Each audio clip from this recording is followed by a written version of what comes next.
Mr. President,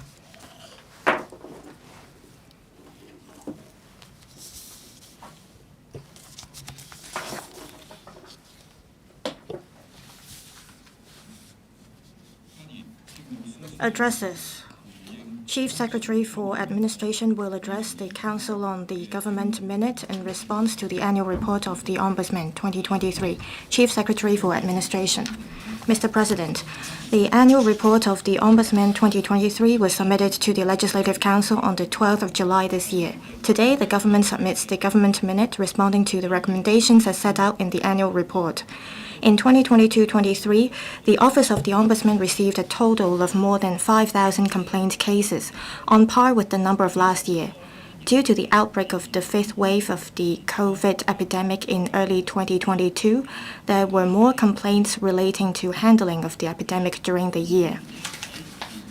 In the annual report, the Ombudsman summed up 9 direct investigation and 141 full investigation cases, making 211 recommendations in total. The Government Minute has responded in detail to all the recommendations. The vast majority of the recommendations were accepted, and the relevant government departments and public bodies have taken or are actively taking follow-up actions. As for the one case where the relevant government department and the Ombudsman have different views, the authority concerned has already explained the reasons to the Ombudsman and provided a detailed account in the Government Minute. As reflected in the annual report, more than half of the 141 full investigation cases were found to be unsubstantiated. Nevertheless, the Ombudsman has made recommendations regarding some of these cases to facilitate relevant government departments and public bodies to improve their administration. We will actively follow up on the Ombudsman valuable advice in order to make continuous improvements to the quality of public services. On access to information, over 10,900 requests for information made under the Code on Access to Information from members of the public were received by government departments in 2022-23, representing an increase of about 4% as compared to the previous year. Since the promulgation of the Code, 94% of the cases were provided with all the information requested and 3% were provided with part of the information requested. The number of complaints concerning the Code received during the year was 67, representing a decrease of over 20% as compared to the figure of last year. The Ombudsman also pointed out in the annual report that government departments have become more conversant with the application of the Code. I'm glad to hear a decrease in the number of complaints concerning the Code, as well as the Ombudsman's positive comment about the relevant work of the government. In 2022-23, the office successfully mediated 305 complaints, which is a record high. Various government departments and public bodies will continue to work with the office to promote mediation so as to resolve disputes between both parties to a complaint efficiently, thereby achieving a win-win situation.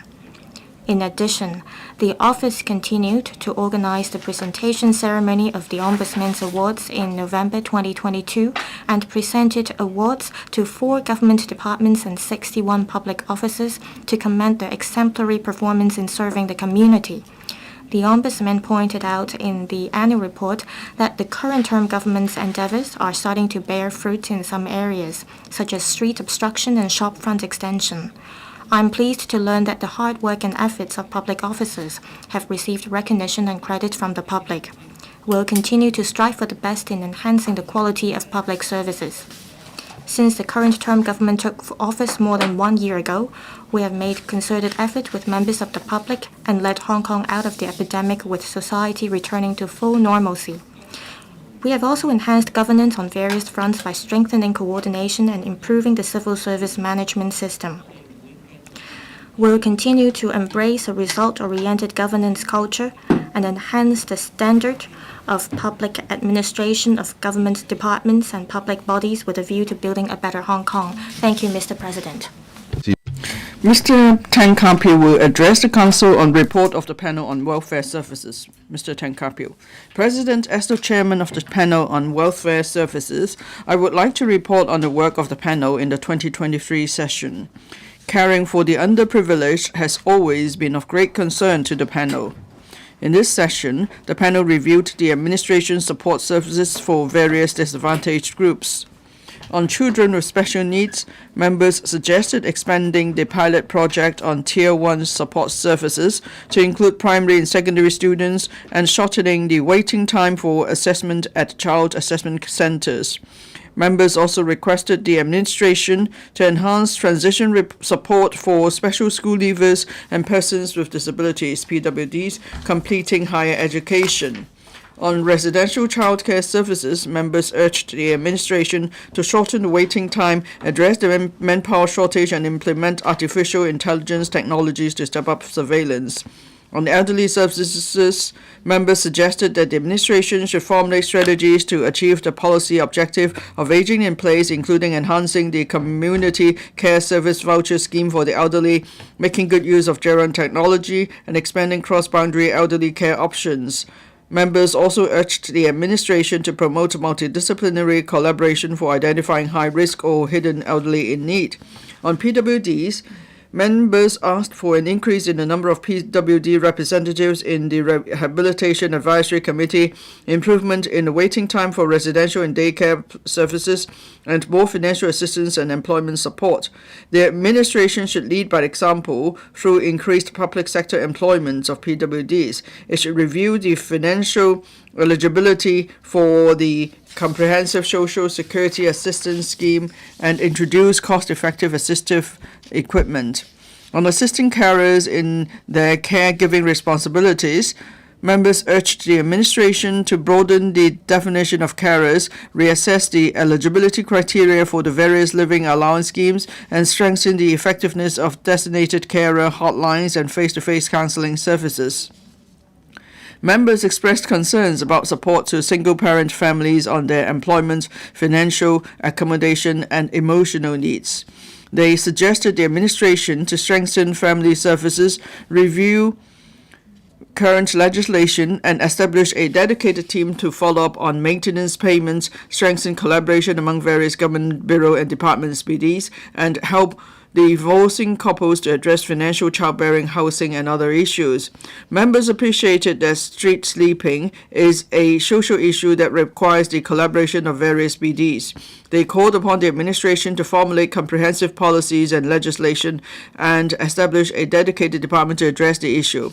Other issues considered by the panel in this session include the skill, qualification, and training requirements for staff in residential care homes, progress of welfare facility projects funded by the Lotteries Fund, and so on. At the end of August, the delegation of the panel and the delegation of the Labour and Welfare Bureau jointly conducted a duty visit to Guangzhou and Foshan to explore cross-boundary elderly care services. The visit helped to promote collaboration between Guangdong and Hong Kong in expanding the capacity of elderly care services. President, I so submit. Ms. Elizabeth Quat will address the Council on report of the panel on environmental affairs. Ms. Elizabeth Quat.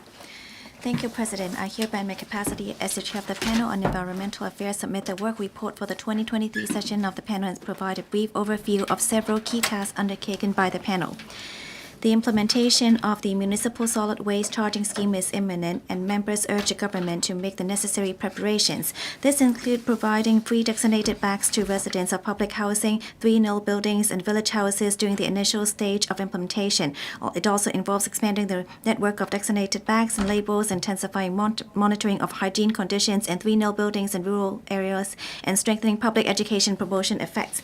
In order to achieve the zero landfill target set forth in the Waste Blueprint for Hong Kong 2035, members strongly urge the government to expedite the development of waste-to-energy facilities. This includes promptly identifying suitable sites and planning for such facilities, streamlining the development procedures, and maximizing the processing capacity of these facilities. Members also suggest that the government explore opportunities for collaboration and knowledge sharing with mainland cities in waste management capabilities. This would help reduce reliance on landfills before sufficient waste-to-energy facilities are operational in Hong Kong. The panel will continue to monitor the government's development of electric vehicle charging facilities. Members support the marketization of electric vehicle charging services and urge the government to introduce measures that facilitate businesses in this sector. The two power companies should expedite the enhancement of their power supply infrastructure to support the installation of chargers in remote areas and new development areas.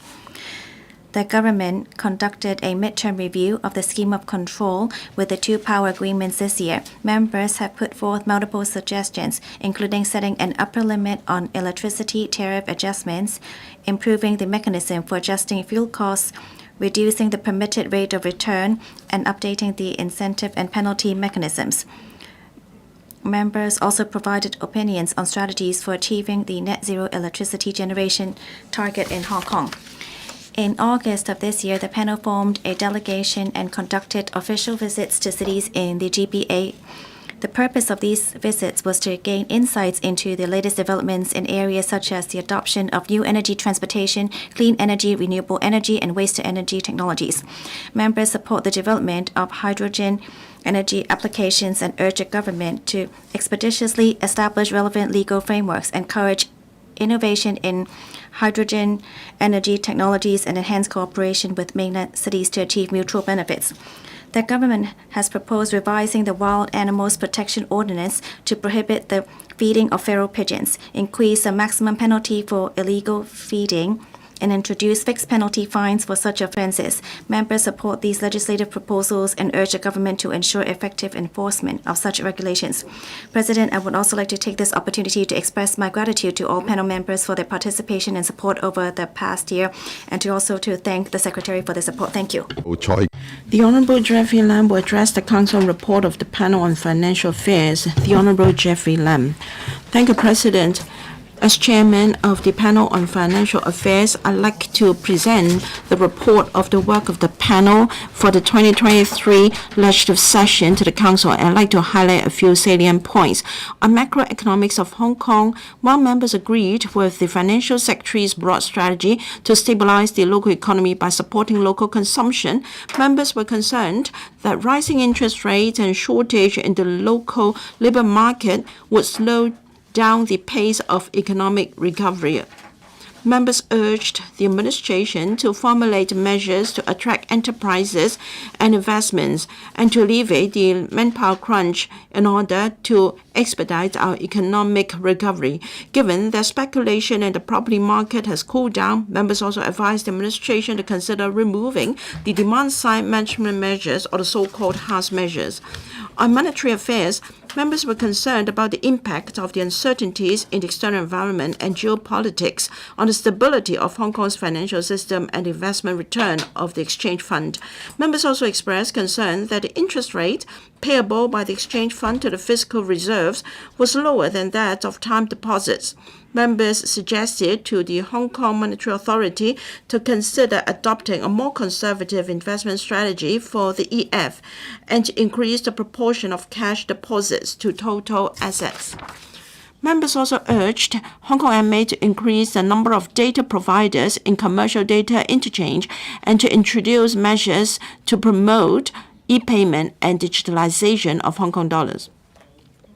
On development of fintech, members were concerned about the unsatisfactory earning power of our virtual banks and INT enterprises coming to Hong Kong for fundraising. Members urged the administration to provide more opportunities for these enterprises to increase their value chain so as to support the long-term development of fintech. On regulation of virtual asset trading platforms, members expressed concern over how the Securities and Futures Commission handled a suspected case of fraud involving a virtual asset trading platform and advised SFC to notify law enforcement agencies as soon as possible when dealing with similar cases in future. The government should consider enacting legislation to empower LEAs to shut down suspicious websites. Members also urged the administration to set up to step up regulation of individuals who recommend or sell virtual asset services and products to members of the public, and enhance investors' education so that the public have a better understanding of the risk and possible fraudulent practices associated with virtual assets. The panel also discussed the administration's proposals for facilitating redomiciliation of non-Hong Kong incorporated companies to Hong Kong. Members are concerned as to whether the proposed regime was competitive, and also gave views on the application criteria and requirements. Lastly, I would like to thank members for their participation in the work of the panel in the past year. I also like to thank the Secretariat for its support. Mr. Martin Liao will address the Council on the report of the panel on administration of justice and legal services. Mr. Martin Liao. President, as chair of the panel on administration of justice and legal services, I tabled this annual report to the Council. In the legislative year, the panel continued to receive briefings from the Department of Justice on various policy initiatives, including defending and promoting the rule of law on all fronts, consolidating Hong Kong's position as a center for international legal and dispute resolution services, deepening mediation culture, and the integration of the Greater Bay Area Hong Kong legal practices, as well as the development of and the support for the legal profession in Hong Kong and the Greater Bay Area. Members also deliberated in depth the progress on the systematic review of statutory laws of Hong Kong. On the work of the Judiciary Administration, members expressed concern on waiting times for court proceedings. They also discussed the latest situation on using technology to speed up civil and criminal proceedings. The judiciary briefed members on the latest progress on the wider adoption of technology in order to enhance the efficiency of court operations. During these discussions relating to the judiciary, members expressed concerns time and again on the persistent shortage of judges and judicial officers. They urged the administration and the judiciary to put forward effective solutions to address the shortage. Members also supported the administration's submission of the 2023-2024 Judicial Service Pay Adjustment proposal to the Finance Committee for scrutiny. The Legal Aid Department also briefed members on the implementation and effectiveness of the enhancement measures to the legal aid system since October 2021. The administration also consulted the panel on a number of legislative proposals, including the Criminal Procedures Amendment Bill 2023, which received its third reading in LegCo, as well as the Legal Practitioners Amendment Bill 2023. The judiciary sought the panel's views on the Court's Remote Hearing Bill as well. President, details of the panel's work can be found in the written report. I so submit. Mr. Vincent Cheng will address the Council on report of the panel on Home Affairs, Culture and Sports. Mr. Vincent Cheng. Thank you, President. As the chairperson of the panel on Home Affairs, Culture and Sports, I now report on the deliberations of the panel in this legislative session. In this session, the panel discussed the government's measures to promote sports in Hong Kong. Members were pleased to learn about the total budget of nearly $7.4 billion this year for sports, up from more than 40% from 5 years ago. Members argued the government should go beyond promoting sports in the community, supporting elite sports, and maintaining Hong Kong as a center for major international sports events through enhancing professionalism in the sports sector and turning sports into an industry. This meant career pathways and job opportunities for athletes and other sports professionals to attract more young people with potential to join the sports industry. More business sponsorships should be secured. Members believe the government should make good use of Hong Kong's sports resources to promote tourism so as to foster a sports economy. On support for athletes with disabilities, members welcomed the 5-year pilot program on career and education for AWDs. Members saw the pilot scheme as helpful for AWDs to build up knowledge, acquire skills, and plan their lives so that they could take part in the community after retiring as athletes and pursue a second career. Members urged the government to keep up efforts to promote sports or AWDs in Hong Kong, offer stronger support for athletes, spot and nurture more talent. On art and culture, members learned about the government's measures to promote cultural exchanges between Hong Kong and the mainland and overseas cities. The work included fostering art and culture collaboration in the Greater Bay Area. Members asked the government to encourage diversified developments in the local art and culture industry and proposed supporting thematic projects with the Mega Art and Cultural Events Fund to bring in a greater array of mega art and cultural events. Members argued for proactive government efforts to synergize tourism with the arts and culture industry in Hong Kong. The panel also commented on the proposals to improve district-level governance and discussed the Service of Care team's policy measures on youth development, proposed amendments to the Building Management Ordinance, and the progress of the Community Care Fund. From July 31st to August 3rd, the panel also made a duty visit to Hangzhou to learn about the local drive to promote sports as an industry and in the community, development of the local culture industry, and the preparations for the Hangzhou Asian Games. The delegation found the visit informative and fruitful. Last but not least, I thank members for supporting the panel's work. President, I so submit. Mr. Tommy Cheung will address the Council on the report of the panel on health services. Mr. Tommy Cheung, President, as chair of the panel on health services, I table into the Council the annual work report of the panel on health services.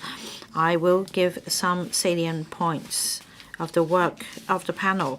Members in general supported the primary healthcare blueprint, under which district health centers, or DHCs, act as the hub for coordinating primary healthcare services for the public.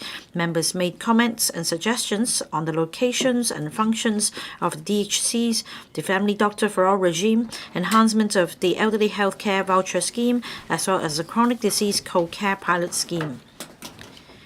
On the latest round of the healthcare manpower projection, pointing out that there were obvious deviations on the projections of some healthcare professions from the actual situation in the past, some members asked whether the administration had reviewed how adjustments could be made in this projection.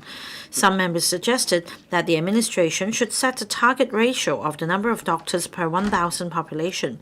Members were supportive of the proposed amendments to the Dentist Registration Ordinance and the Nurses Registration Ordinance, so as to open up new pathways for qualified non-locally trained dentists and nurses to practice in Hong Kong. Members were very concerned about mental health services. Members generally welcomed the 10 enhanced measures introduced by the administration in light of the unfortunate incident involving a psychiatric patient on the 2nd of June 2023 to offer more comprehensive support to persons in mental recovery who had a history of severe mental disorders and other persons with mental health needs. A number of members expressed concern about the multiple cases of students committing suicide since the start of the school year in September, as well as numerous suicide cases in public housing estates involving the elderly.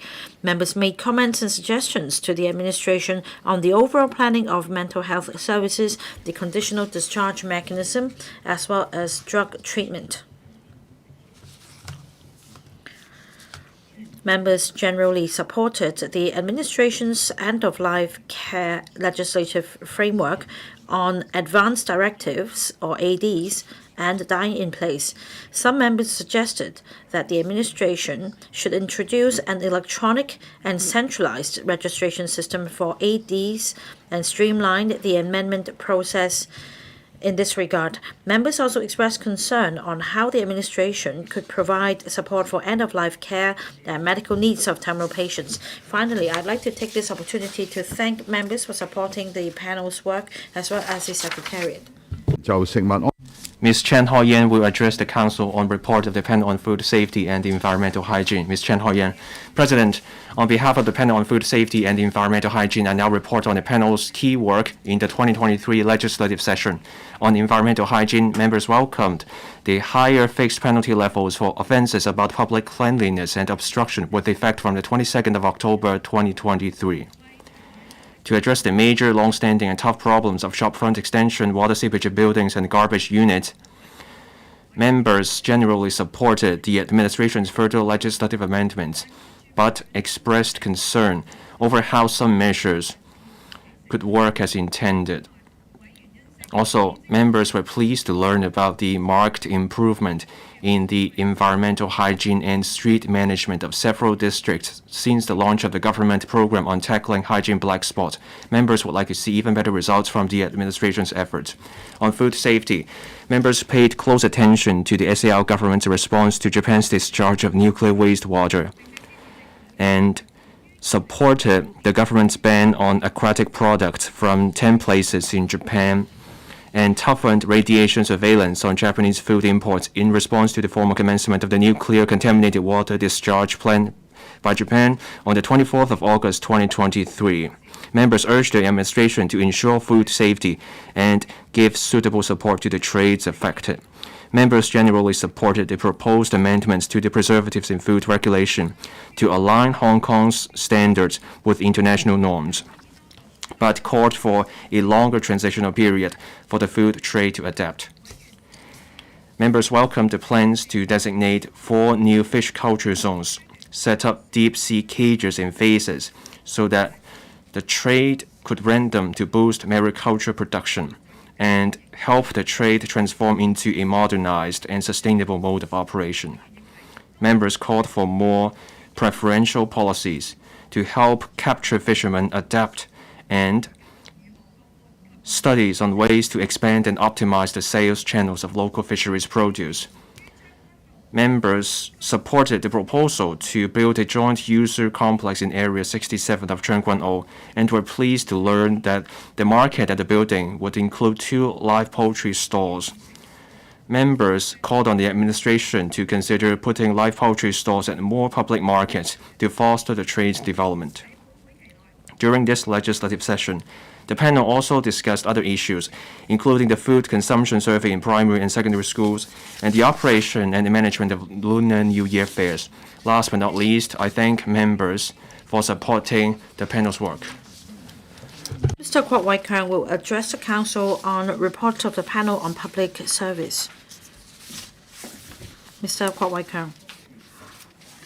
President, as chair of the panel on public service, I report the panel's work this year to the Council. In recent years, the gap between the civil service establishment and strength continued to expand due to increase in the number of civil servants leaving and retiring. This has led to a surge in the workload, which in turn affected the quality of public service. The panel had all along urged the administration to strengthen promotion and recruitment efforts so as to attract talents to join the civil service through various means. Members also welcomed allowing undergraduate or postgraduate students in their penultimate year of study to apply for civil service posts to field more suitable candidates. To retain talents, members urged the administration to review the remuneration and benefits for civil servants, enhance the pay adjustment mechanism, make the pay adjustment more competitive, implement the 5-day week in full, roll out more family-friendly employment practices, as well as conduct structure reviews for individual grades. A subcommittee had been set up in May 2023 under the panel to closely follow up on issues relating to the benefits for civil servants, retired civil servants, and eligible persons with a view to attracting and retaining talents. On training, members were of the view that the administration should nurture a team of civil servants who loved Hong Kong and were patriotic, had good morals and integrity, and were competent and people-oriented. Apart from enhancing civil servants' understanding of the country and awareness of safeguarding national security, the administration should emphasize cultivating a people-oriented mindset among civil servants to ensure quality public service. The administration should encourage civil servants to take training seriously, for instance, by requiring civil servants to undergo an assessment or examination upon completion of training, to serve for a minimum period after completing specified training outside Hong Kong, or use training as eligibility criteria for considering promotion. Members in general recognized the need to conduct drills under the government-wide mobilization level to enhance the administration's emergency response capability. In addition, maintaining the work efficiency, discipline, and conduct of the civil service is the linchpin of good governance. Members requested the administration to continue to enhance integrity management in the civil service to ensure that it is law-abiding and corruption-free. The administration should enhance the effectiveness of the streamlined mechanism for retiring civil servants on the grounds of persistent substandard performance to maintain high efficiency, as well as encouraging civil servants to take up voluntary work so as to build public trust in the civil service. Finally, I thank members for their support for the work of the panel in the past year. I so submit. Dr. Low Wai Kwok will address the Council on report of the panel on housing. Dr. Low Wai Kwok.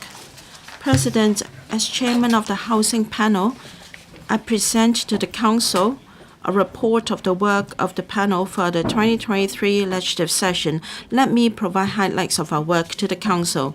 Members in general welcome the administration's move to set up the task force on tackling the issue of subdivided units to address the long-standing problem of substandard SDUs, and members urged the administration to include in the terms of reference of the task force rehousing arrangements of SDU households. Members were of the view that the success or otherwise of the task force would hinge upon public housing supply. The administration should closely monitor the progress of public housing development in the coming 10 years to achieve the supply targets. Members opined that the current mechanism for setting income and asset limits for public rental housing failed to reflect the realistic household expenses of PRH applicants. Take a working couple earning statutory minimum wage as an example. The monthly income will exceed the income limit for a two-person PRH unit. To pass the income test, some PRH applicants might choose to quit their jobs or give up a higher paid position or offer for promotion. Therefore, members urged the administration to review the current mechanism for fixing the limits. Members welcomed the proposal in the policy address to relax the arrangement for mortgage default guarantee of subsidized housing. The maximum mortgage default guarantee period would be extended from 30 to 50 years to help the circulation of flats. Members expected this move to increase the demand for quota under the White Form Secondary Market Scheme. Members urged the administration to monitor the HOS secondary market and adjust the quota under the scheme as appropriate. When discussing facilitating measures for intergenerational harmony and the mobility needs of the elderly residents, members urged the administration to promote elderly households in under-occupation families, the full rent exemption scheme for elderly households to provide an incentive for them to move to a flat of suitable size. Members also urged the administration to enhance repair and maintenance of recreational equipment in PRH. The Housing Department was advised to install fitness equipment for the elderly in underutilized indoor space in PRH development to meet their needs for such facilities. Lastly, I'd like to thank members for their participation and support in the panel in the past year. Thank you. Questions. Question 1, Dr. Low Wai Kwok.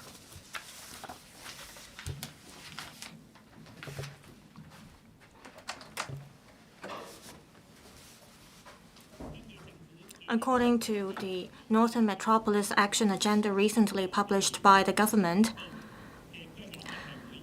an industry-driven and infrastructure-led approach will be adopted as the key axle for the planning of the Northern Metropolis, and the Northern Metropolis will be divided into 4 major zones. In this connection, will the government inform this council? 1.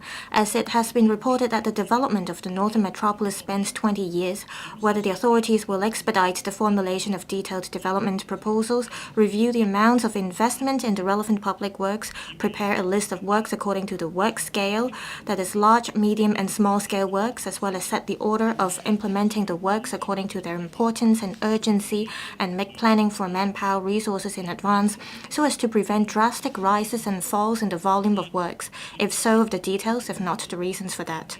2.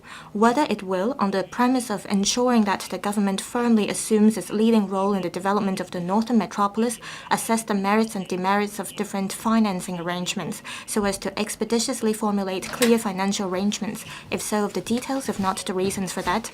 And 3. Whether, in order to strengthen the northern metropolis functions of developing industries as well as attracting enterprises and investments to be served by its 4 major zones, the authorities will actively attract professional talents in industry and commerce from the mainland and overseas to assist in formulating practicable policy initiatives and strengthen the authorities' coordination and execution capabilities. If so, of the details, if not the reasons for that. Secretary for Development. President, the Northern Metropolis is a new engine for Hong Kong's future growth. As mentioned by the member, it adopts an industry-driven and infrastructure-led approach as its key planning axle. On the 30th of October this year, the government published the Northern Metropolis Action Agenda to clearly outline the blueprint of the Northern Metropolis, including the development themes, industry positioning, major facilities, industry-driven planning, and development timetable of the 4 major zones therein. Having consulted relevant departments, my reply to the various parts of the question raised by Dr. Low is as follows. 1. There are 3 new development areas, namely Kutong North and Fanling North, Hong Shui Kiu Hua Chun, and Yuen Long South under construction within the Northern Metropolis.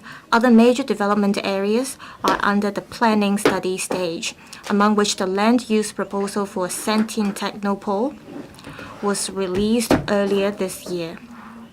As for the remaining major development areas, that is the Lau Fau Shan, Chinbeizhou, and Pak Nai areas, New Territories North New Town, Ao Tam Mei, and Ma Chou Long, the land use proposals will be released within next year progressively.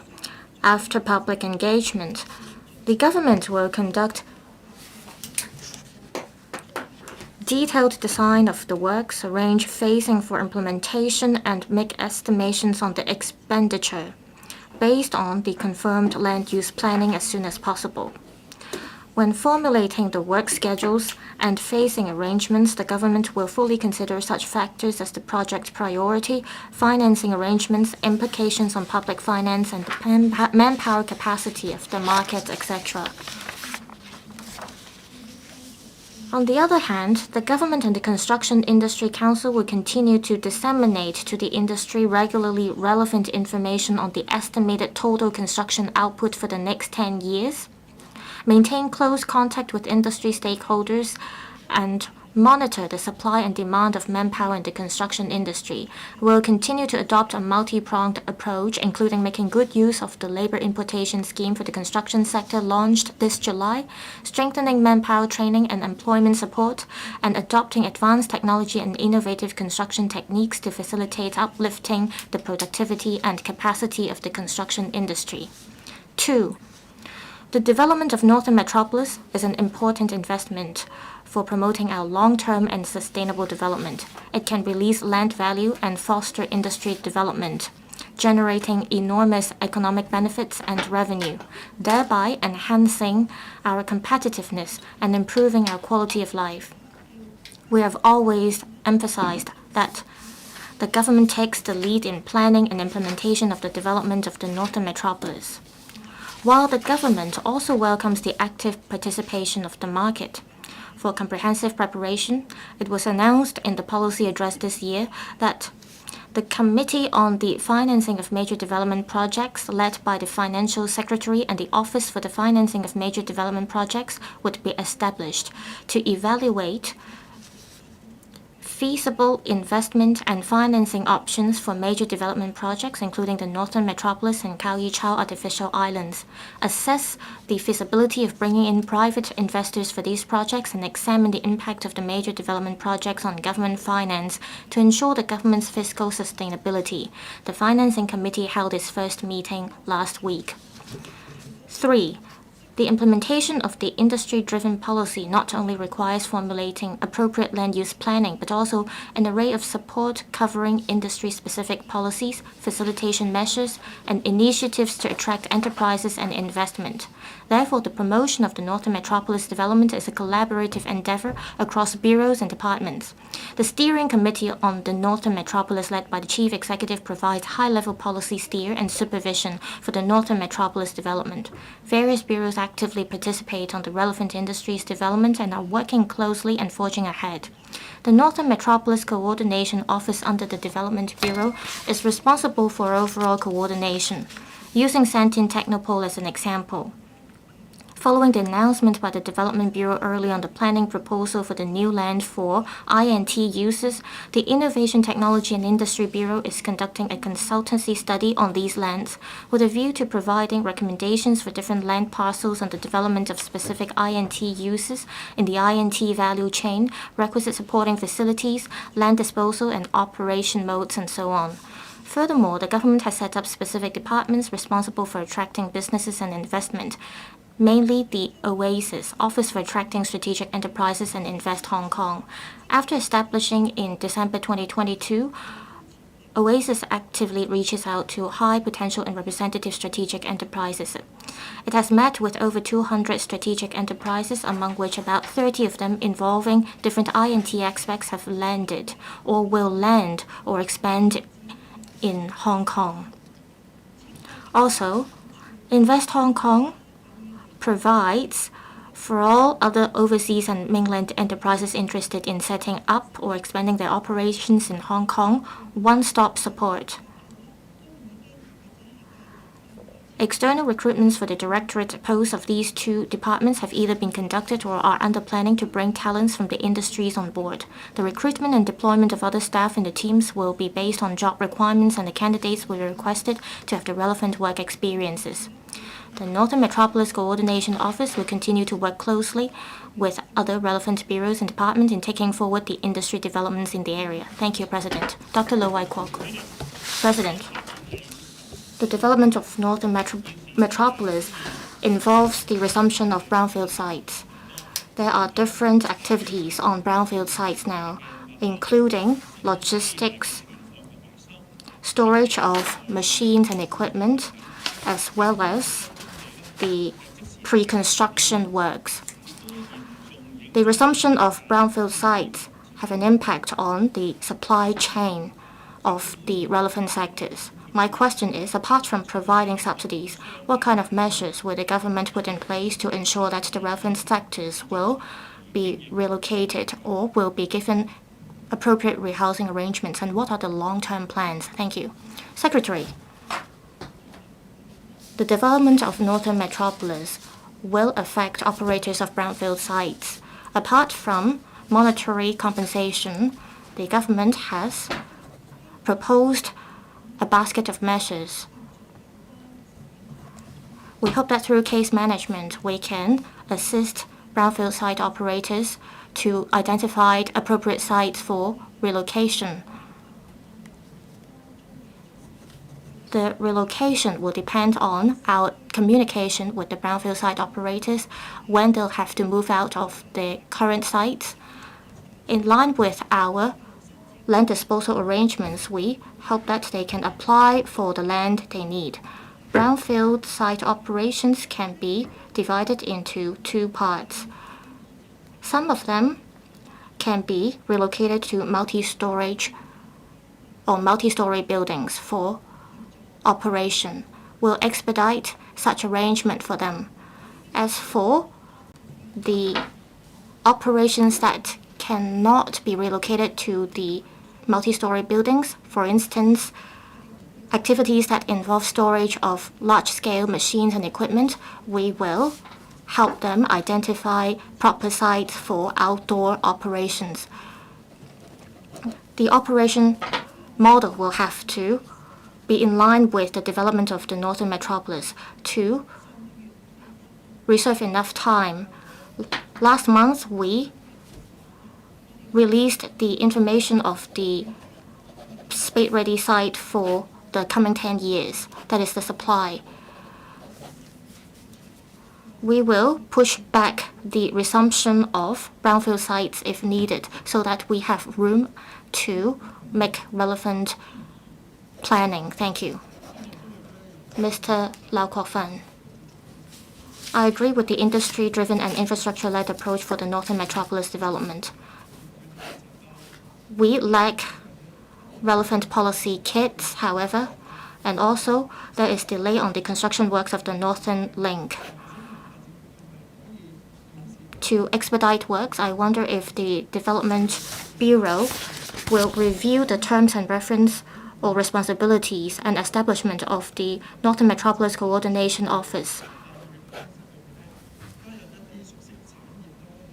Will it add talents or invite talents to join the office who are familiar with the relevant sectors so that relevant policy kits can be formulated?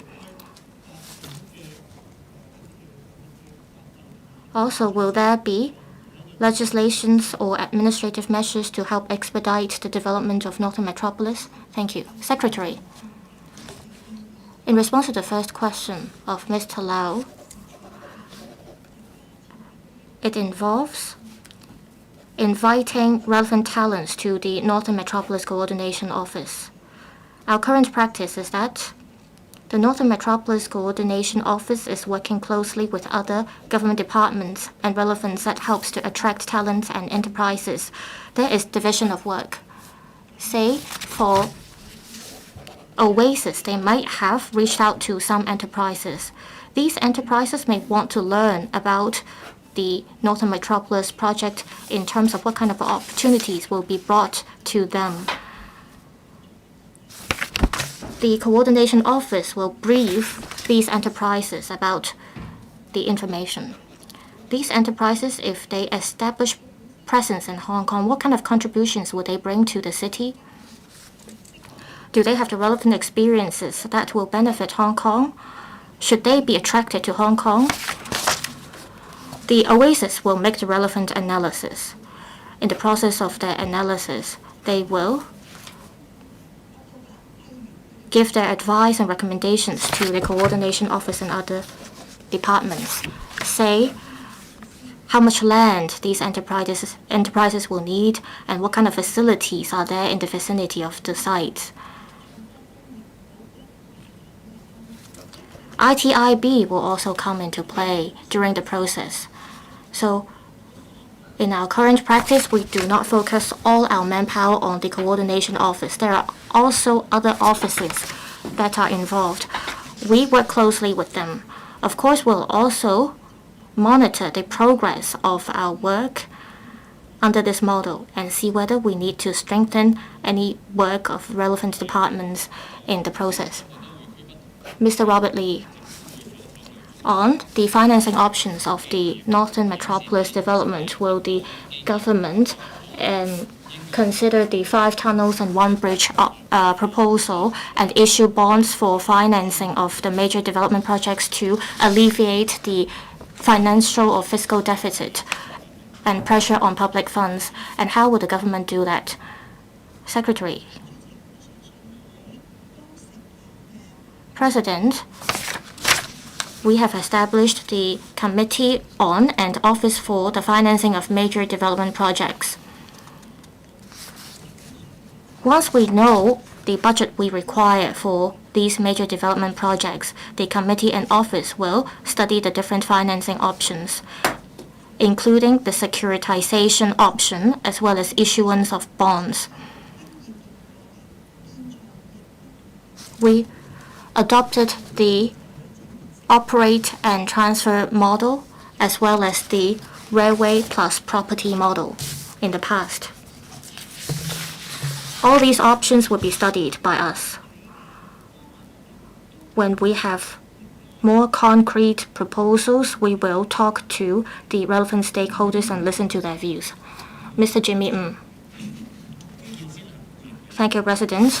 Infrastructure-led approach is crucial for land development. In the past, there were obstacles in the administrative procedures of the government, and some modules cannot be delivered to the construction sites in time. There are so many major development projects within the Northern Metropolis, and it has to be developed in time so that we can create a livable environment for citizens. Are there any procedures that can be compressed, especially the administrative procedures, so that the infrastructure projects can be completed in time or earlier than scheduled? Thank you. Secretary.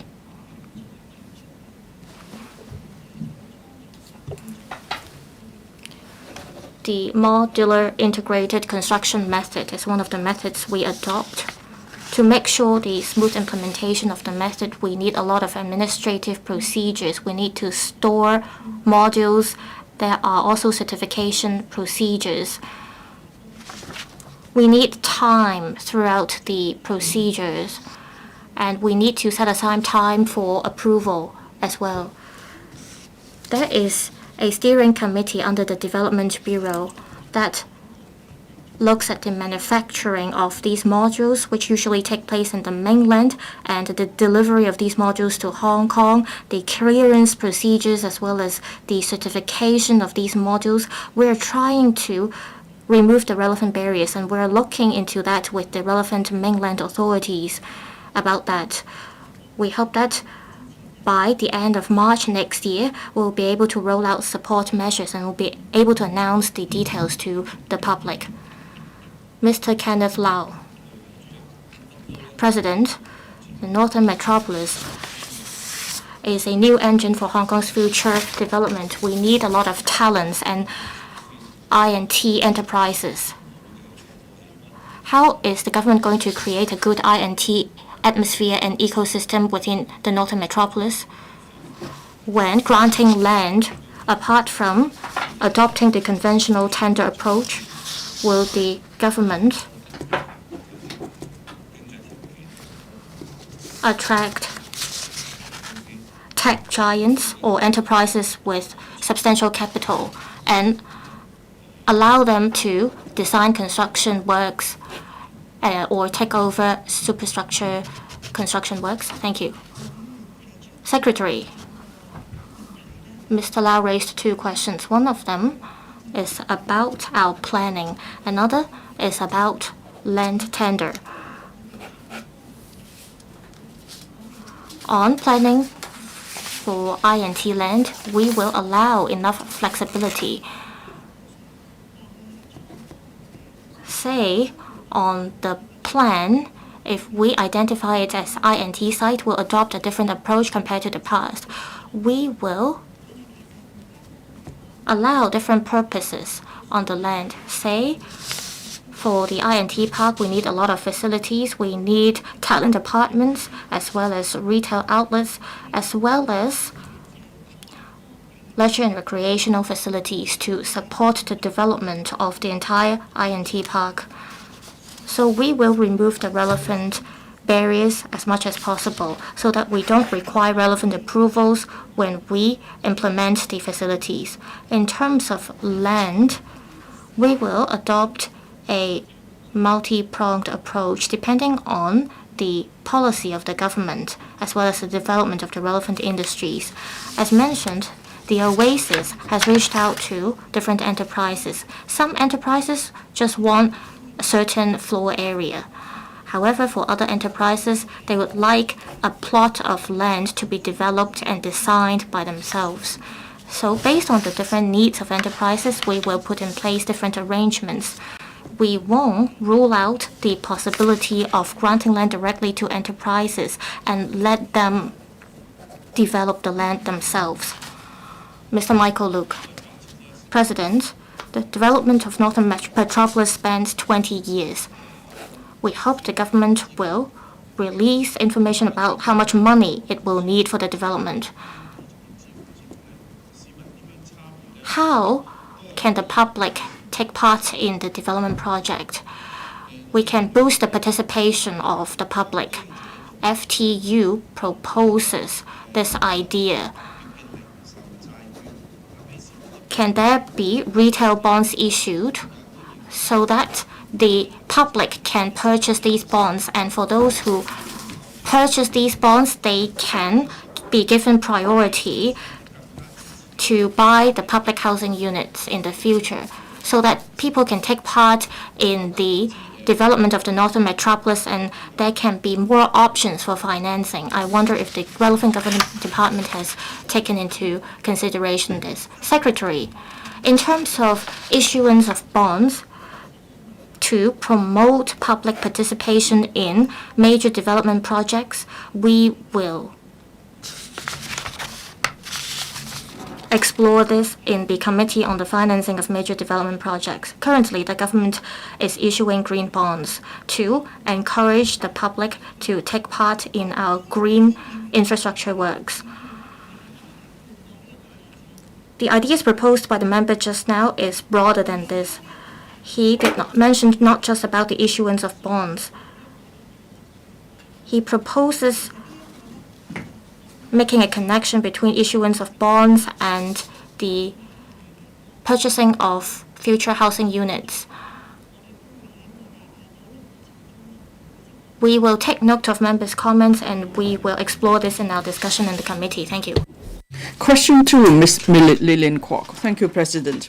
The Education Bureau, EDB, implemented the whole school approach to integrated education, IE, in September 1997 with a view to enhancing the quality of IE and enabling students with special education needs, SEN students, to attend ordinary schools. In this connection, will the government inform this council, given that GDB indicated on 2018 that it would implement the enhancement of the Special Education and Management Information System, SEMIS, in 2019 school year, subject to the availability of resources, of the details and latest progress of the relevant work. 2, whether it will make SEMIS available for use by the Health Bureau, the Labour and Welfare Bureau, and the Hospital Authority so as to provide cross-departmental student support for SEN students. If so, of the details, if not reasons for that. And 3, whether it knows in the past 3 school years the specific direction of the post-school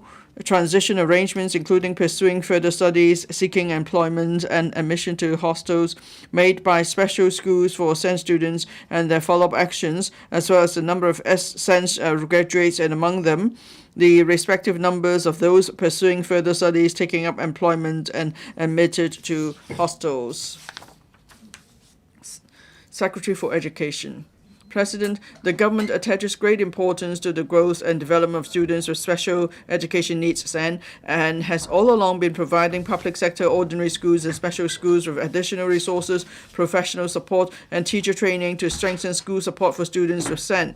In recent years, the expenditure on integrated education has increased by 147% from about $1.5 billion in the 2017 to 18 financial year to about $3.7 billion in the 2022 to 23 financial year. As for the expenditure on special education, it has increased by 44% from about $2.5 billion in 2017 to 18 to about $3.6 billion in 2022 to 23.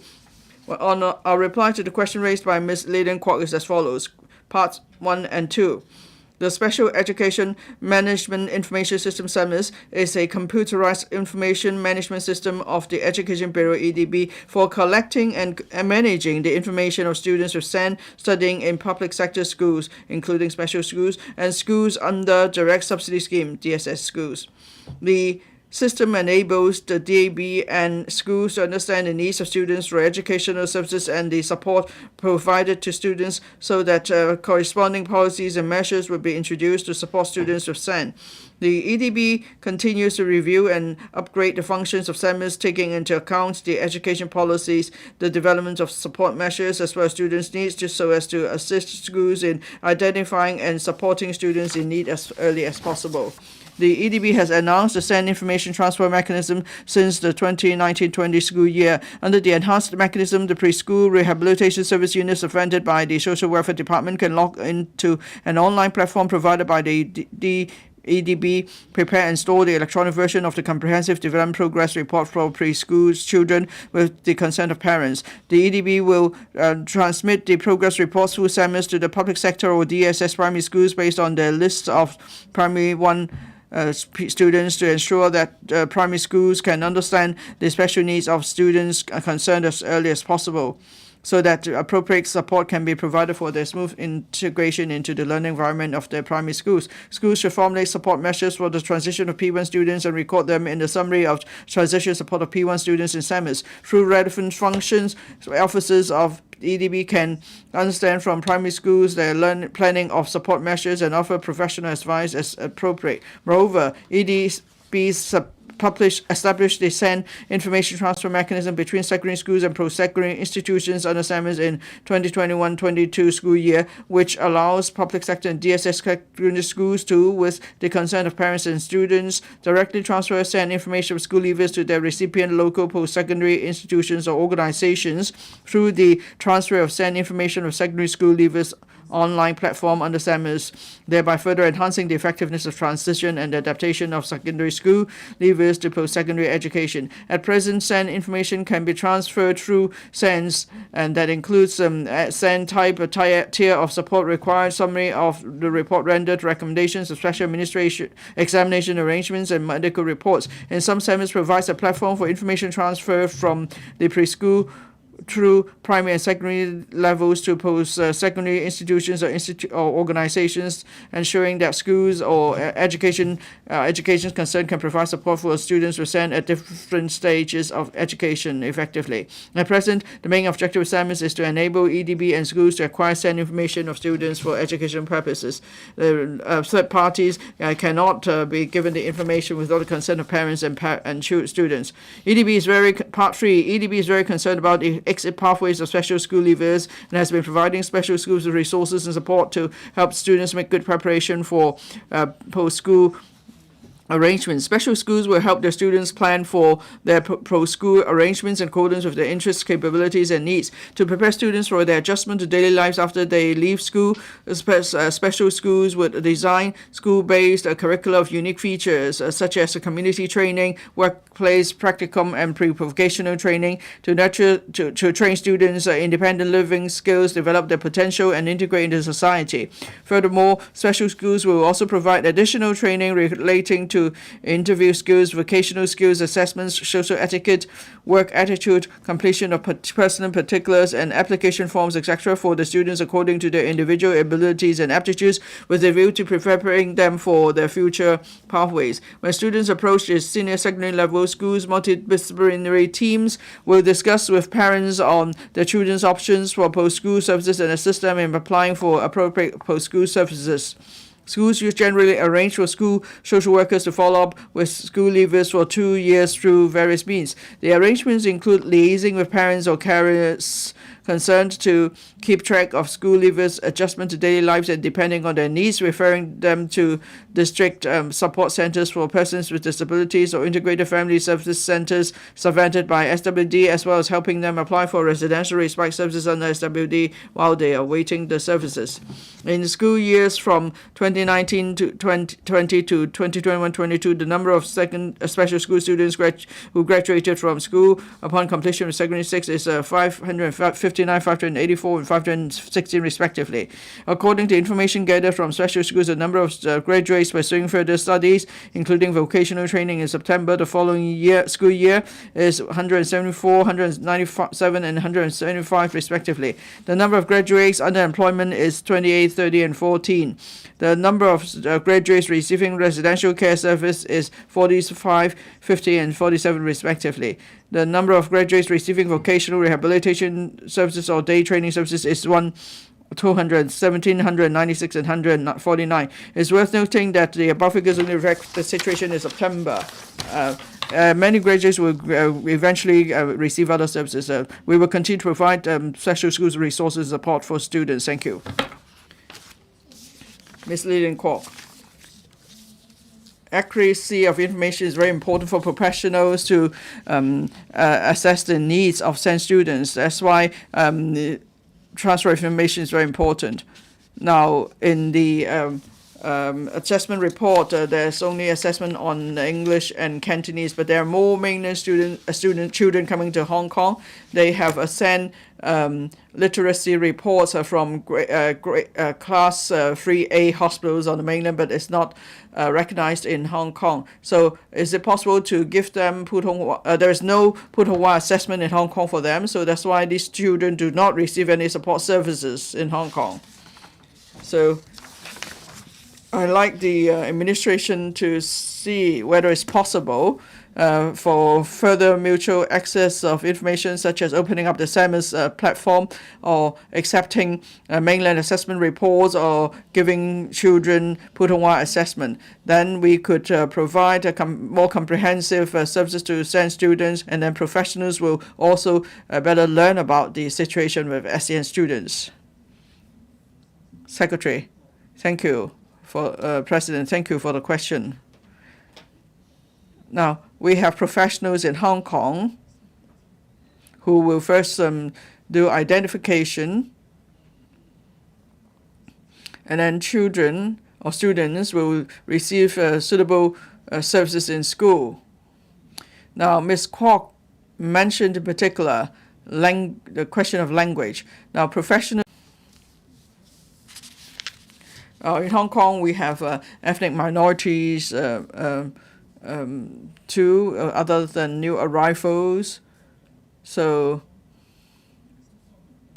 on the identification process, professionals have the relevant experience and expertise to make effective assessment regardless of the language. But in any case, we'll see whether there is room to make adjustment to the arrangement. On mutual access or sharing of information, we are more than happy to consider that.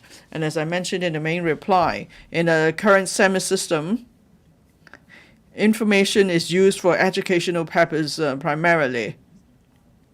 But of course, the healthcare sector, social welfare sector, and the education sector often have collaborations. And then the committee also conducted some studies some time ago. If there is certain information that is useful to other departments in ensuring the proper development of children, we'd be more than happy to open up the platform for that purpose. We will explore this further with the relevant departments. Thank you. Mr. Kenneth Leung.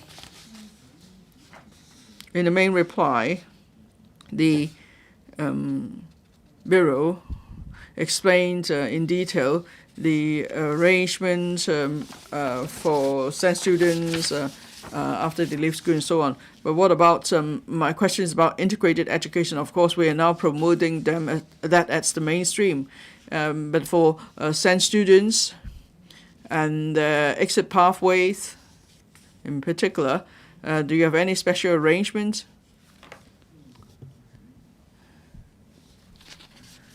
No, there are probably more SEN students in northern schools that will need support than SEN students in special schools. So is there a dedicated department to deal with that? Secretary.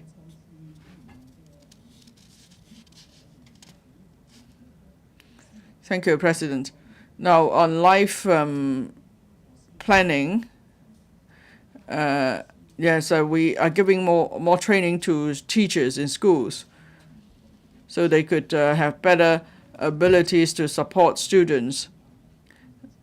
We have different seminars of different themes. For example, helping SEN students taking care of their further studies needs or career needs.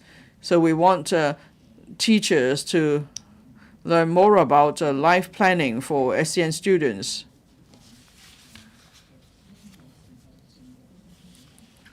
And then for secondary senior school students with autism, there are special courses too on their needs. And then there are different various other plans and programs too that provide life planning services to senior secondary students. In the past 5 years, over 70 business partners provide training opportunities to SEND students.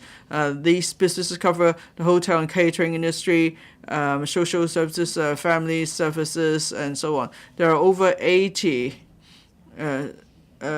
students that there are students coming from 80 schools that took part in such activities. So we will continue to work with ordinary and special schools in promoting such effort. Dr. Teck Chi-Yun. Integrated education, President, means that it's education for all.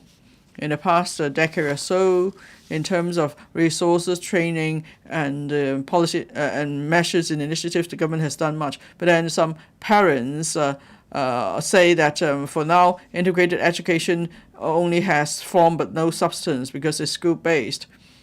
How can you make sure that schools could really help students? For example, do we require schools to draw up individual care plans for each SEND students? And apart from resources in school, maybe they could tap into resources in the community to give more support to students. From the part of parents, of course, they want to see whether their children are learning well. And then, and when these SEND students leave school, you need to follow up on the cases too. So what can you do on all these respects to make sure that there is both form and substance in integrated education? Secretary, thank you for the question. Well, we have a whole school approach that is early identification, early intervention, a whole school approach, homeschool cooperation, and cross-sector collaboration. These are the 5 underlying principles in relation to integrated education. So we need different professionals from different disciplines to help our SEND students. Apart from giving regular funding, there are also regular resources and teacher training. And then we also work with other NGOs on multimodal collaboration. This is to make sure schools are able to give support to SEND students. In the past few years, we have rolled out various enhancement measures. For example, we improved the ratio of school-based psychologists, and then on learning grant, we are also providing additional teaching posts. And then we have also created the post of a school-based speech therapist, and we have enhanced the promotion aspect, such as increasing the post, creating the post of senior graduate master, and so on. So we have various measures and resources to give further support to schools. And then we also have a positive parenting education, and then at the parent web page, we will give more information, so promote homeschool cooperation. Thank you. Mr. Martin Liao. Now, we want to give support to ordinary schools so that they can take better care of SEND students. In 2017 and 18, the EDB rolls out a new education development model. That's the 3-tier model, intervention model. But then we find that only from a study we know that only 40% of serving teachers have received 30 hours or more of special education training. And then in the past academic year, of course, over 3,000 teachers left. So what's the reason why there are less than 30% of the teachers who've received the 3-tier intervention model training? And with wastage, a high wastage rate in the teaching profession, will it affect support given to SEND students? Thank you. Secretary. Thank you for the question on teacher training. Yes, you did mention a situation In the past few years, because of the epidemic, we suspended face-to-face classes, so teachers did not have the opportunity to receive face-to-face training. And then for the three-tier curriculum training, actually it requires face-to-face training because there are small group discussions or case sharing and so on. It may not be possible to do it online. So in the past few years, because of the epidemic, the number of teachers that could be trained was fewer. But then we have not changed our target. Now that we are back to normal, we will follow up for schools that have not reached the target. We will require relevant teachers to be given adequate training. I can actually share with members that for public sector schools, they have a special education coordination officer, the Special Education Needs Coordinator, SENCO, in schools. They are at a higher rank than ordinary teachers, and we've actually recently upgraded it to a promotion rank. That is, upgraded post of SENCO to a promotion rank. So teachers can therefore play a supporting role in schools. Now, for teachers who have yet to receive training, they will be given support by SENCOs in their schools. But of course, we still require individual teachers to meet the training requirement. We'll certainly follow up on that as soon as we could. Thank you. Professor William Wong. I must first declare interest, President.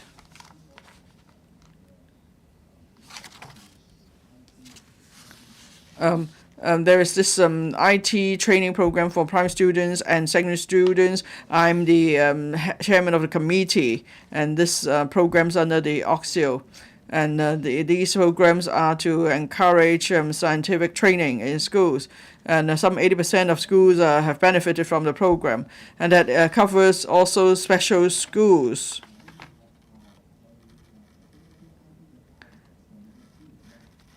But I think it's not sufficient just to give IT training, teaching materials to these schools as a form of support.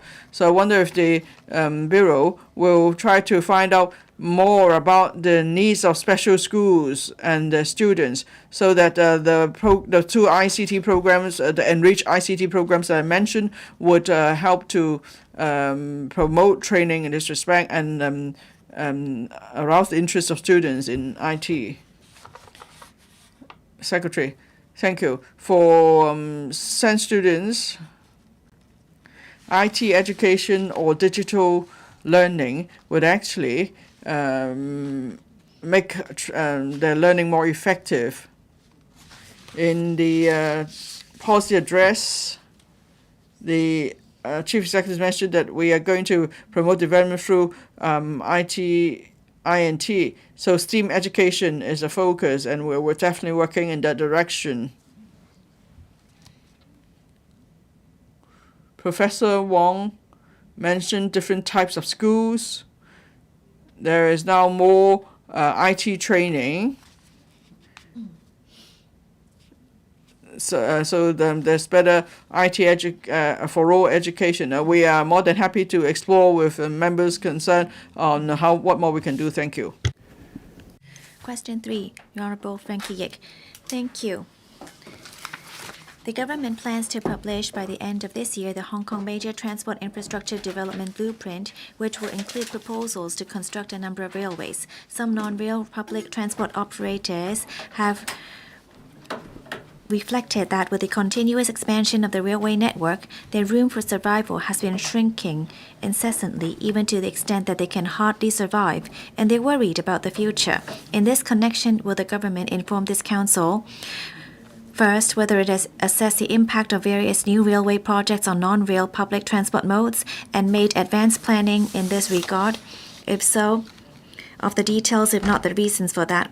Second, given that with the continuous expansion of the railway network, other public transport modes may have a surplus of vehicles, whether the authorities have devised solutions for such surplus vehicles. If so, of the details, if not the reasons for that.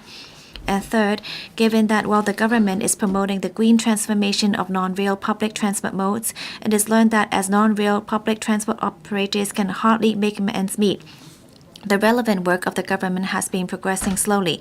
Whether the government will consider, by drawing reference from the approach adopted under the vessel subsidy scheme, procuring green vehicles with government funding and then entrusting their management to non-rail public transport operators. If so, the details. If not, the government's new measures in place to motivate the sector to expedite grand transformation. Secretary for Transport and Logistics. President, Hong Kong is a small, densely populated city with high development intensity. To ensure sustainable development and effective utilization of limited road resources, the government has adhered to a public transport-oriented policy. Each type of public transport services plays a distinctive role. Emission-free and high-capacity railway acts as the backbone of the public transport system. Franchise buses serve as the major road-based public transport. Public light buses provide supplementary feeder services in areas with relatively lower passenger demand or where the use of high-capacity transport modes is not suitable. Taxis provide personalized and point-to-point transport services, and all other public transport modes also serve important supplementary roles. Hong Kong's diversified public transport system enjoys an international reputation for providing highly efficient and convenient services across the territory, meeting the traveling needs of the majority of citizens. In the 2022 Urban Mobility Readiness Index jointly published by the Oliver Wyman Forum and the University of California, Berkeley, which compared the public transport systems of 60 cities across the globe taking account of such factors as the distance to stations, public transport operating hours and reliability, and passenger affordability, ranked Hong Kong's public transport system as the top of the list. Having regard to the importance of maintaining the diversity of the public transport system as well as the balance among various services, the government will continue to facilitate the complementarity of strengths among various public transport services so that members of the public can enjoy efficient services with reasonable choices, while the various public transport services could remain sustainable.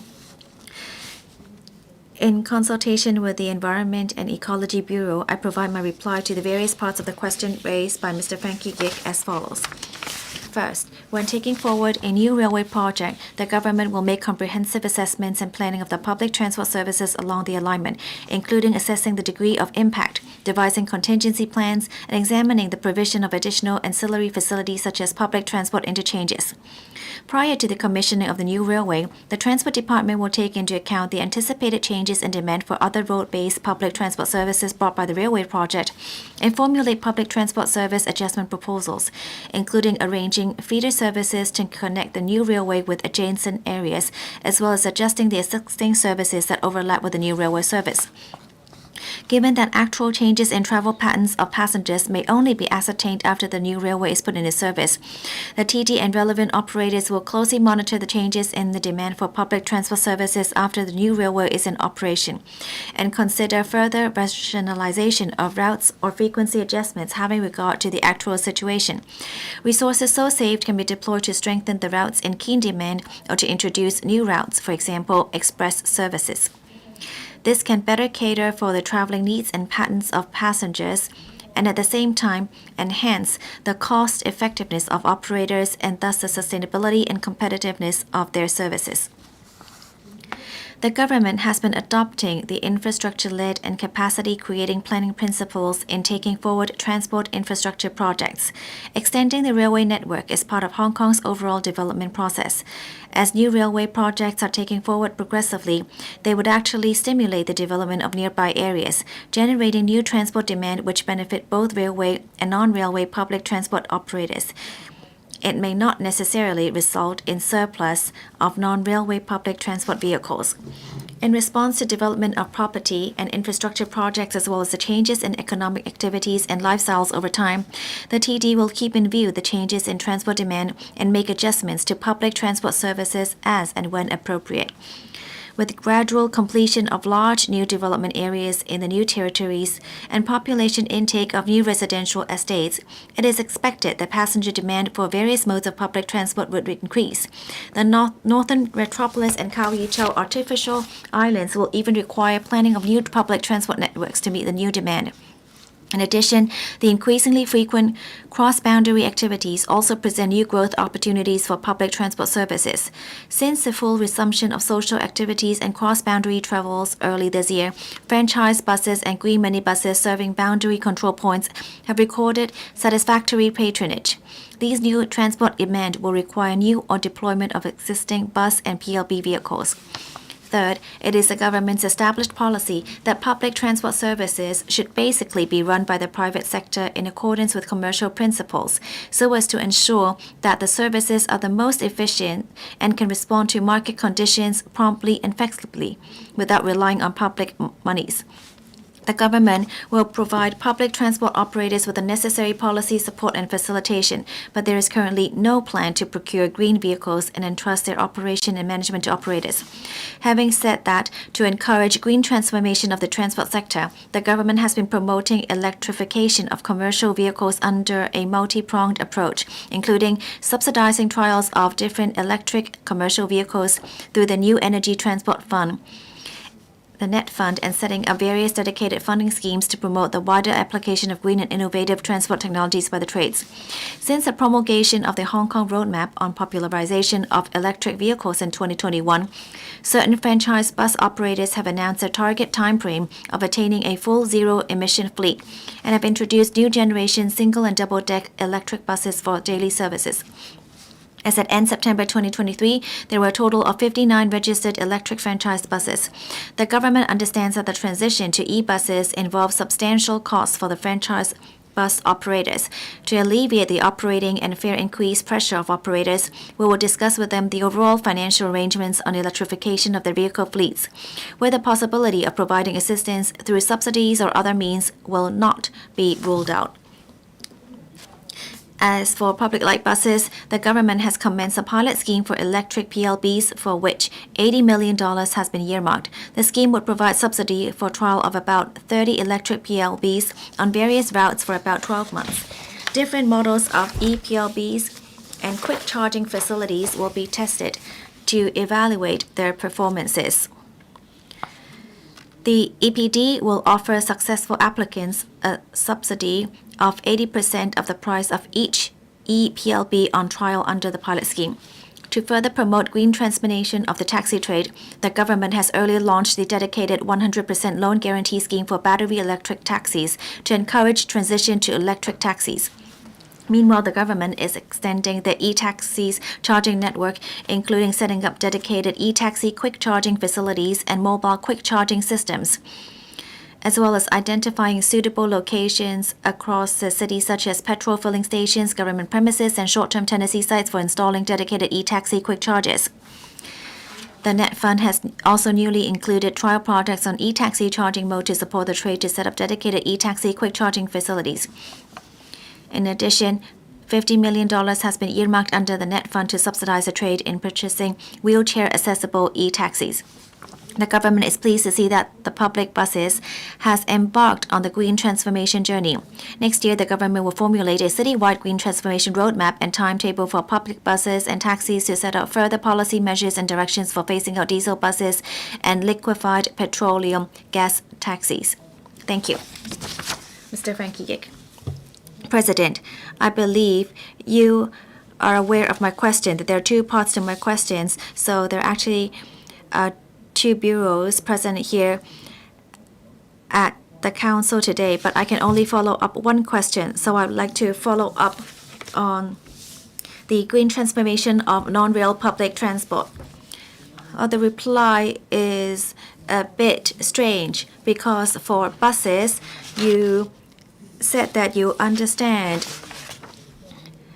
the operating difficulties and they may provide subsidies or other assistance. But then for PLBs and taxis, you have already set out a planning for about 3,000 e-taxis in 2027. You only provide a pilot scheme at the moment. How about for the other future taxis? I understand that there is operating difficulty at the moment, but there are still many old taxis on the road. If you are not able to provide subsidies much like to the bus companies, I'm just afraid that you wouldn't be able to achieve the target set out in your roadmap. I really hope that you can give us more clear messages because the operators are afraid that they're not able to achieve the target and they're quite worried. Undersecretary for Environment and Ecology. Thank you, Mr. Yik, for your question. As stated in the policy address by the CE, by 2024, the government will roll out the Green Transformation Green Map or Green Roadmap for taxis and PLBs. And we hope that by the year 2027, there will be about 700 e-buses and 3,000 e-taxis commissioned on the road. Mr. Ik is concerned with EPLBs, and we have already stated in our reply that we would not rule out the possibility of providing assistance through subsidies or other means. For taxis,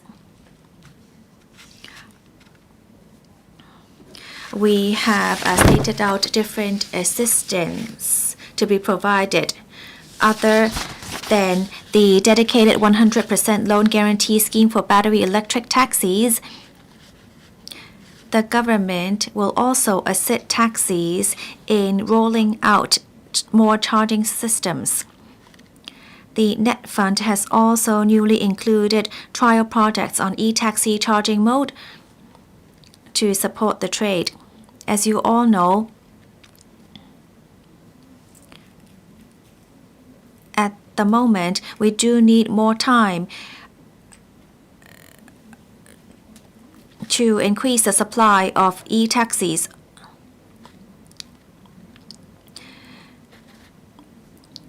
The Net Fund has already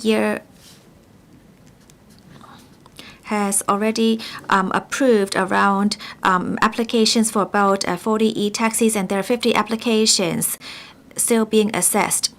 13 of such new taxis have already completed their taxi registration, and license has already been issued, and 3 of them are already now on the road. In the first half of the year, we have already set out the roadmap for green transformation, as in how we can achieve the target of zero emissions by 2025. Please allow us with more time. We would, of course, update members at a later date on the progress. For public buses, we also face with many different challenges. At the moment, there is not any model that can meet the demand of being on the road for the entire day. We do need to identify suitable models. We have already earmarked 80 million to roll out the pilot scheme for electric PLBs. The scheme would provide subsidy for trial of about 30 electric PLBs on various routes for about 12 months. And we would also test out different models of ePLBs and quick charging facilities. Earlier on, we have already promulgated the roadmap on electric vehicles and have also consulted on the scheme on rolling out ePLBs.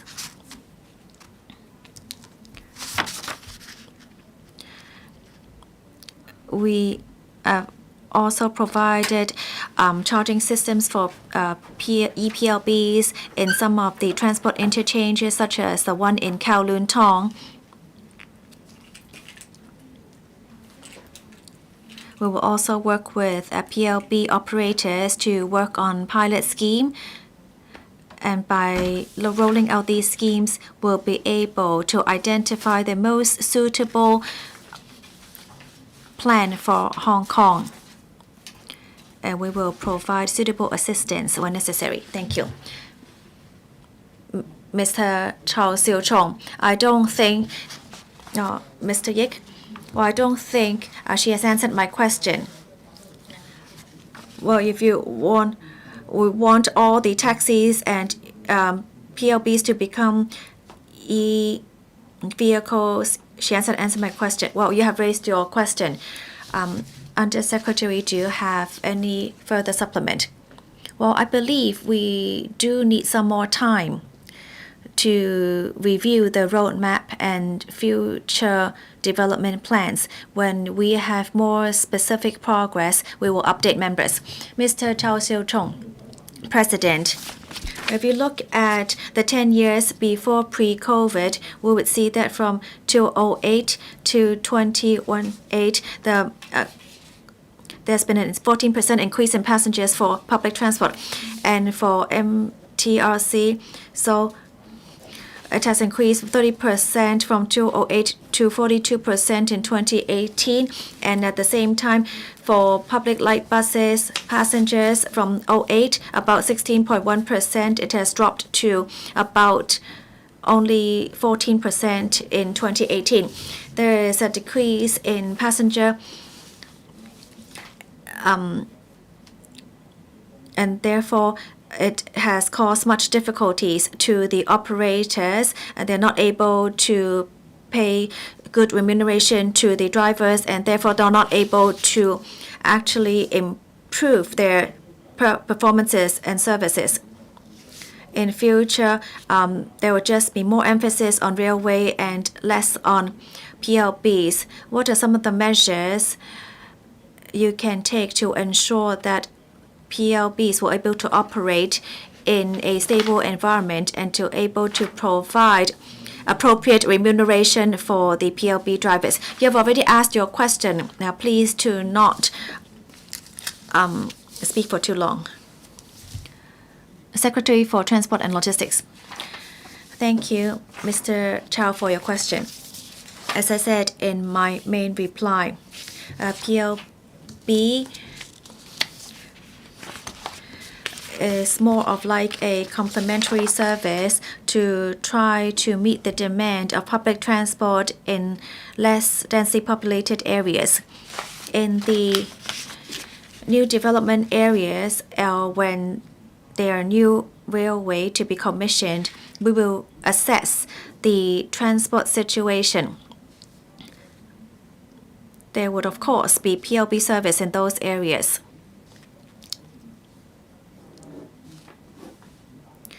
We'll be able to see an increase in passengers in new areas. We have always been taking a multi-pronged approach to assist the PLB sector. For designated PLBs, they can actually apply to the TD to adjust the fares based on the demand. In 2022, the TD has already reviewed the internal process and has streamlined the applications for fare adjustment. The TD in the third 3 quarters of 2023 have approved the fare increase of 170 PLB routes, and we have also seen actually improvement of the various routes, and to ensure that PLBs could be more competitive to attract more passengers. In October of 2022, there's actually real-time information for the designated PLBs, and passengers can actually use the mobile app to view the real-time information of such PLBs. This can also attract more passengers to take PLBs instead. PLB operators can also better manage their fleet and to enhance their operating efficiency. This is my response to Mr. Chow. Thank you, President. Mr. Chen Ziu-hong. Thank you, President. So the Undersecretary said that the first round of application for the subsidy has the deadline has already passed, but then there are not that many people to apply for such a loan guarantee scheme, because even if there is a 100% loan guarantee, they would still need to spend around 200 to 400,000 to purchase EPLBs. Please ask your question. I'm just afraid that due to low enrollment, this would naturally not go ahead. Would you actually try to increase the support of the assistance so that more operators will be willing to join? Undersecretary, thank you for your question. As I said earlier, we are now rolling out pilot scheme in phases. Well, we have started with Kwun Tong and Suffolk Road on Kowloon Tong. So these are two of our trial transport interchanges. So the application deadline was on November 17, and we received 4 applications. And we will provide a subsidy of 80% of the price of each EPLB on trial under the pilot scheme. So it can reach a maximum of 10% of the total PLB fleet. Well, every time we complete an application, we hope that we'll be able to push forward the trial as soon as possible. We're thinking of starting the trial in the first quarter of 2024. We maintain an active communication with the sector to listen to their views. In future, when we roll out new schemes, we would also consider those that would be suitable for Hong Kong. Thank you. The fourth question, the Honourable Chu Kwok Kang. Thank you, President. It has been recently reported that students were found to be playing with carrot knives or nasal snorting energy bars, which are popular on the mainland during non-lesson time. Although these toys are packaged as new stress-relieving toys, they in fact carry potential hazards. For instance, wielding carrot knives can cause injuries to others, and some packaging even bear violence inciting expressions such as "stab whoever you like" or you dislike. As for nasal snorting energy bars, they contain essential oils of unknown composition, and their twin tube design can cause children to mistakenly stick the tubes into their nostrils, damaging their nasal mucosa and nervous system. These toys are already available in Hong Kong and sometimes at stationery shops.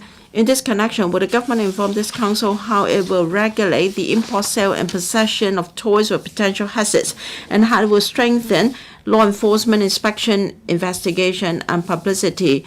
2, whether it will consider reviewing the Toys and Children's Product Safety Ordinance, as well as updating relevant definitions and provisions therein in the light of the emergence of toys with potential hazards. If so, of the details, if not the reasons for that. And 3, how the Education Bureau will step up parent education as regards the safety of new toys, and whether it will provide schools with guidelines on the prevention of such stress-relieving toys with potential hazards to be available in schools. Secretary for Commerce and Economic Development. President, having consulted the Education Bureau, our consolidated reply to various parts of the question is as follows. The government attaches great importance to the safety of toys and children's products and has enacted the Toys and Children's Product Safety Ordinance, CAP 424, to regulate the manufacture, import, and supply of toys and children's products for local consumption. The ordinance sets out the statutory safety standards of toys and children's products and stipulates that a person must not manufacture, import, or supply a toy unless the toy complies with all the applicable requirements contained in one of the toy standards specified in Schedule 1 to the ordinance. A person who contravenes This provision is liable to a maximum penalty of imprisonment for 1 year and a fine of $100,000 on first conviction, and is liable to a maximum penalty of imprisonment for 2 years and a fine of $500,000 on subsequent conviction. The safety standards set out in the ordinance are international standards or standards adopted by major economies. The government keeps in view any updates or amendments to the safety standards so as to amend the schedules to the ordinance on an annual basis to update the safety standards applicable to toys and children's products supplied in Hong Kong, ensuring that the standards are up to date and operationally feasible. The last update came into operation on August 1st this year. As regards the amendments for next year, we just launched a public consultation on December 1st on proposed updates of the safety standards applicable to toys and 6 classes of children's products. We plan to present the amendments to the Council in the first quarter of next year. Moreover, the Toys and Children's Product Safety Additional Safety Standards or Requirements Regulation, or the regulation, stipulates that a toy supplied in Hong Kong must comply with additional safety standards or requirements for toys supplied in Hong Kong, including the carrying of identification markings, that is, the full name and address of the manufacturer, importer, or supplier, and bilingual warnings or cautions with respect to the safekeeping, use, consumption, or disposal applicable to the toy, and the compliance with the requirements on concentration of phthalates contained in a toy. As the enforcement agency of the ordinance, the Customs and Excise Department proactively conducts surveillance in the market and online shopping platforms. Based on risk assessment, the department will test purchase different toys and children's products and pass them to the government laboratory for safety tests. Besides, the department also acts on complaints received in cases referred from other government departments or organizations and take appropriate enforcement action based on facts and evidence. In addition, the department will actively follow up on information about suspected and safe toys and children's products obtained from different sources, such as the media, and measures taken by the mainland and overseas against certain toys and children's products, and information about safety issued by law enforcement agencies and institutions of product safety outside Hong Kong. During the 3-year period from 2021 to the end of November this year, the CNED received 67 complaints in relation to toys or children's products, conducted more than 5,200 surveillance visits or spot checks, and investigated 88 cases. During the period, CNED prosecuted individuals or companies involved in 12 cases. All defendants, including 9 persons and 3 companies, were convicted and fined by the court with an amount ranging from $3,000 to $32,000. The toys involved were lanterns, toy guns, wooden letter puzzles, plastic beads, squeeze toys, magnetic toy beads, joint mats, and toy gun sets, etc. Furthermore, CNED issued 20 prohibition notices to prohibit related persons from supplying products that were believed to be unsafe for a specified period of time, and issued 97 warning letters. Meanwhile, CNED also conducted 24 bliss checks at boundary control points to combat the import of unsafe toys and children's products into Hong Kong. In addition to that, the CNED carries out compliance promotion to traders to help them to understand the relevant requirements of the ordinance. With regard to publicity and education, the CNED organizes toys and children's product safety talks and distributes pamphlets about the ordinance to students and parents, introduces and shares safety information of toys and children's products to ensure their safety. Regarding school education, EDB supports homeschool cooperation and promotes parent education through schools. Parents are responsible for the protection and upbringing of their children to cultivate proper values and foster whole person development. Parents are helped to acquire the necessary parenting knowledge and skills in a systematic manner. The EDB has put in place curriculum frameworks on parent education for kindergartens, primary schools, and secondary schools by phases since 2021. The curriculum frameworks point out that Parents should provide a safe and supportive family environment for their children, cultivate their children's self-management skills, good character and positive attitudes, encourage them to adopt a healthy lifestyle. Besides, EDB disseminates important messages on supporting physical and psychological development of students through the one-stop parent education website, Smart ParentNet. Its Facebook and Instagram pages and YouTube channel will continue to provide parents with diverse education resources and support so that they can master parenting knowledge and skills for promoting children's whole person development. The EDB has provided schools with guidelines and reminded them to cultivate a safe and orderly learning environment for students.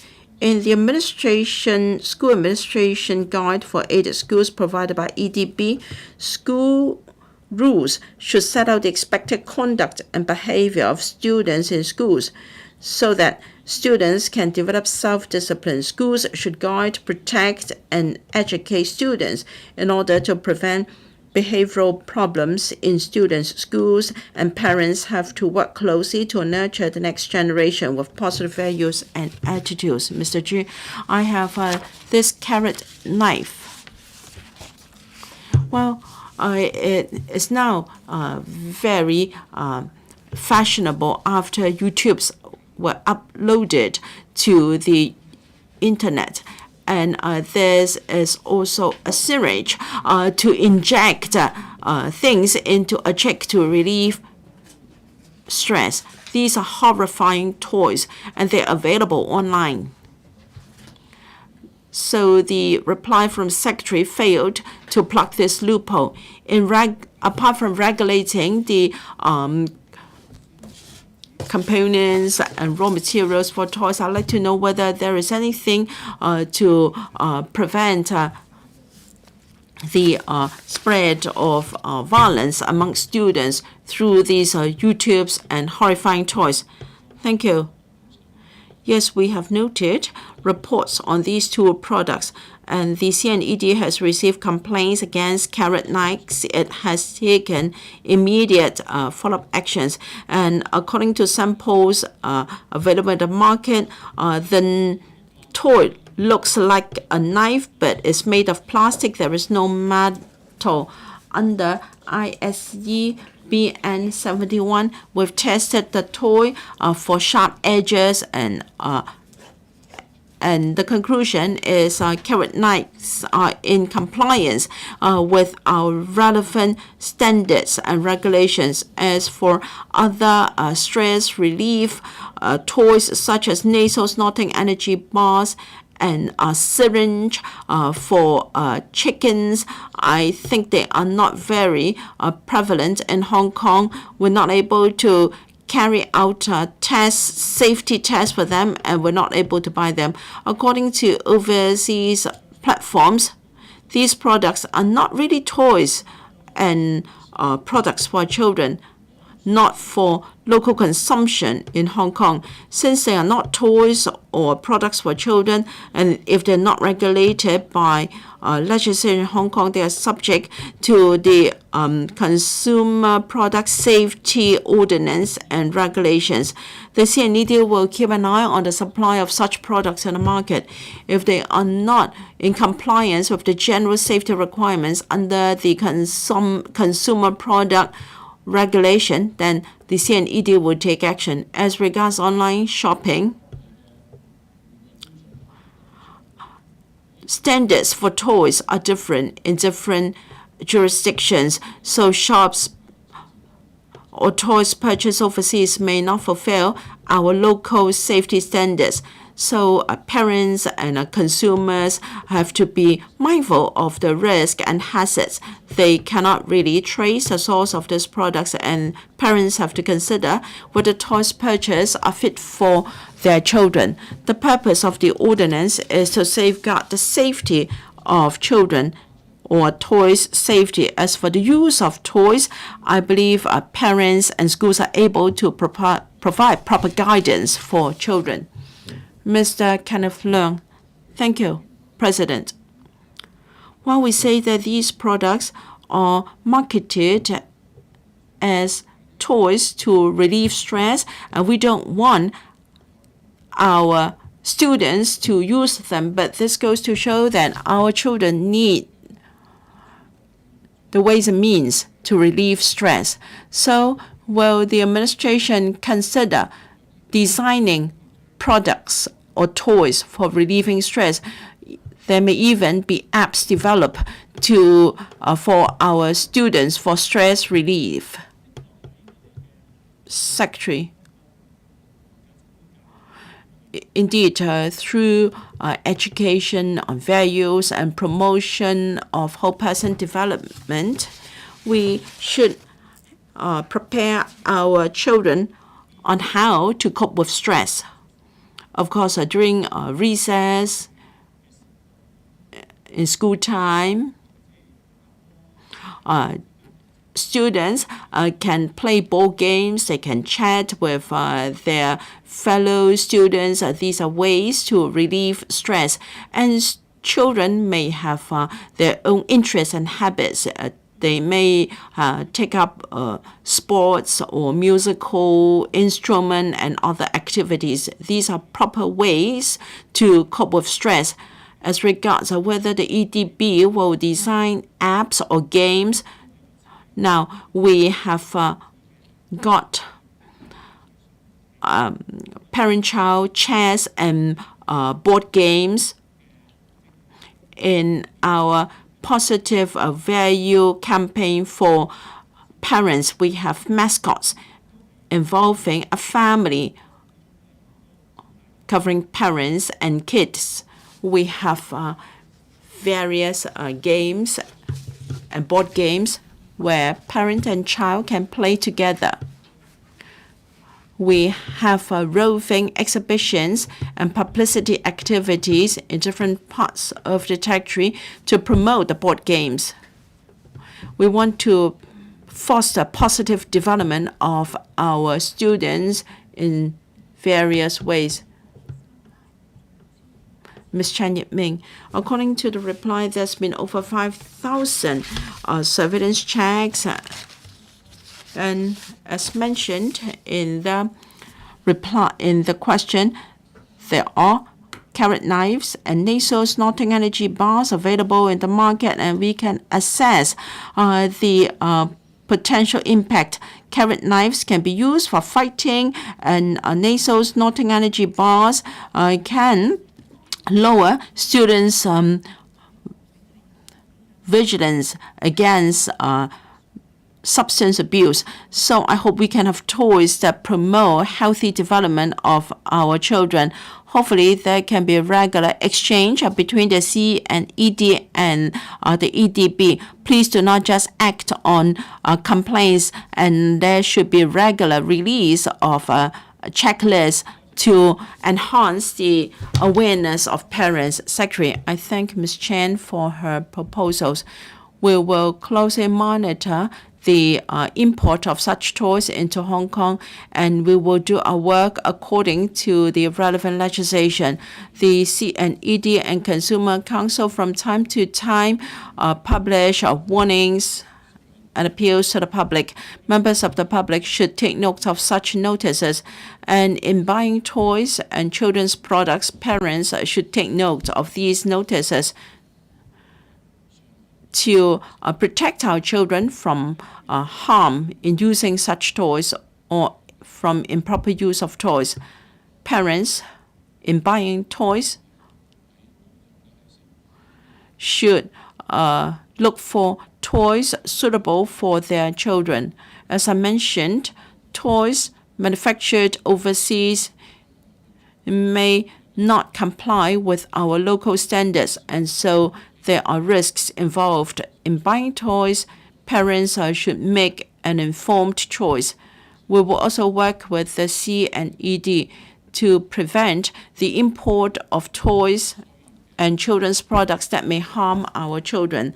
The CNED will carry out inspections, surveillance checks to stop the flow of such toys into Hong Kong. They should not be available for sale in here. Mr. Dennis Leung, in the main reply of the Secretary, he only focused on the relevant legislation, but the government should look at it from another perspective. Are these toys hazardous and harmful to our children and adolescents, so that the government can take preventive measures, because children can imitate things easily. Today, a child may be playing a plastic knife, and tomorrow he may escalate, and we want to prevent tragedies. Will the government adopt measures to prevent tragedies? Secretary. Now, let me address this question from the perspective of education. As mentioned by Mr. Yao, time and again, parents have to be careful in choosing toys for their children. In parents' education, we do tell parents that they have every responsibility to protect and nurture their children. It's important that children have positive values. It's true that children are good at imitation. If they play with toys with rather undesirable values, even though it's perfectly safe, that may not be a suitable toy. So we are going to work on the following parenting aspect. We will invite experts to share with parents how to choose the right toys for their children. This will be part of our parent education plan. We will continue to promote homeschool cooperation in helping students to build up positive value. Thank you. Ms. Yong Hoi-Yan, we have to protect our children on all fronts. Unscrupulous merchants may use toys, may market weapons or harmful weapons under pretext of providing toys to children. So we may want to take it up with online shopping traders. They have the duty to check these products. They have to ensure that toys would not be sold under the guise, weapons will not be sold under the guise of toys. Secretary, well, we have liaison with other economies. There is exchange of information if there are hazardous toys available in the market. And we will also test toys in accordance with local regulations and international standards. In the products mentioned by members, the CNED will find these products as soon as possible and carry out tests.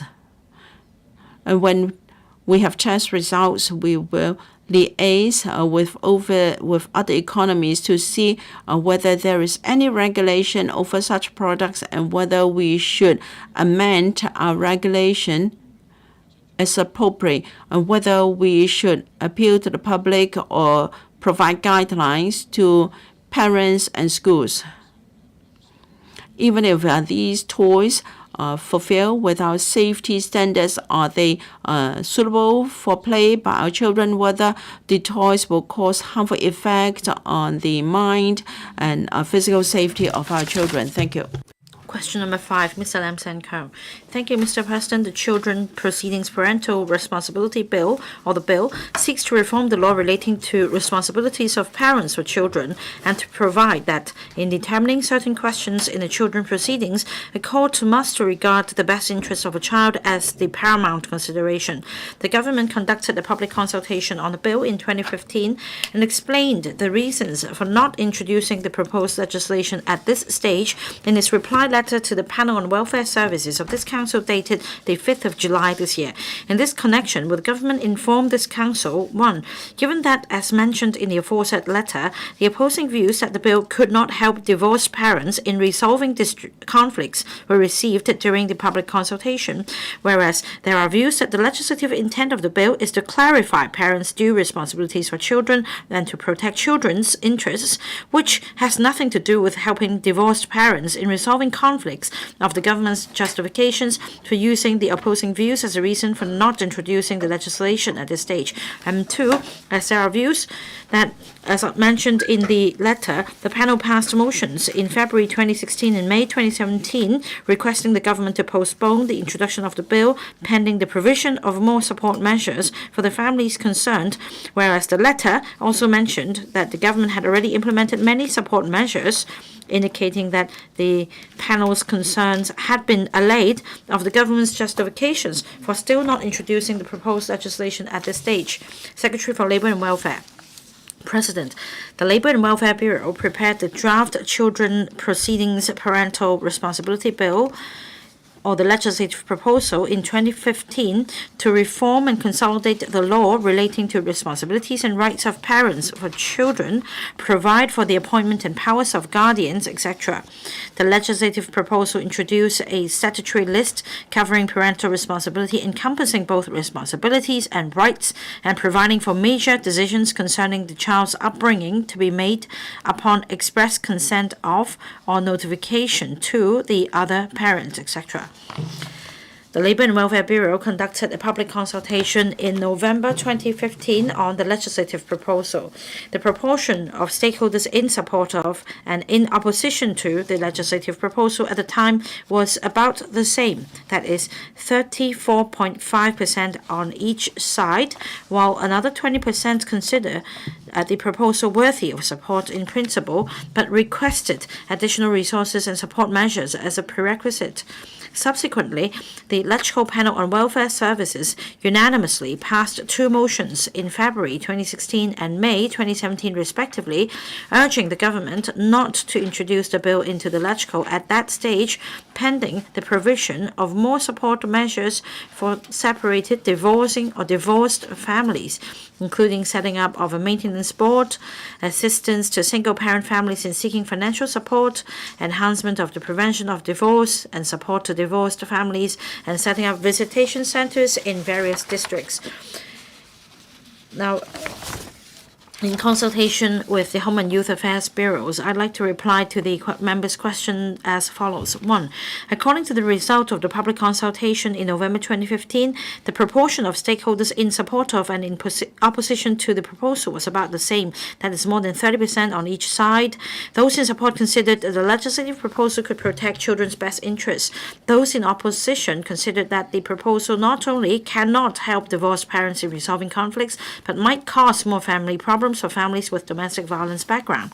Single-parent groups were also concerned that the new requirement for obtaining the other party's consent or giving notification on major decisions would be taken advantage of by the troublemaking party with malicious intent to obstruct and harass their spouse, causing distress to the child and hence undermining the interests of the child. Afterwards, some representatives of groups from the social welfare sector, maintenance concern groups, single-parent groups, and women groups requested the government to first deal with issues of support services for separated or divorced families and default in maintenance payment before proceeding with legislation. The Bureau has always considered that enhancing the law relating to the parental responsibilities and rights on the upbringing of children would help safeguard the interests of children. Considering the views of stakeholders and the panel, the Labour and Welfare Bureau considers that priority should be accorded to promoting the concept of continuing parental responsibility towards children even after divorce, strengthening co-parenting counseling and parenting coordination service, as well as providing a children contact service, so that the legislative proposal should only put forward again when the society has a clearer consensus. 2. Considering the views of the stakeholders and the welfare panel's position, the Social Welfare Department has implemented a series of support measures in recent years To strengthen co-parenting support services for separated or divorced families, including separated, divorcing, or divorced parents and their children, the government increased resources to set up 5 specialized co-parenting support centers in 2019, providing one-stop specialized services for them, including co-parenting counseling, parenting coordination service, parenting groups or programs, and child contact service, so as to assist these parents in carrying out parental responsibilities under the child-focused principles, strengthening parent-child connection, providing support to children affected by the divorce or separation and family change to promote their healthy development and physically and mentally. The 65 integrated family service centers, IFSCs, and 2 integrated service centers also provide a spectrum of preventive, supportive, and remedial services for needy families. In addition, to foster community awareness of the well-being of children of separated, divorced families and promote the message of co-parenting, the department has adopted a multi-pronged approach and enhanced public education and publicity at various platforms, including the dedicated website of Parenthood Goes On, the publication of reference materials on joint parental responsibility, and dissemination of latest information on relevant groups and programs for separated, divorced parents and their children in districts. Meanwhile, the government is committed to improving the effectiveness of the system for collecting maintenance and enforcing maintenance orders. Over the years, a series of improvement measures has been implemented to facilitate the recovery of maintenance payments, as well as publicity and education on related issues. The government also keeps exploring feasible measures to help those who are in arrears with maintenance payments. In this regard, the government will launch through the Community Care Fund a maintenance mediation pilot scheme to assist the parties concerned to resolve disputes through mediation. In addition, the government will continue to collect statistics concerning maintenance so as to better consider the future work direction. To keep abreast of the latest views of stakeholders, in particular, the aforementioned stakeholders who had concerns about the legislative proposal at the time, Social Welfare Department would collect the views of service users through the specialized co-parenting centers and IFSCs for the government to consider whether there is sufficient consensus to put forward the proposal again, and if so, the appropriate timing. Mr. Ambrose Lam, President. Now, as you can see, the government has done a lot, and I acknowledge the effort, but I think the question hasn't been answered. I need to take it up further in relation to the Children Proceedings Parental Responsibility Bill. It has the support of LRC, the 2 legal professional bodies, electrical members, and the community. But in 2015, after the LRC put forward recommendations, 18 years has passed and the legislation has still not yet been enacted. Now, Secretary, can you share your views on this matter? Secretary. Thank you, Mr. Ambrose Lam, for the questions. At the time,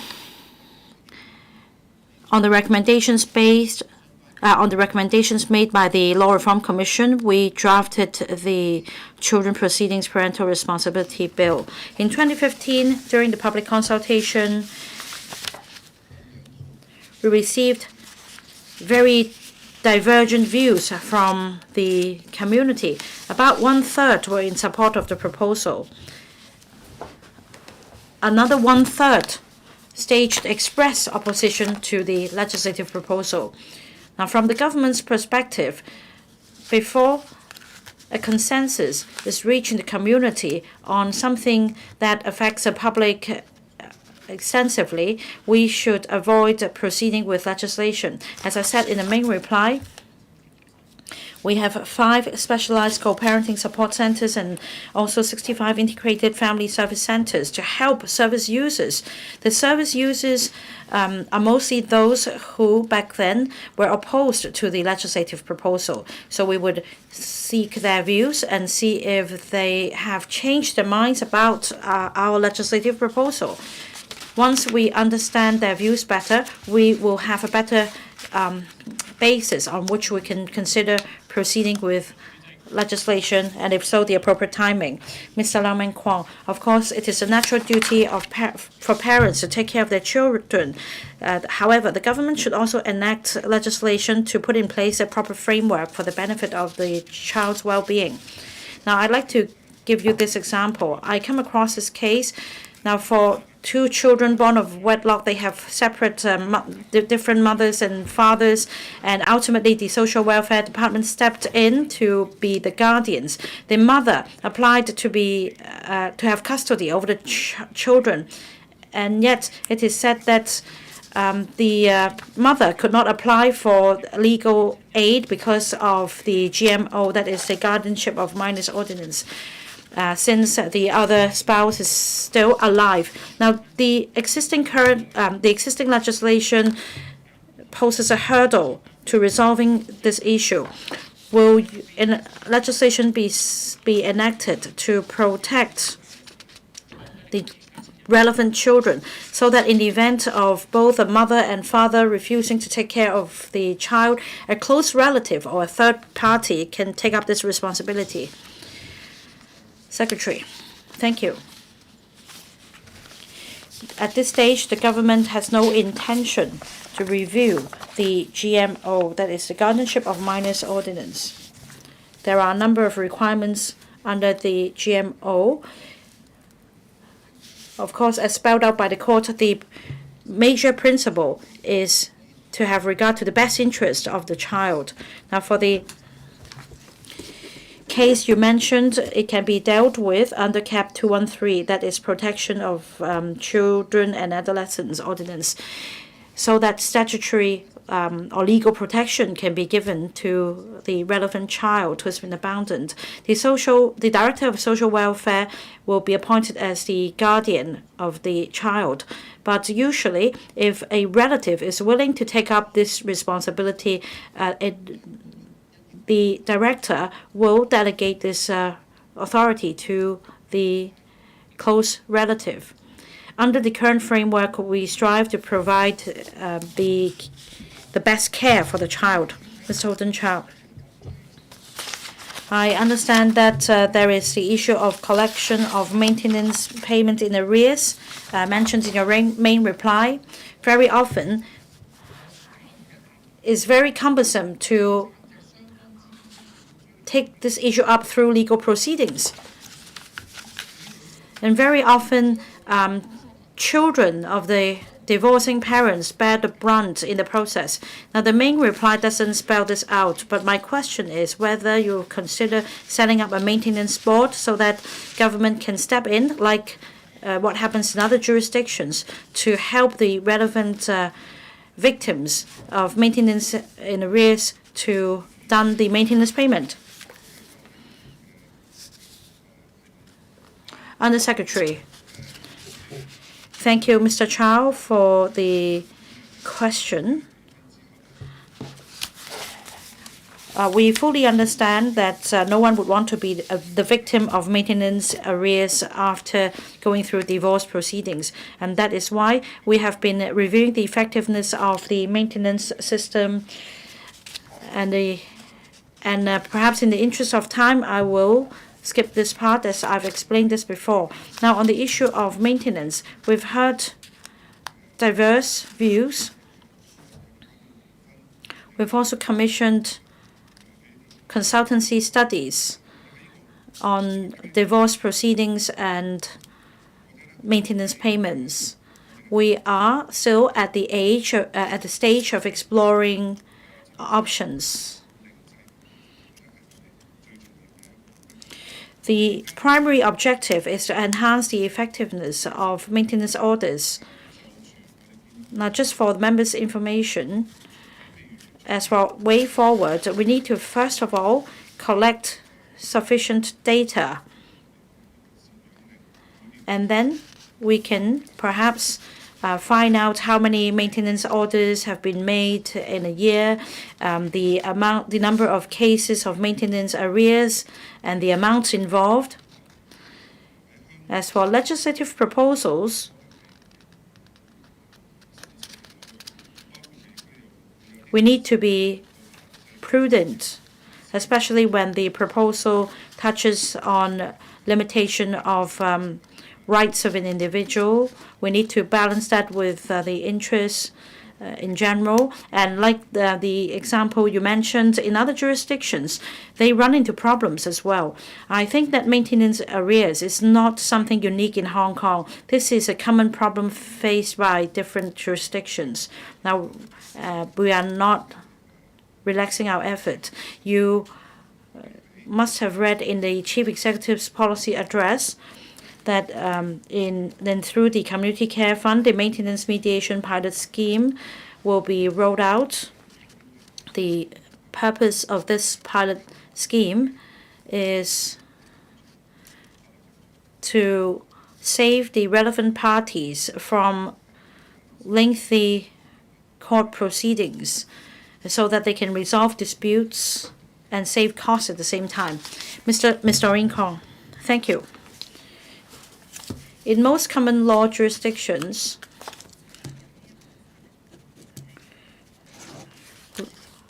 either legislation or reforms have been put in place to revamp the family law system or to introduce the concept of parent responsibility. Now, if Hong Kong government continues to delay its progress in this regard, will we be lagging behind other common law jurisdictions, especially in terms of family law in these common law jurisdictions? Secretary. Thank you. Indeed, in common law jurisdictions, especially in the western side of the world, they have revamped the family law system. The Law Reform Commission and the Labor and Welfare Bureau at the time prepared the draft bill. But as explained in the main reply, when we put forward this legislative proposal, we were met with opposition from 30% or more of those who gave us views. So we think that we should be careful in collecting more views, especially since 2019. We've set up 5 specialized co-parenting support centers. We also have 65 integrated family service centers. Through these centers, we strive to contact these service users again, especially those who were in opposition to the proposal, and see whether they have changed their mind about the proposal so that we can drive at a consensus. Now, in other jurisdictions, legislation might have been enacted. There may be merits in their systems. But in our society, we need to first allay the opposing views and concerns before we can move forward. Mr. Bill Tang. Thank you, President.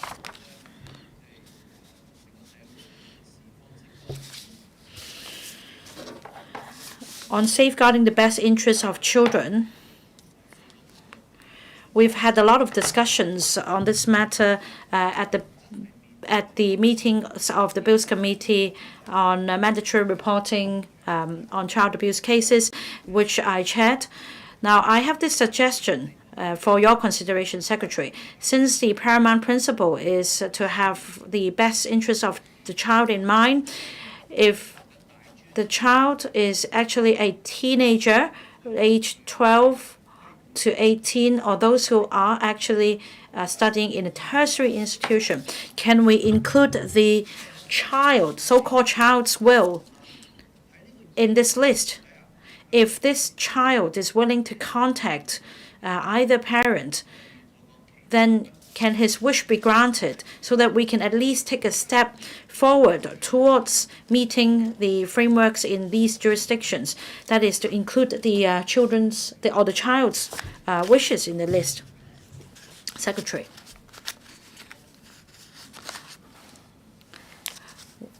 As we discussed with stakeholders, we considered whether adjustments could be made to the proposal to allay their concerns. Now, some 30% of respondents were opposed to the legislative proposal during the public consultation in 2015. They were particularly concerned about domestic violence cases.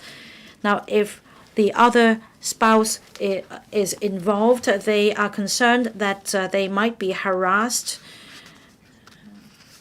thereby undermining the interest of the child. So we have to allay their concerns. If we are to make any change to the existing legislation, we need to address the concerns of these women, especially in the grassroots sector.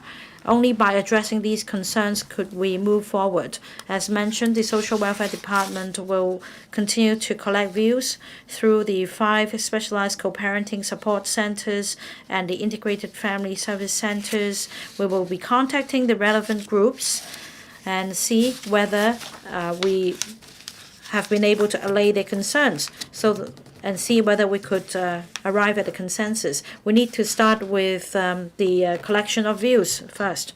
Ms. Eunice Yong.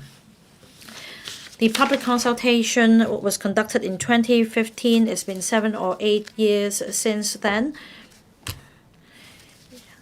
In other jurisdictions, the parental responsibility model has been put in place for a number of years. The model has been subject to reviews as well.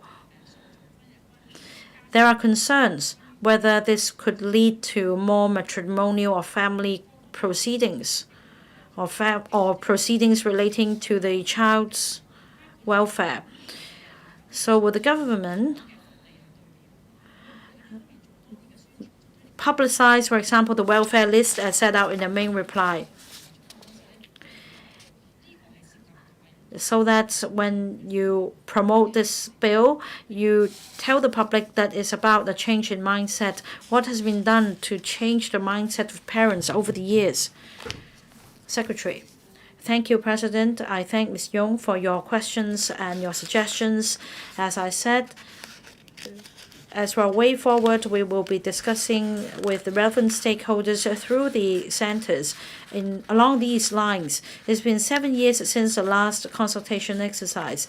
Meanwhile, we should perhaps make reference to overseas experience to see whether the concerns can be addressed. Right now, I can't tell you a definite answer. We need to first gauge the public's views before deciding our next step.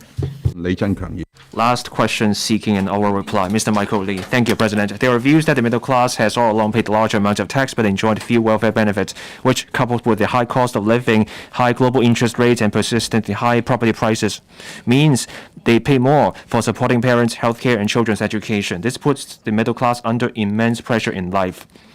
In this connection, will the government inform this council? 1. Whether it will set up a commission on the affairs of the middle class to fully review the policies and measures about the middle class, and to put forward concrete and comprehensive strategies in a focused manner so as to ease the burden on middle-class families in life. If so, of the details; if not, the reasons for that. 2. Whether it has considered introducing tax allowance for children's educational expenses to ease the burden on the middle class. If so, of the details; if not, the reasons for that. And 3. As it is learned that retired middle-class seniors, especially retired civil servants and professionals, often live solely on their savings and do not qualify for the government's cash benefits for the elderly other than the old age allowance or the old age living allowance, which is subject to an asset test. Whether the government has considered enhancing the support for middle-class seniors. If so, of the details; if not, the reasons for that. Secretary for Financial Services and the Treasury. Thank you, President. First of all, I thank Mr. Michael Lee for his question, which allows me to respond on behalf of the government to an issue of public concern, and this is how to support the middle class. Having consulted the Labor and Welfare Bureau and the Civil Service Bureau, we give a consolidated reply as follows. As mentioned by the Chief Executive in his 2023 policy address, the government aims to create a vibrant economy for a caring community, making Hong Kong a better place for different social groups. The government will continue to strengthen the economy and improve people's livelihood through various policy measures, supporting Hong Kong's pursuit of high-quality development and enhancing Hong Kong people's quality of life. All these measures will also benefit the middle class. The middle class is a generic term with no universal definition. On the one hand, the term can generally refer to one's economic background, academic qualification, income, or asset level. On the other hand, it may also reflect one's lifestyle and values. Since there is no objective criterion to define middle-class individuals or households, it is hard to devise targeted policy measures to meet their specific needs. However, this does not mean that the government ignores the needs of the middle class. The government consults extensively during the preparation of the policy address and the budget every year. The public may express their views through these channels, thus allowing us to fully consider different voices and formulate appropriate measures to respond to the needs of different groups in society. The consultation exercise for the 2024-25 budget has just been launched, and we are more than willing to listen to suggestions from members and the public in this respect. On supporting middle-class people, one idea we often hear is that the government should reduce the tax burden on middle-class individuals as much as possible. When considering whether to adjust recurrent tax measures, such as new allowance or deduction items, we must carefully examine the impact of such proposals on public finance and whether they are in line with the simple and fair principles of our tax regime, so as to strike a balance between reducing the tax burden of taxpayers and maintaining healthy public finance. In fact, Hong Kong has all along maintained a simple and low tax regime.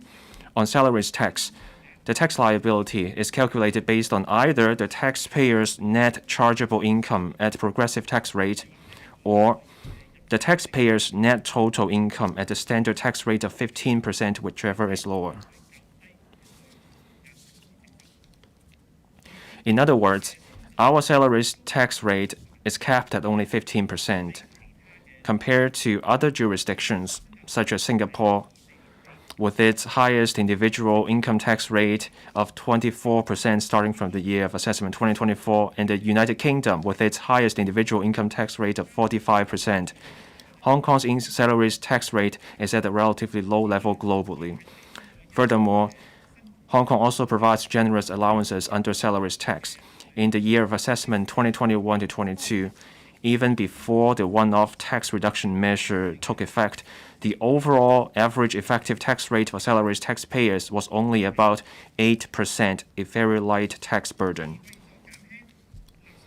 To ease the burden on taxpayers in supporting their children, the government has increased the basic child allowance and the additional child allowance for each child born during the year of assessment from $120,000 to $130,000 starting from the year of assessment 2023 to 24, as proposed in the 2023 to 24 budget. On educational expenses for children, it was announced in the 2019 policy address that the student grant would be regularized starting from the 2020 to 21 school year, with secondary day school, primary school, and kindergarten students each eligible for an annual grant of $2,500. In addition, the government has over the years also rolled out timely one-off relief measures under the budget, such as reducing taxpayers' salaries tax and tax under personal assessment, providing rate concession, paying the examination fees for school candidates sitting the Hong Kong Diploma of Secondary Education examination, etc. All these measures have helped ease the tax burden on the middle class and other taxpayers. Besides, I must point out that the government runs a non-contributory social security system to provide suitable cash assistance for the needy, comprising the Comprehensive Social Security Assistance Scheme and the Social Security Allowance Scheme, which includes the Old Age Living Allowance, Old Age Allowance, and Disability Allowance. Currently, about 1.24 million, or more than 70% of Hong Kong elderly people aged 65 or above, are Social Security recipients. Most of the cash assistance schemes are means-tested, in line with their aims of assisting those persons in need of financial support. Retired civil servants are also eligible for retirement benefit as set out in their terms of appointment. While we understand members' concerns about the retired middle-class elderly, the government also has to balance the needs of different classes and ensure the proper use of public funds in policy making. In any event, the government fully recognizes the key contributions of middle-class individuals to society and understands that many people are concerned about the problems and challenges faced by the middle class. When formulating relevant policies, we will work with relevant policy bureaus to study the issues involved, carefully consider the views of members, and continue to assist middle-class individuals to overcome challenges and making more contributions to society and the economy of Hong Kong. As I mentioned earlier, the consultation exercise for the next financial year's budget has just begun. We will continue to listen to the views of various sectors of the community. Thank you, President. Mr. Michael Lee. It's surprising that the Secretary gave me such bromides in the main reply. He failed to respond to my questions. It shows the SCR government has little clue what the middle class and the sandwich class are facing. These people are just barely able to buy private flats, and they do not qualify for subsidized flats. Now we have high interest rates, high cost of living, high home prices. A study shows that for a middle-class family, the home-related expenses take up 40% of their income. For those in public rental housing, that expense makes up 12%. So grassroots family actually have more money left. For middle-class families, much of their money goes to paying for bills. They don't see a future.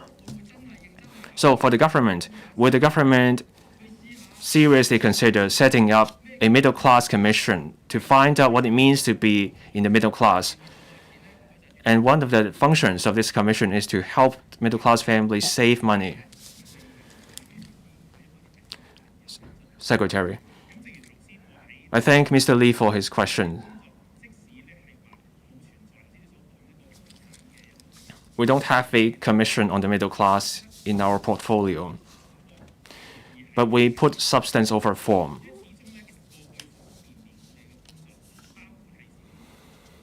In our work, in the policy address and the budget, there are measures benefiting people from different social classes, and the middle class is one of those benefiting from the measures. We need to look beyond the form. Let's look at the substance. We need to find out what the middle class wants. We looked at the definition and the situation elsewhere. What the middle class across the globe needs.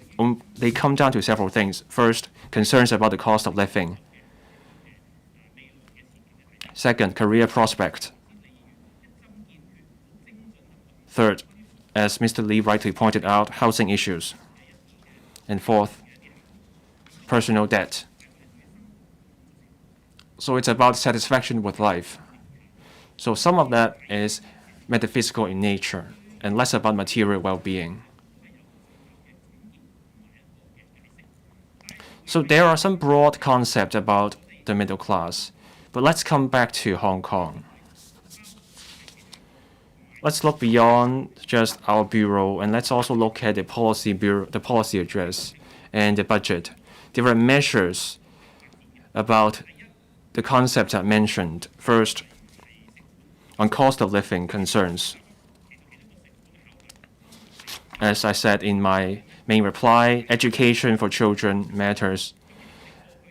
As Mr. Lee will know, as a responsible parent, the $2,500 student grant has been regularized. Second, career. This applies to not just certain sectors. We need to stimulate the economy and grow the economy. The policy address is about creating a vibrant economy. Different policy bureaus launch measures to attract talent and firms. The goal is to grow the economy and create quality jobs. The middle class will benefit in the process. Mr. Lee also identified the housing problem. There are large development projects being planned by the Housing Bureau and Development Bureau. On other occasions, we will hear more information on that. Now, the macro issues aside, what the middle class wants, let's also look at what the government offers On education, we put in vast resources into education. The middle class benefits from these measures.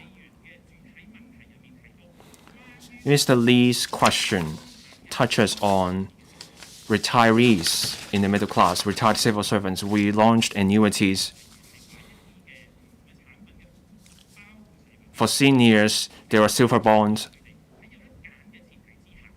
We want to give seniors more options to manage their retirement. Indeed, we don't have a commission on the middle class, but in substance, we have policies in various areas catering to the needs of different social classes, including the middle class. Professor Priscilla Leung. Deputy President, the Secretary's reply lacks focus. 10 years ago, we called for a $2 scheme for transport. The middle class told us this is the only promise delivered.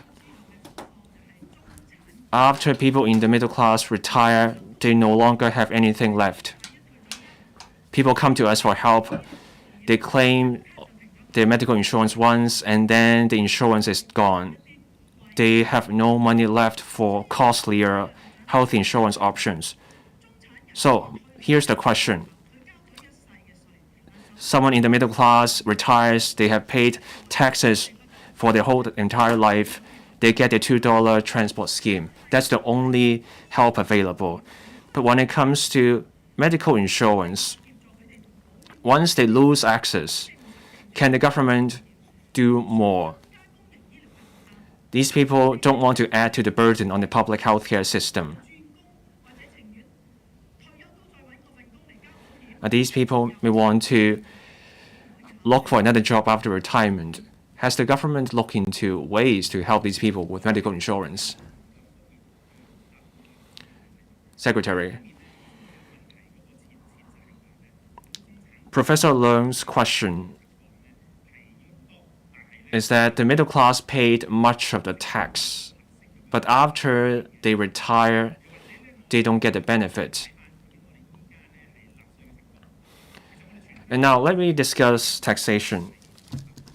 There were 3.7 million working people, less than half. That's 49% of the working population were rated as salaries taxpayers in the year of assessment 2021 to 22. So that's less than half. And let's look at the salaries taxpayers. The top 5% pay more than 58% of the salaries tax. So for salaries taxpayers, a small portion, 5%, paying nearly 60% of our salaries tax revenue. Now for those on a lower income,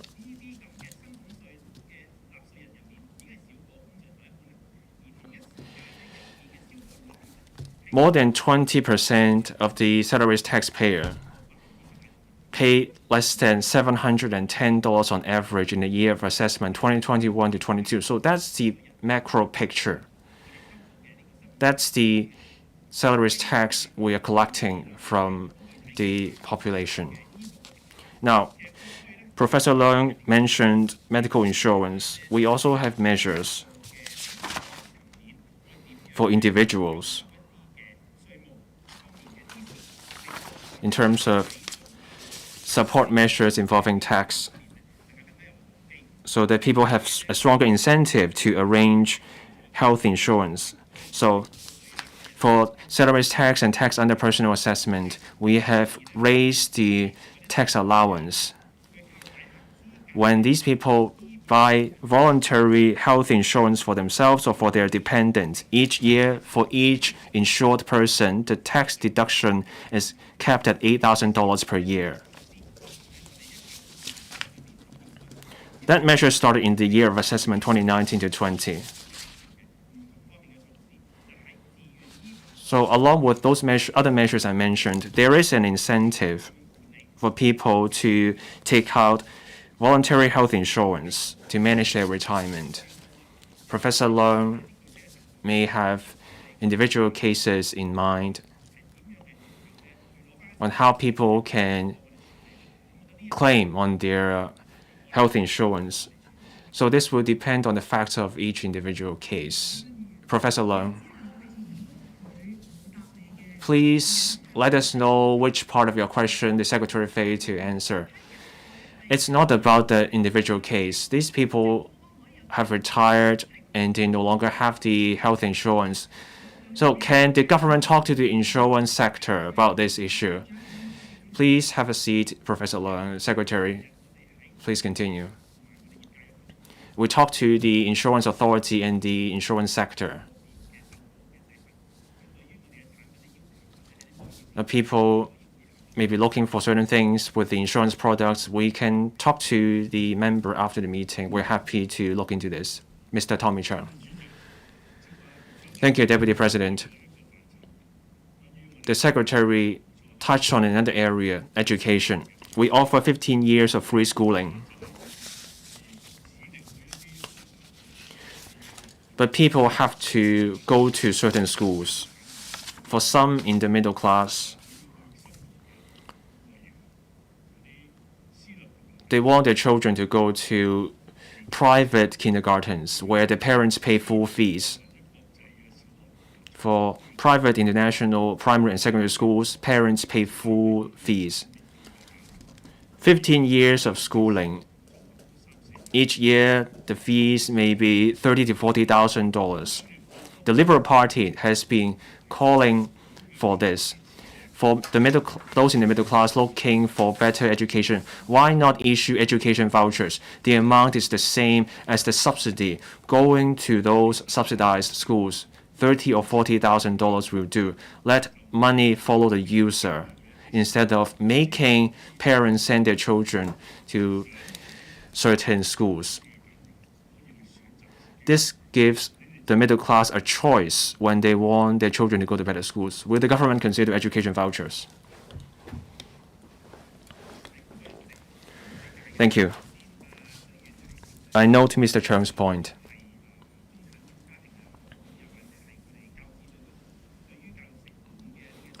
Middle-class families have concerns about the cost of education. That's why we have a range of measures. For day primary schools and kindergartens, there's the student grant. Mr. Chung also mentioned another point, the tuition fees for international schools.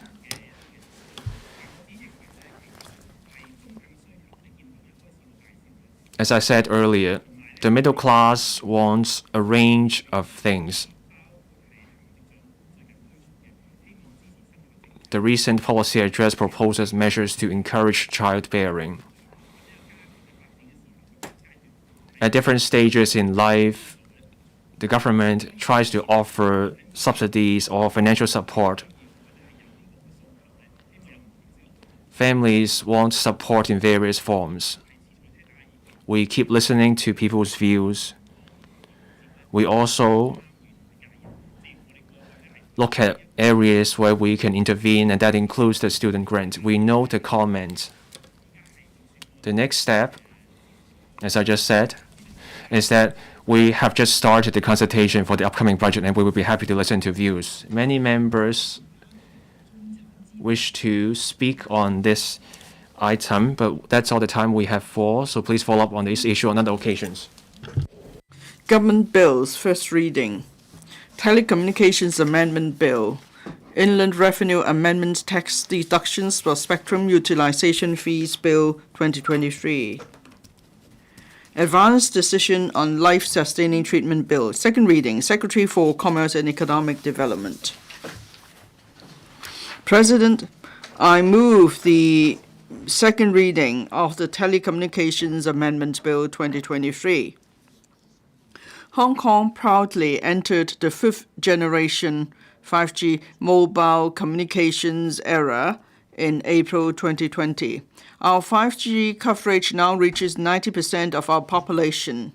5G technology supports high-speed mobile services and has the characteristics of massive connectivity, high reliability, and low latency communications. It offers vast potential for various sectors.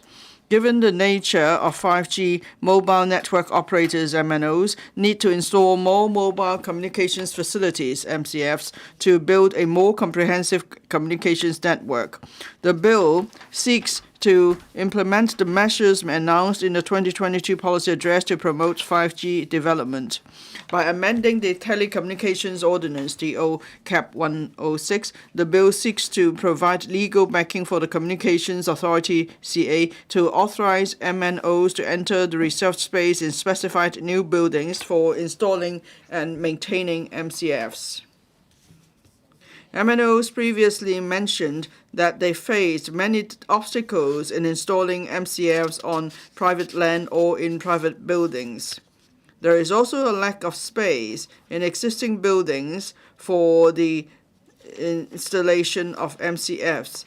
The government therefore proposes to specify in a bill that there must be reserved space in new buildings, including new commercial, industrial, and residential buildings, new guest house buildings, and redeveloped buildings, for entry by authorized MNOs to install and maintain MCFs. The proposal will align the arrangements for MNOs and fixed network operators. The reserved space will be exempted from the calculation of gross floor area.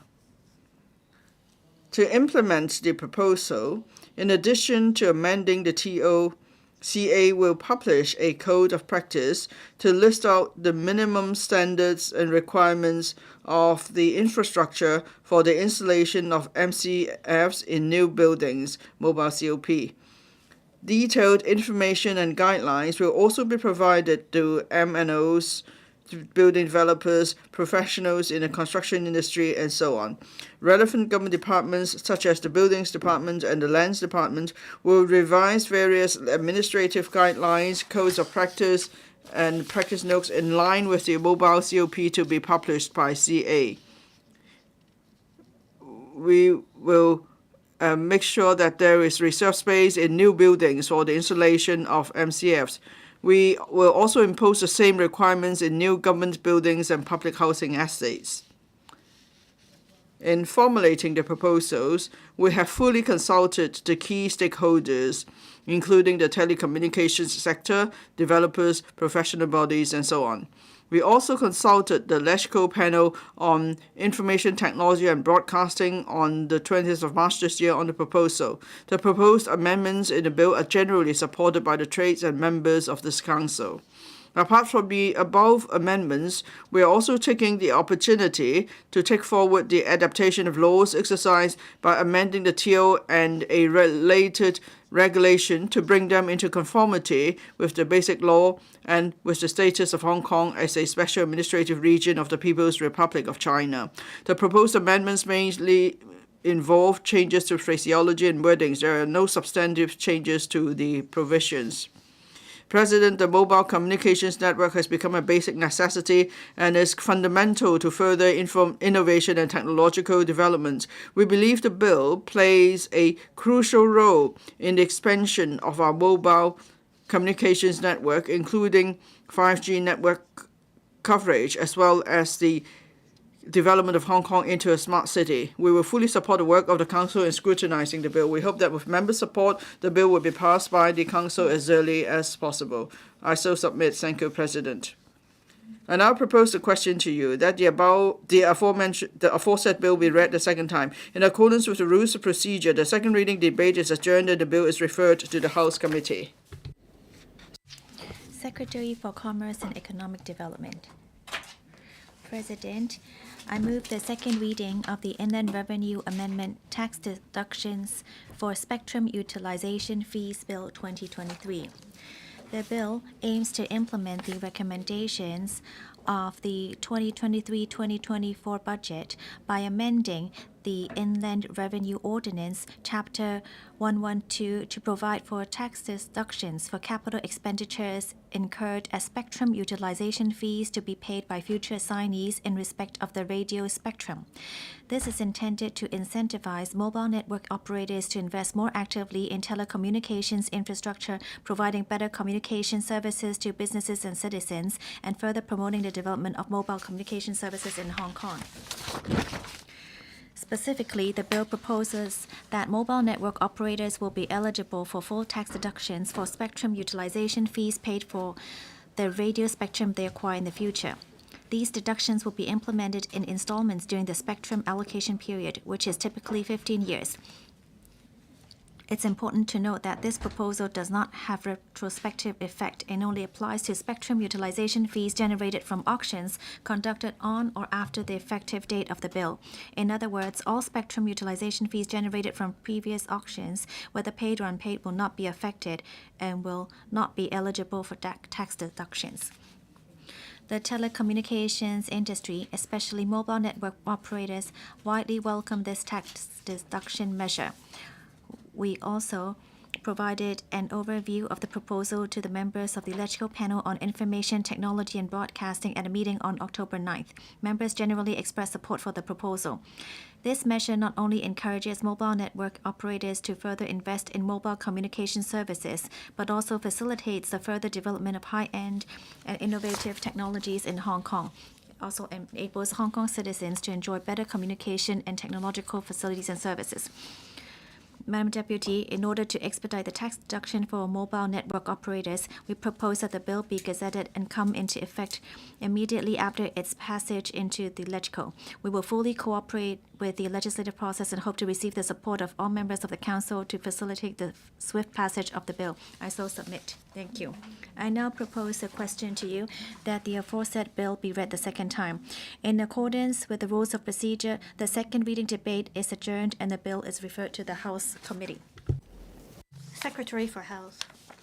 President, I move the second reading of the Advance Decision on Life-Sustaining Treatment Bill. Everyone has to experience life and death. The government's policy objective is to provide quality and holistic end-of-life care services for patients and their families.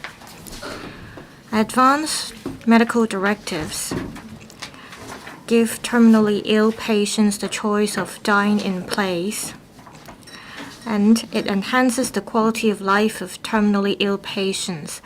These are important policy measures and constitute part of end-of-life care services. At present, the hospital authority, in accordance with the common law, allows patients to, after having thorough discussion with their family and healthcare professionals, make advance directives and reviews any prescribed life-sustaining treatments.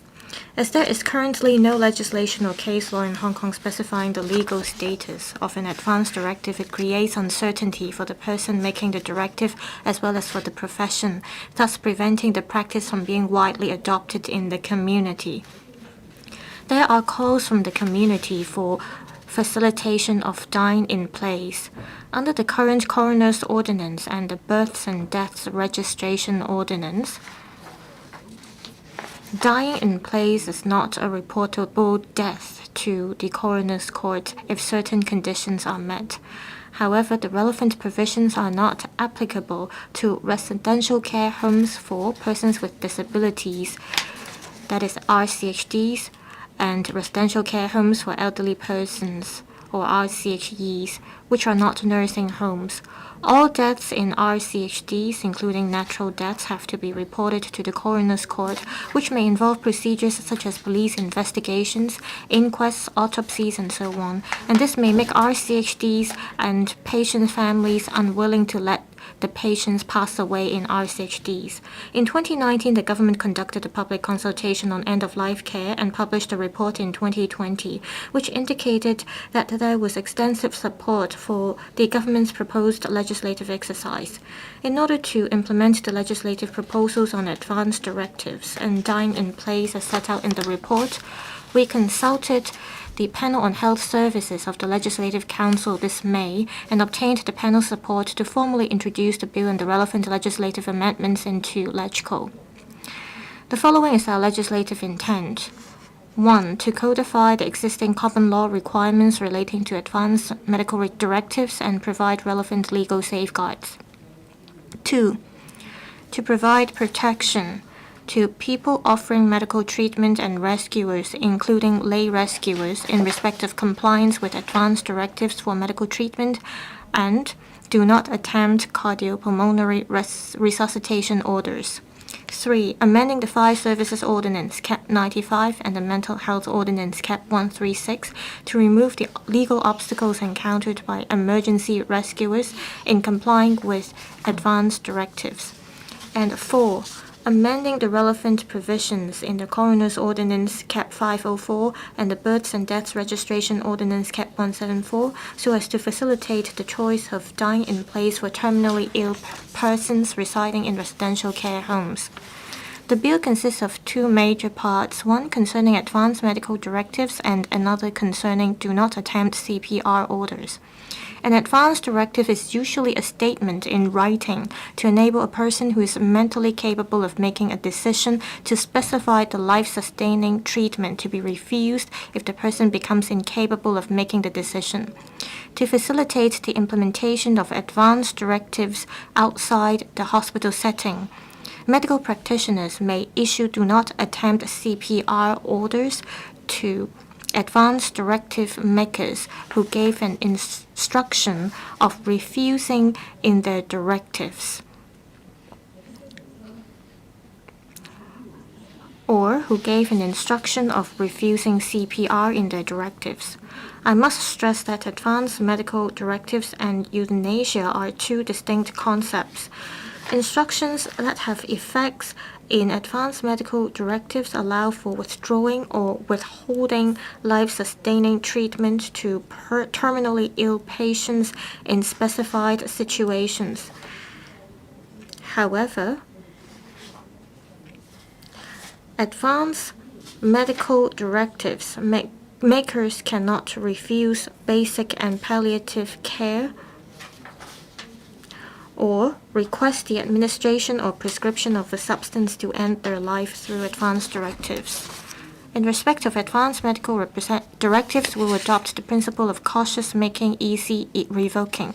The process of making a directive must be conducted in the presence of not less than 2 witnesses who meet certain criteria, one of whom must be a registered medical practitioner. The medical practitioner must be satisfied that the maker is mentally capable of deciding on a life-sustaining treatment at the time when the maker signs on the directive and has been informed of the nature of the directive as well as the effect of following each of the instructions in the directive on the maker. As for revocation, as long as the directive maker is mentally capable of deciding on a life-sustaining treatment at the time, he or she can, by verbal or written means, or by destroying the AMD, revoke the directive. The scanned copy of an advance directive can be stored in the designated electronic system as proof of its validity. Apart from using electronic means to store advance directives, we're studying the feasibility of making and revoking advance directives electronically. We'll introduce amendments at the committee stage and allow the relevant legislative provisions to take effect when the electronic system is ready to enable the full electronic route for advanced medical directives. The bill will provide legal protection, acknowledging that medical professionals and medical carers often have to make split-second decisions in rescue operations, and based on the principle of if in doubt, save life first. The bill will provide legal protection for healthcare professionals and first aid personnel, regardless of whether the rescuers have received professional training. They will not incur any liability for not performing life-sustaining treatments to a patient subject to the specified conditions. For instance, a rescuer, when performing life-saving treatment to a patient who made an advance directive or do not attempt CPR order, will not incur any civil or criminal liabilities for performing the rescue if the rescuer does not know that the patient has made an advance directive or is not aware of the existence of relevant orders, or if the rescuer honestly and reasonably believes that the directive or order made is not valid or applicable. Similarly, a rescuer will not incur liability if he fails to perform the specified treatment or CPR to a patient if he honestly and reasonably believes that the directive or order is valid and applicable. The reasonableness of the act of healthcare professionals and first aid personnel will be assessed on a case-by-case basis. In the context of an emergency, such as in cases where on-the-ground support or information is relatively limited and time is of the essence in rescue operations, the above factors will be taken into account. To facilitate the choice of dying in place, for terminally ill patients in residential care homes, the government proposes to amend the relevant provisions of the Coroner's Ordinance and the Births and Deaths Registration Ordinance. After the amendments, if a patient is diagnosed with terminal illness, dies in a residential care home, or that he had been attended to by a registered medical practitioner 14 days prior to his death, then his death is certified to be due to natural causes. Such case will not have to be reported to the coroner's court. The relevant legislative amendments will be subject to negative vetting and have been tabled at the Legislative Council meeting today. The bill will not come into operation immediately after its passage. Before the commencement of the bill, we will step up public education on end-of-life care and topics concerning life and death. We'll promote the new legislation to the public, the healthcare sector, and community-based CPR training organizations, and enhance the training and development of medical, elderly services, and emergency rescue personnel. At the same time, we'll allow sufficient time for medical institutions, relevant departments, and organizations to update their guidelines and systems and provide training to their staff before the ordinance comes into effect. The government will work with the LegCo in the scrutiny of the bill and will continue to promote measures other than legislation with a view to enhancing the quality of life of patients before their death and promote the well-being of patients' family during the serious illness of their loved ones as well as after the death of their loved ones. We hope that members will support and pass the bill and the proposed amendments to the relevant legislation. I so submit. Thank you, Deputy President. I now propose a question to you that the aforesaid bill be read the second time. In accordance with the rules of procedure, the second reading debate is adjourned and the bill is referred to the House Committee. This council resumes the second reading debate on the Inland Revenue Amendment Disposal Gained by Holder of Qualifying Equity Interest Bill 2023. Dr. So Jung-woo.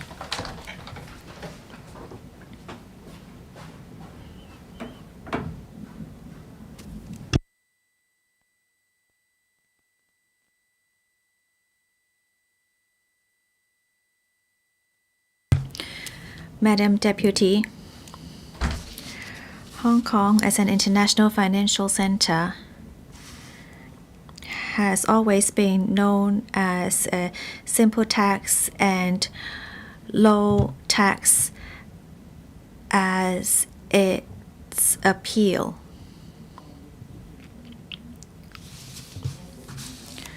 In the past,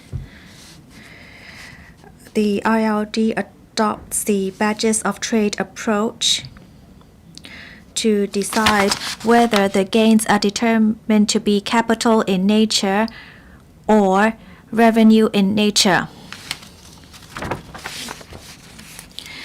The amendment this time is very easy to understand and clear, and it further lists out that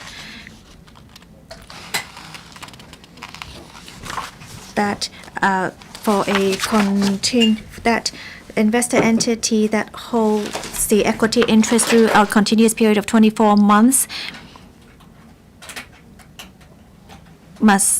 can be held during the reference period,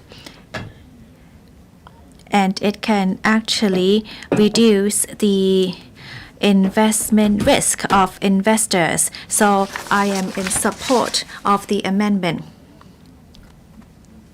I am happy to see that in preparation of this amendment, we have listened to many stakeholders, including 85 chambers of commerce, and such as looking into the 15% threshold.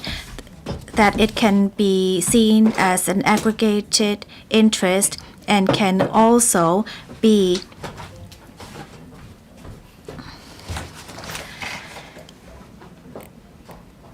comparable to other jurisdictions. It is a bit more flexible as well.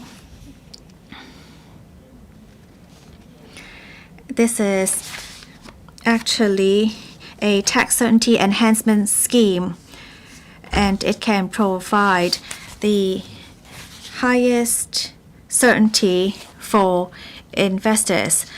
And for those who would like to apply for this, it is very simple, and those who do not wish to join would not see any detrimental effects. From 2020 to 2023,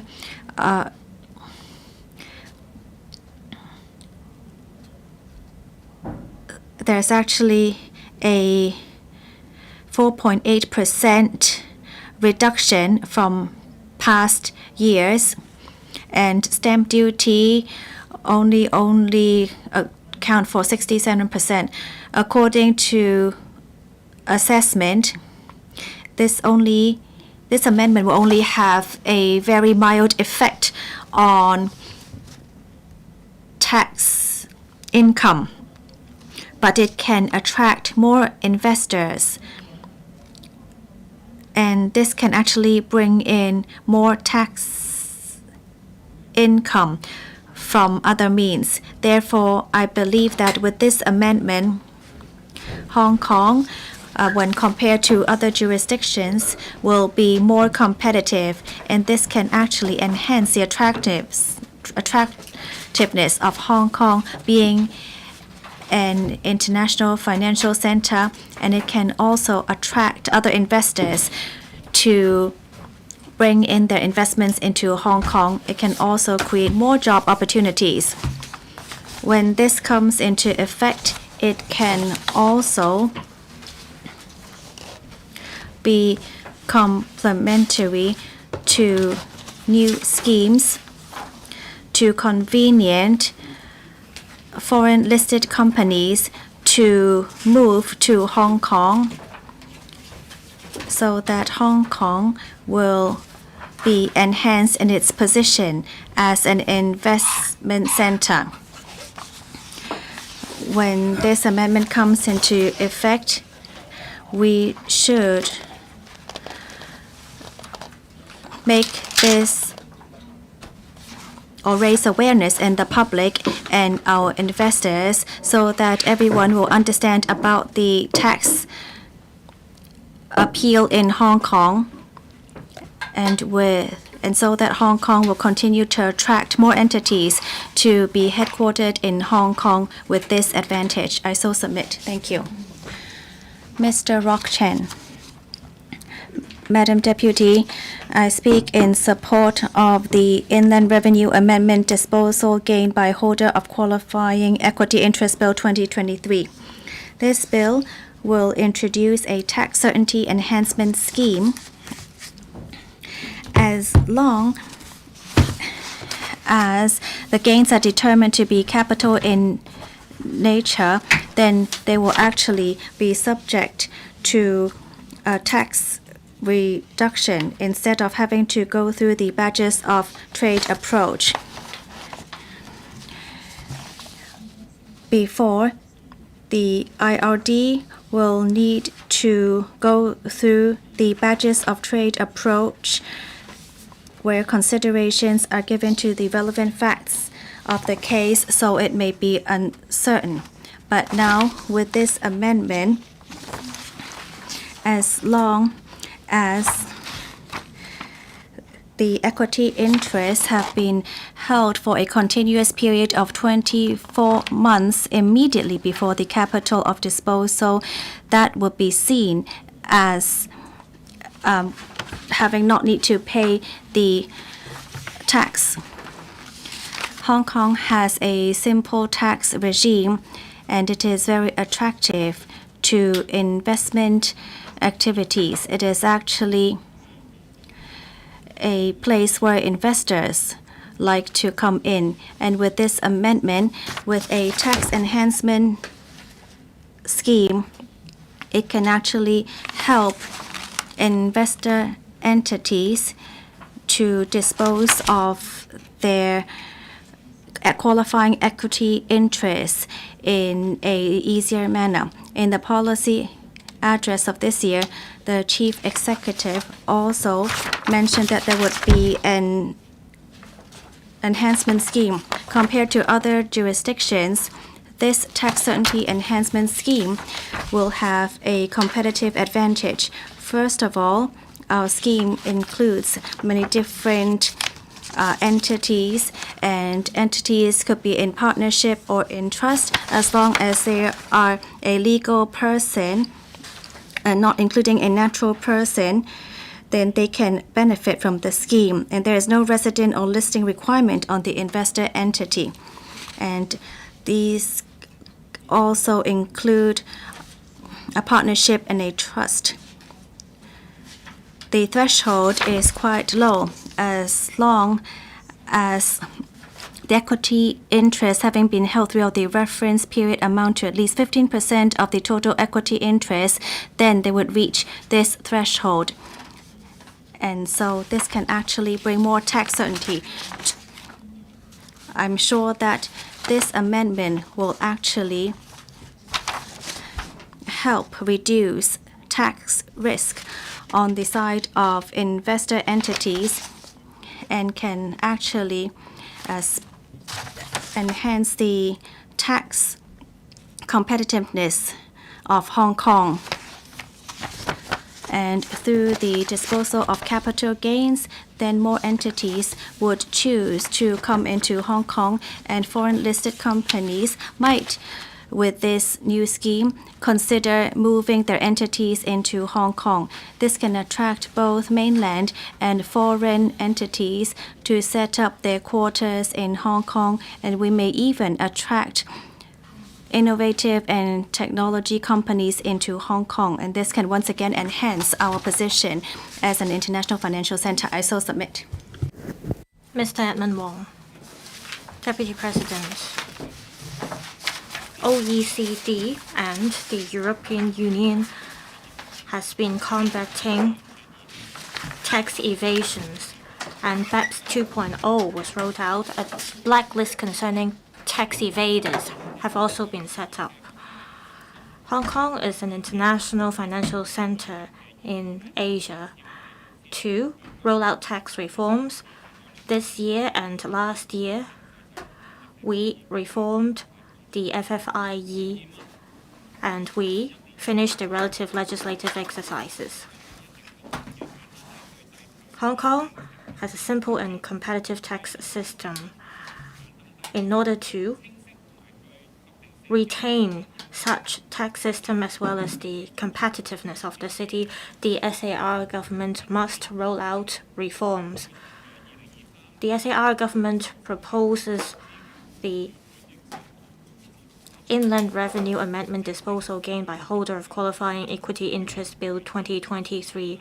It's an important step made by the government, and it helps maintain our simple and competitive tax system. This bill focuses on tax exemption for equity interests that are of capital nature. It provides greater certainty. Hong Kong does not tax gains on equity interests. Currently, IRD adopts the badges of trade approach to examine the reasons of holding the relevant equity interest, the holding period, as well as shareholding per percentage, reasons for purchase or sale of the equity interest to determine whether the gains are of capital in nature. When the bill is passed, it is expected that there will be more local transactions by relevant entities to reduce tax risks. This will benefit business expansion and restructuring of businesses. And oftentimes during these processes, equity interests are involved. we have to determine the nature of these equity interests. This is key. This bill provides for a relevant mechanism. For instance, insurer will be the major entities earning relevant equity interest. For other trades, as long as they meet the relevant conditions, for instance, the investor entity must be a legal person, or it has to be an invested entity, or that the investor holds the relevant equity interest for a continuous period of 24 months immediately before the date of disposal of the subject interest, and that the amount to the interest is at least 15% of the total equity interest. Then such interest will be regarded as disposal gains of capital nature, and no tax will be charged. This bill settles the question of whether investor entities will have to pay profits tax, and it clears a lot of the uncertainties for the relevant enterprises. A lot of investors will benefit by this bill. Also, the threshold imposed is far lower than our competitors. For instance, most of the tax jurisdictions have similar systems. However, they require the percentage of equity held to be at least 20%. This tax regime will benefit Hong Kong substantially. Deputy President, there are views that Hong Kong has become the ruins of an international financial center. In the panel on financial affairs, I have expressed my views on this. I think this criticism is not substantiated. We have the financial infrastructure and the financial talents, and we are leading in these regards around the globe. The FSTB as well as the IRD, to reinforce the financial center status of Hong Kong, they rolled out this bill to provide greater certainty for investors and to retain the competitiveness of Hong Kong. This is what an international financial center should do. I thank again the IRD and FSTB for their work. I hope in light of the global trend of taxation, they will reinforce the clear, simple, and low-cost and competitive tax system and the advantages we have in Hong Kong. I so submit. Thank you. Does any other member wish to speak?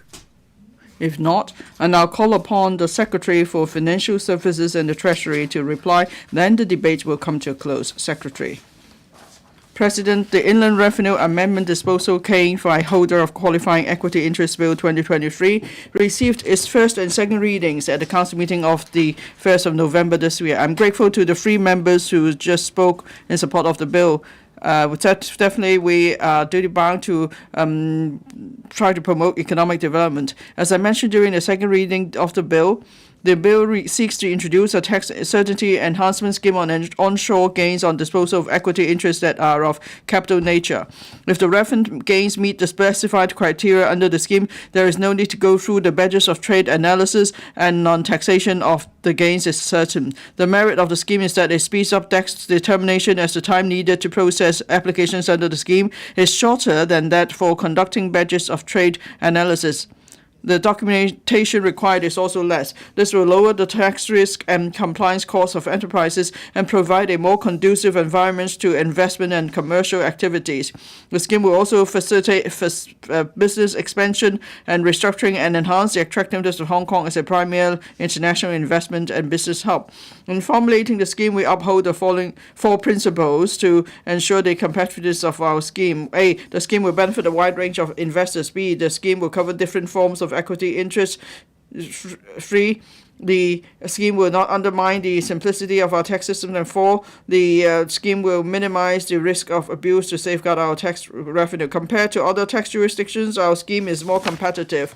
First of all, our scheme has a wider coverage of enterprises and equity interests that is applicable to investors in different forms of business setup, including partnership and trust. The scheme covers disposal gains in respect of all types of equity interests, such as ordinary shares, preferential shares, and partnership interests. Secondly, the scheme has a lower threshold. The minimum equity holding percentage of 50%, as members pointed out. Certainly, the scheme has more flexible arrangements. It allows a minimum equity holding percentage of 50% to be met on a corporate group basis by aggregating the interest held by the investor entity and is closely related the entity and or entities, and covers disposal of equity interest in tranches subject to a 24 months restriction. And fourthly, the scheme does not have an expiry date. If the bill is passed by this council, it will apply to gains that accrue for a year of assessment beginning on or after the 1st of April 2023, and where the disposal occurs on or after the 1st of January 2024. President, the Hong Kong SAR government is committed to improving the condition for operating business in Hong Kong and to attracting more foreign investment in line with the strategy of competing for enterprises. The tax certainty enhancement scheme will facilitate business expansion and restructuring through disposal of equity interest. The scheme will also enhance transparency of our taxation regime and lower compliance costs. I earnestly ask members to support the bill so the bill scheme could be implemented as soon as possible. The tax competitiveness of Hong Kong and in turn our attractiveness as an international investment and business hub will then be enhanced. I so submit. Thank you, President. And I put a question to you that the Inland Revenue Amendment Disposal Gain by Holder of Qualifying Equity Interest Bill 2023 be read the second time. Will those in favor please raise their hands? Those against please raise their hands. I think the question is agreed by a majority of the members present. I declare the motion passed. Inland Revenue Amendment Disposal Gain by Holder of Qualifying Equity Interest Bill 2023. This council now becomes committee of the whole council to consider the Inland Revenue Amendment Disposal Gain by Holder of Qualifying Equity Interest Bill 2023. And I'll propose the question to you that the following clauses stand part of the bill. Clauses 1 to 4. Does any member wish to speak?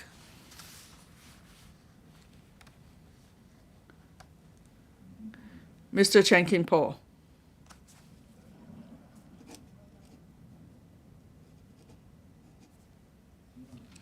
Does any other member wish to speak? If not, I now call upon the Secretary for Financial Services and the Treasury to speak. Secretary. Thank you. I put the question to you that the clauses read out by the clerk stand part of the bill. Will those in favor please raise their hands? Those against please raise their hands. I think the question is agreed by a majority of the members present. I declare the motion passed. All the proceedings on the Inland Revenue Amendment Disposal Gain by Holder of Qualifying Equity Interest Bill 2023 have been concluded in Committee of the Whole Council. Council now resumes. Secretary for Financial Services and the Treasury. President, I now report to the Council that the Inland Revenue Amendment Disposal Gain by Holder of Qualifying Equity Interest Bill 2023 has been passed by Committee of the Whole Council without amendments. I move the motion that this Council adopts the report. I now propose a question to you that the Secretary's motion be passed. Will those in favor please raise their hands? Those against please raise their hands. I think the question is agreed by a majority of the members present. I declare the motion passed. Third reading. Inland Revenue Amendment Disposal Gain by Holder of Qualifying Equity Interest Bill 2023. Secretary for Financial Services and the Treasury. President, I move that the Inland Revenue Amendment Disposal of Gain by Holder of Qualifying Equity Interest Bill 2023 be read the third time and do pass. I now propose a question to you that the Inland Revenue Amendment Disposal Gain by Holder of Qualifying Equity Interest Bill 2023 be read the third time and do pass. Does any member wish to speak? I now put the question to you as stated. Will those in favor please raise their hands? Those against, please raise their hands. I think the question is agreed by a majority of the members present. I declare the motion passed.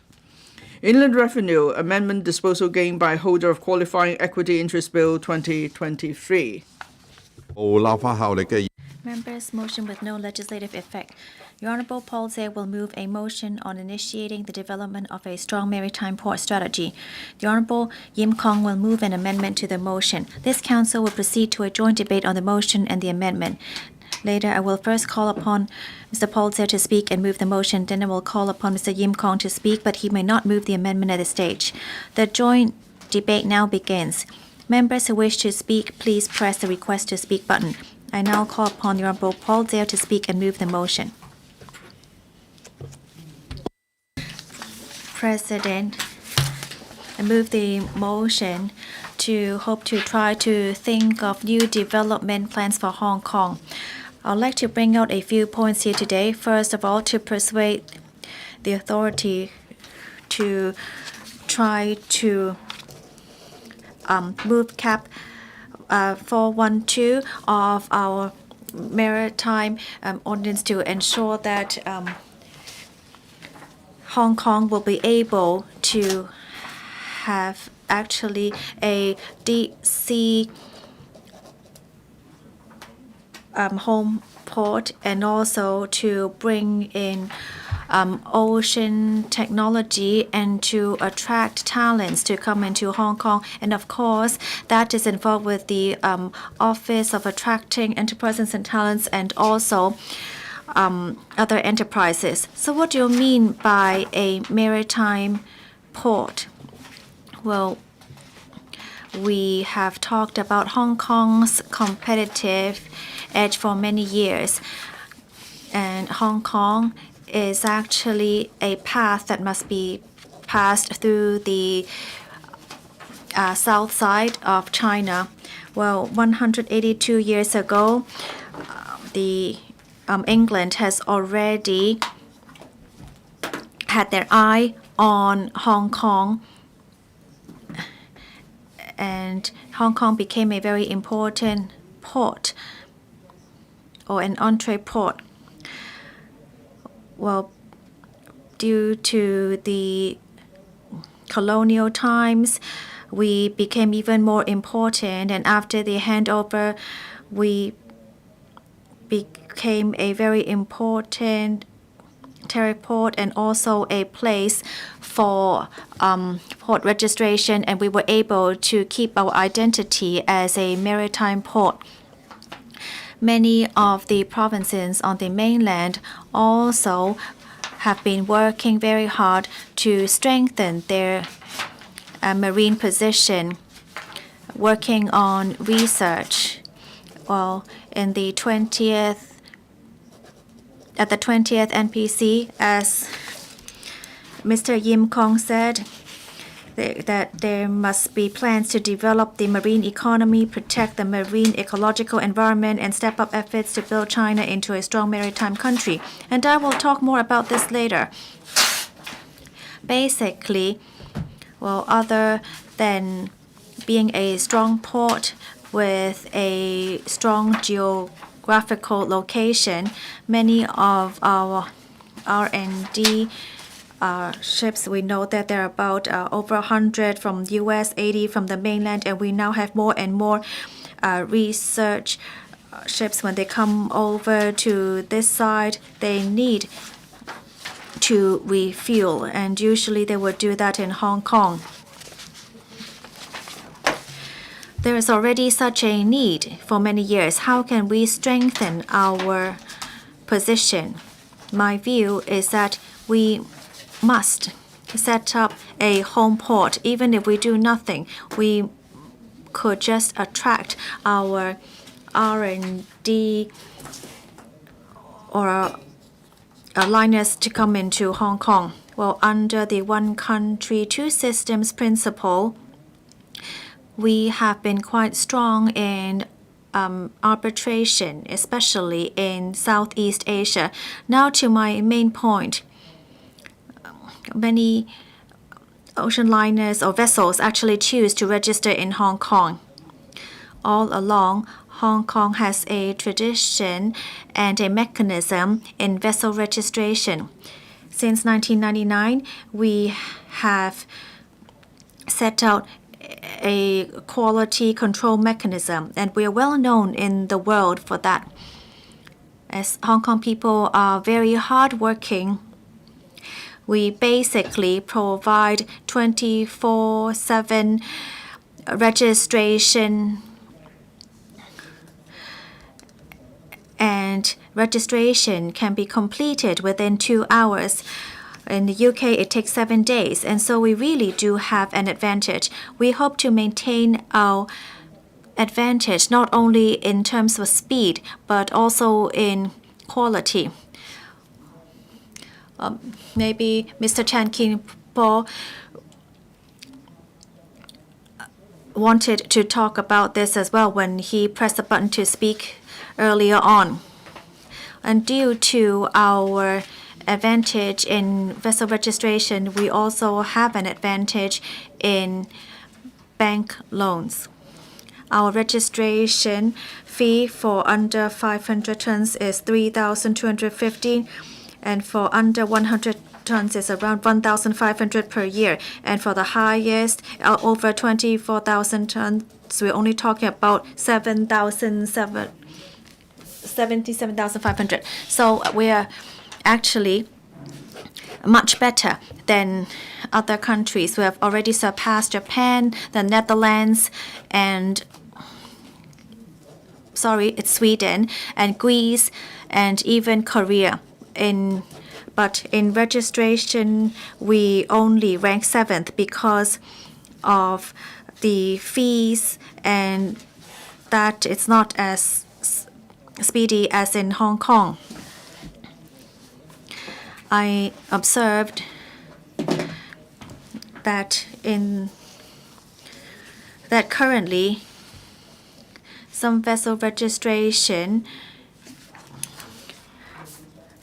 notice 4563, so on research vessels could not be registered. So it is actually a huge loss to us. Now, this is only a notice. As long as the Commissioner for Marine issues a notice, and we'll be able to make a change. I hope that we'll be able to achieve that one day. Our ETOs are under pressure recently to be closed down, but ETOs are actually quite an advantage because they would take in registration files. So I think we should put a bit more emphasis on the work on ETO. Well, time really flies by. I want to mention another important point on being a home point for deep ocean vessels. Well, other than astronauts, actually, last weekend we had actually a diving boat that came to Hong Kong, and many members of the public were able to go and visit the vessel. Hong Kong, as a home port, could take in different scientific vessels. It could actually bring in huge opportunities as well. Mr. Im Gong and his amendment also talked about economy, because we're talking about trillions of dollars in our economy. And this leads me to my third point, that our Office for Attracting Strategic Enterprises should not only focus on Xintian. We should also look into the world, because 70% of the world is ocean, and there are many areas which has not yet been explored. Planet Earth should actually be considered as planet ocean, because there's lots more water than land globally. And when we talk about supply chain, we can talk about involving medical, beauty, and actually rare earth and maritime or marine data. all these actually lead to trillions of dollars in our economy. Well, I don't have time to delve into the details right now, but in conclusion, if we do not make good use of our advantage with our one country, two systems advantage, our geolocation being also an advantage, we should actually do what we have always been doing best in. Otherwise, we would just miss out on a good opportunity, and other cities would surpass Hong Kong. I really hope that by moving the motion, I could invite members to share their views, and that we'll be able to come up with a new supply chain and a new industry. Please move your motion. I move my motion. And I now propose a question that Paul says motion be passed. Mr. Yim Kong, I thank Mr. Paul Tse for moving the motion. Now, marine economy and the development of Hong Kong is closely related. The marine economy is also closely related to the modern development of the country. Now, in Shenzhen, Zhuhai, Xiamen, Shantou, there are 4 coastal cities. So, and then there is also other, the Hainan free trade port and so on. So various ports were developed, and they all show that marine economy is important. In the 20th National Congress, there's a mention of the importance of marine economy. We need to develop the marine economy, protect the marine ecological environment, and step up efforts to build China into a strong maritime country. So this is an important strategic plan that will help to promote the modern development of China. Hong Kong is a coastal city. We have rich marine resources. We are also an international financial trading and shipping centers. So we have the right conditions, and then we are backed by the country, and we are closely connected with the world. These are all the advantages that Hong Kong has, and for us to develop the marine economy. So we must make the most of the policy support of the country, and this will be a new growth engine for Hong Kong and promote the transformation of Hong Kong. And also, we could also contribute more to the conservation of marine ecology. The government must seize upon these Hong Kong must seize upon these important opportunities. We need to build a diversified marine economy with Hong Kong characteristics. I have 4 suggestions. Firstly, we need to promote the development of industries that have advantage in relation to marine economy. Marine shipping trade is the core of marine economy. It is also an advantage industry in Hong Kong. Now, we are at the strategic position of the South China Sea, and we are also an important node for the Belt and Road countries. So on the mainland, we could help to promote the development of the marine economy. Externally, we can also promote more collaboration. And secondly, we need to step up effort on scientific research and in marine economy. Now, many universities in Hong Kong have institutes on marine science. Hong Kong U and the University of Science and Technology have these institutes, so they could be listed to promote the development of the Northern Metropolis, and then we could step up training and teaching as well as scientific research on marine ecology that will help to promote such development. Thirdly, we need to develop new fuel industry for vessels. The Kai-Tak cruise terminal, and we must also promote other marine-related industries. For example, with the Kai-Tak cruise terminal, we need to step up, further promote its development. And then we have to explore the bunkering facilities for new fuel. And finally, we need to pay attention to marine conservation. We need to step up publicity promotion of the marine ecosystem for sustainable development. Now, Hong Kong prosper because of the sea, and sure we will prosper further because of our ocean. So we must seize upon the opportunities brought about by the country's development in promoting marine economy, as well as promoting the development of the Belt and Road countries, and then we'll build a better future for Hong Kong. I speak in support of the original motion and ask members to support my amendment too. Thank you. Secretary for Innovation, Technology and Industry. Deputy President, first I thank Mr. Paul Che for proposing this motion and Mr. Yim Kong for his amendment, allowing this council to have an in-depth discussion on the government's efforts to create a strong maritime port through technological innovation and promote the implementation of the Belt and Road Maritime Strategy.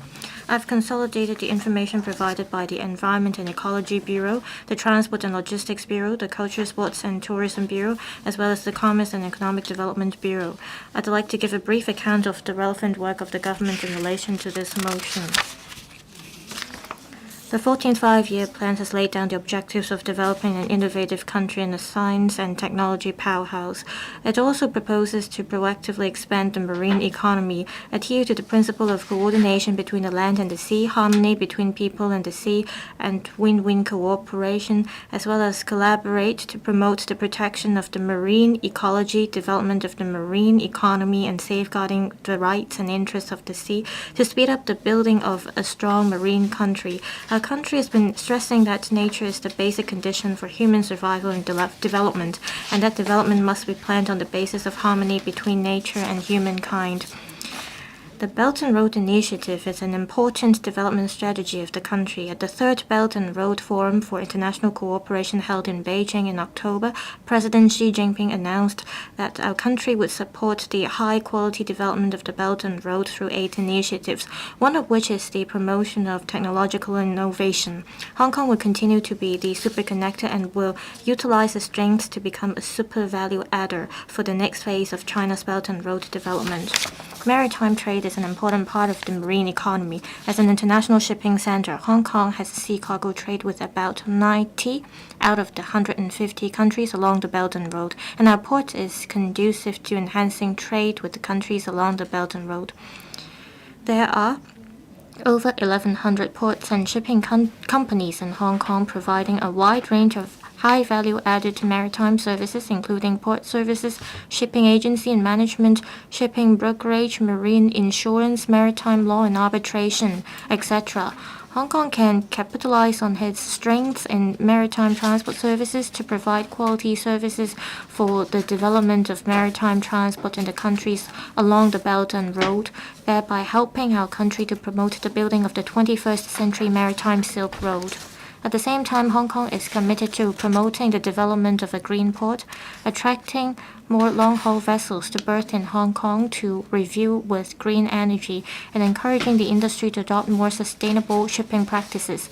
In this connection, the Transport and Logistics Bureau will, in collaboration with the Environment and Ecology Bureau, commence a feasibility study on the provision of green methanol for refueling of local vessels and ocean-going vessels, and formulate an action plan within next year for the implementation of the construction of bunkering facilities and the supply chain, so as to cope with the rising demand for green methanol from the industry and develop Hong Kong into a green energy refueling hub for maritime transport. Undoubtedly, technological innovation is a major trend in world development and the key to the country's high-quality development. The 14th Five-Year Plan clearly positions Hong Kong as an international innovation and technology hub. To realize this vision, the SAR government announced in December 2022 the Hong Kong INT Development Blueprint. This year's policy address also introduced various measures to further promote INT development in Hong Kong. On protection of marine ecology, there is the State Key Laboratory of Marine Pollution, which is committed to collaborating with scientific research teams in the mainland and other regions to carry out innovative research, particularly in the areas of pollution monitoring and control, environmental risk assessment, ecosystem response to stresses, and ecological restoration, with a view to contributing to the protection and management of the marine environment and the well-being of the community. We can make use of AI and big data to promote the protection of marine ecology more effectively, to further support the local demand for computing and promote the development of AI and big data. Cyberport will set up an AI supercomputing center in phases from 2024 onwards, which is believed to provide a new impetus for the development of a strong maritime port. To strengthen cooperation between Hong Kong and the mainland in marine ecological and environmental protection and water quality management, the Environment and Ecology Bureau and the Environmental Protection Department signed a cooperation arrangement with the Ministry of Ecology and Environment this year. Hong Kong will be directly involved in exchanges and cooperation with the mainland in areas such as the National Baseline Survey on Marine Pollution and the construction of the Marine Environmental Monitoring Network, emergency response and impact assessment of marine environmental pollution incidents and disasters, marine dumping and land-based pollutant discharge monitoring technologies, and the application of relevant advanced technologies. To advance the diversity, stability, and sustainability of the marine ecosystems and to strike a balance between economic development and nature conservation, Hong Kong has established 7 marine parks and 1 marine reserve, which account for about 5% of the total marine area of Hong Kong. The government is now taking forward the legal procedures for designating the relevant waters of North Lantau as the 8th marine park. In addition, based on the Kunming-Montreal Global Biodiversity Framework, which was successfully promoted by our country at the 15th session of the Conference of the Parties to the Convention on Biological Diversity, we will update our biodiversity strategy and action plan as appropriate in the light of Hong Kong's actual situation, including stepping up efforts to restore important coral reefs with the view to creating a better ecological environment for the public. Innovative technologies can also be applied to agriculture and fisheries industries. The government has long attached great importance to an endeavor to promote the development of the local fisheries industry, in particular the application of INT in the development of deep-sea aquaculture, the creation of room for development and favorable conditions for the promotion of recreational fisheries, as well as the support for local fishermen to develop offshore fishing outside Hong Kong waters, including in the Belt and Road countries, so as to bring about more diversified development of the fisheries industry and achieve overall upgrading and restructuring in the direction of modernization, intensification, and sustainable development. We'll continue to guide the fisheries industry in Hong Kong to further integrate into the development of the Greater Bay Area and the overall development of the country so as to contribute to the building of a strong maritime nation. The opportunities brought about by marine science and technology innovation do not stop at the oceans. For instance, the oceans are rich in biological resources. Hong Kong's research and development teams have been conducting R&D on marine biological resources in various ways and have successfully extracted active ingredients with medicinal value from these resources, which have facilitated the development of new drugs and promoted the development of life and health sciences. Life and health technology is one of the technology industries that Hong Kong is focusing on. Among the 2 existing Inno Hong Kong R&D platforms, the Inno Hong Kong focuses on medical technology. In addition, we will invite institutions and organizations interested in setting up life and health research institutes to submit proposals to promote the development of life and health technologies in Hong Kong. We'll continue to promote scientific research and the transfer of research results through various policy initiatives. In order to build a comprehensive innovation and technology ecosystem and drive economic development, the ITIB, together with the Office of the Government Chief Information Officer, has introduced technology industries of competitive edge and strategic significance to Hong Kong, including life and health sciences, which are closely related to marine science and technology. As regards cruise tourism, Hong Kong's cruise industry has been recovering rapidly with the resumption of international cruise itineraries in January this year. It's estimated that during the 6-month period period from November 2023 to April 2024, 24 cruise companies will come to Hong Kong, offering a total of 135 sailings, which is comparable to the same period in 2018 to 2019, with nearly 80% of the sailings home porting in Hong Kong. For the first time in 4 years, a major cruise conference, Sea Trade Cruise Asia Pacific, will be held in Hong Kong in late October this year to further promote the recovery of the cruise industry in Hong Kong and Asia. Deputy President, the government is committed to integrating into the overall development of our country. We will listen carefully to members' speeches and give a response later. Thank you. Mr. Andrew Lam. Thank you, Deputy President. I must thank Mr. Paul Chiang for moving his motion and Mr. Yim Kong for moving his amendment. Now, we live on the sea doesn't mean that we are just fishing.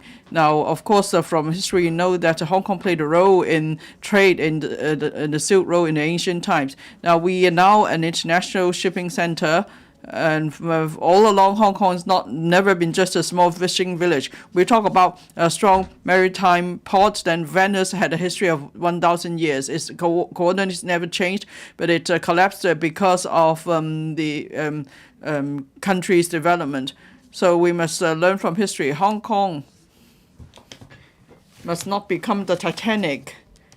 We are talking about a great rejuvenation of the Chinese nation. That means we need to have innovation, and we need ocean culture that's all encompassing. Now, Hong Kong has always been closely related to the Greater Bay Area. We are at the forefront of reform because we always know how to leverage on our advantages to expand capacity and create wealth. Hong Kong has a robust legal system. We are a super connector. We are an essential part of the Greater Bay Area. Under the outline development plan of the Greater Bay Area, Hong Kong must enhance its position as an international financial, trade, shipping centers. So we must promote the high-end development of all these activities, and that's of course closely related to our port. So we need to know our enemies, our rivals well, as we know ourselves, and we don't need to look too far. We can just look at Tokyo Bay. It succeeds for five reasons. It is there is a synergy effect, and then they consider the local trade features, and then they also promote development of trades inland, and then they turn their R&D outcome into commercial products. And then their development of the light industry is something we can learn from too. Hong Kong needs to reinforce our advantages. At the same time, we need to improve upon the facilities and support facilities for our ports. Now, the Greater Bay Area has an economic structure that Singapore has to strive very hard for. And can a GBA, can it become the node for the processing trade of deep water marine fishing? Can we become a platform for trade, and can we be the warehouse for e-commerce? And then on shipping, can we become the center for marine insurance, shipping registration, repair, building, and so on? So we need to answer these questions. Now, for Greater Bay Areas, we have various strategic ports. They play an important role in the last century, but we must keep building our ports. Now, Shenzhen, Guangzhou, and Hong Kong have a total throughput similar to Shanghai and that of Shanghai and Ningbo. But then in GBA, all the ports are experiencing a bottleneck in terms of growth. Now, so with the 1,000 plus square kilometers of waters, that's not enough to support the systematic development of our ports in the face of the latest trends. But then if we look further ahead at the 3,000 square kilometers of waters in neighboring cities, then Hong Kong GBA could still scale new heights. Now, Zhuhai City has published a 5-year action plan for port and ocean development. Hong Kong needs to be actively involved. We need to act at once. We need to talk to the Zhuhai authorities, and then we can contribute to the development of a strong maritime port. I speak in support of motion and the amendments. Mr. Adrian Ho. Thank you, Deputy President. I speak in support of Mr. Paul Chair's motion and Mr. Yim Kong's amendment. In the 20th National Congress report, President Xi Jinping said that there is need to develop the marine economy, protect the marine ecological environment, and step up efforts to build Hong Kong into a strong maritime country. So if we live by the sea, then we must make good use of the marine resources for development. Now, we need to, start a new growth engine for the development of our economy and the country as a whole. So Hong Kong needs to start planning and seize upon the right opportunity to develop a marine economy and tap on the blue resources. Now, Hong Kong started as a small fishing village. Now we're talking about promoting marine economy, and we need to invest in mariculture industries, but then things have changed so much. The whole development pattern is no longer the same, and then Guangdong, of course, is a major fisheries province. Where the Guangdong province announced a plan, an opinion plan to speed up the development of the fisheries industry in Guangdong. Greater Bay Area will become the main distribution center that will cover the rest of the country. Now, in 2022, the total production of fisheries is worth more than $40 billion yuan. And for Guangdong province, the agricultural developments is amazing. Now, in 2020, the Guangdong ranked first in terms of aqua products production. So that's 13.3% of the country's total output. And then they also have deep water agriculture, aquaculture development. And then it must now start to go global, and then there will be a platform for Guangdong. Hong Kong can develop a platform for Guangdong aqua products to have certification, and then we could gain market shares in the world. Now we want to promote the development of the aquaculture industry as well as marine energy. Now the government needs to reach the carbon neutrality target in 2060, and then in 2020 the country published a medium to long-term plan for the development of hydrogen fuel. And then there's an academic who published some literature, which is a theory about using seawater for the generation of hydrogen fuel. So with this industry, there is need for a breakthrough. And then in Hong Kong, can our research teams in universities enhance cooperation with the mainland research teams? Maybe together they could generate a new research outcome. For example, for renewable energy development, and we can consider a coastal hydrogen fuel production plant. And then we could promote green hydrogen fuel development, and we can contribute to our country in this respect. I speak in support of the motion and the amendment. Ms. Eunice Yong. Deputy President, I speak in support of the motion raised by Mr. Paul Che as well as the amendment of Mr. Yim Kong. We have to further promote or develop the plan of marine economy, and we have to step up our development of technologies to speed up high-quality development. I think the SAR government needs to seize the opportunity in our country. We should use advanced technology to promote the development of a strong maritime port so that we can promote the Belt and Road Maritime Strategy. And this will enhance or speed up the upgrading and transformation of traditional fishery and maritime industry.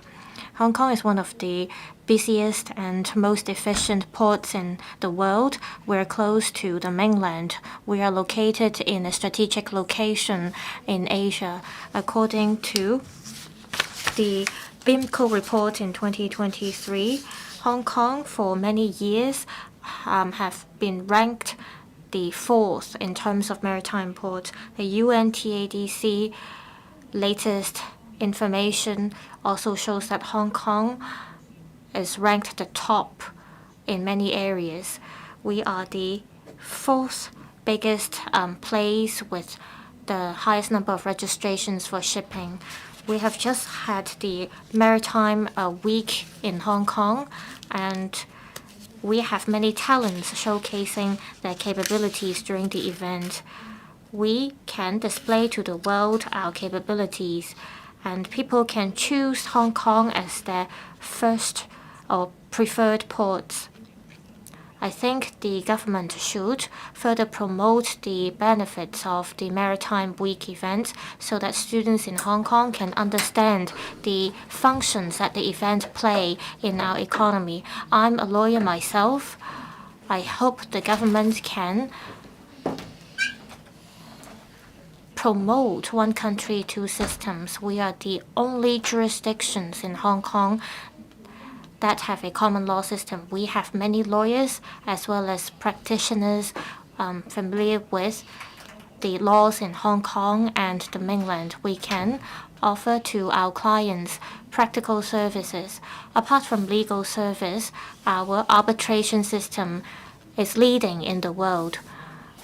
The arbitration law in Hong Kong is based on the United Nations, and we can step up promotion of our status as a maritime law and arbitration center in the world, and we can enhance cooperation with other countries. We can step up the operation of BIMCO as well as other international shipping associations in Hong Kong. We can serve as a gateway for different shipping companies to the mainland. The SAR government should encourage companies to establish presence in Hong Kong. We should step up collaboration between enterprises and universities. We should create and establish scientific research centers in Hong Kong, and we should build a talent pool for the maritime sector. We should encourage R&D for the maritime sector, roll out tax concessions, and to nurture competitive enterprises in Hong Kong. We should also refer to the 14th Five-Year Plan. It says that we should collaborate with other countries to build blue economy. The SAR government should heed calls of our country and make use of the Belt and Road Initiative to build a strong maritime port. Overall speaking, in order to build a strong maritime port, we need government policies, initiatives. We need to have the contribution of enterprises.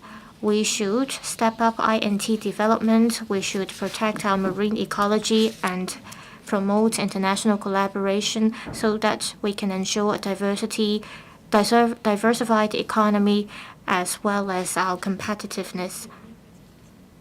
Thank you, Deputy President. Mr. Jimmy thank you, Deputy President.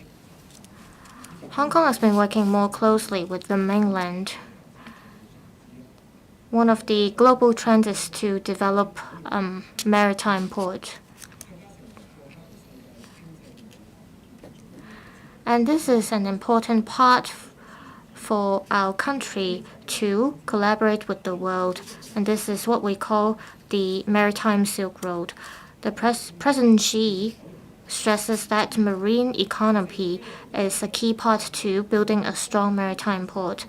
The 14th Five-Year Plan also mentions that we have to facilitate high-quality development of the maritime sector. We should step up the building of a strong maritime port. In order to ensure transformation of traditional industries, we have to unleash the potentials of the relevant industries. We have to develop the economy of cities along the coast. Hong Kong is one of the major cities in our country. It faces the South China Sea, and there should be more researches and development of economy along the coast. Last week, a vessel that engages in scientific research berthed in Hong Kong, and it was open to the public for a couple of days. The public could have a look at the advanced facility on the vessel. According to reports, on the first day when the vessel was opened, all the slots open to public were full.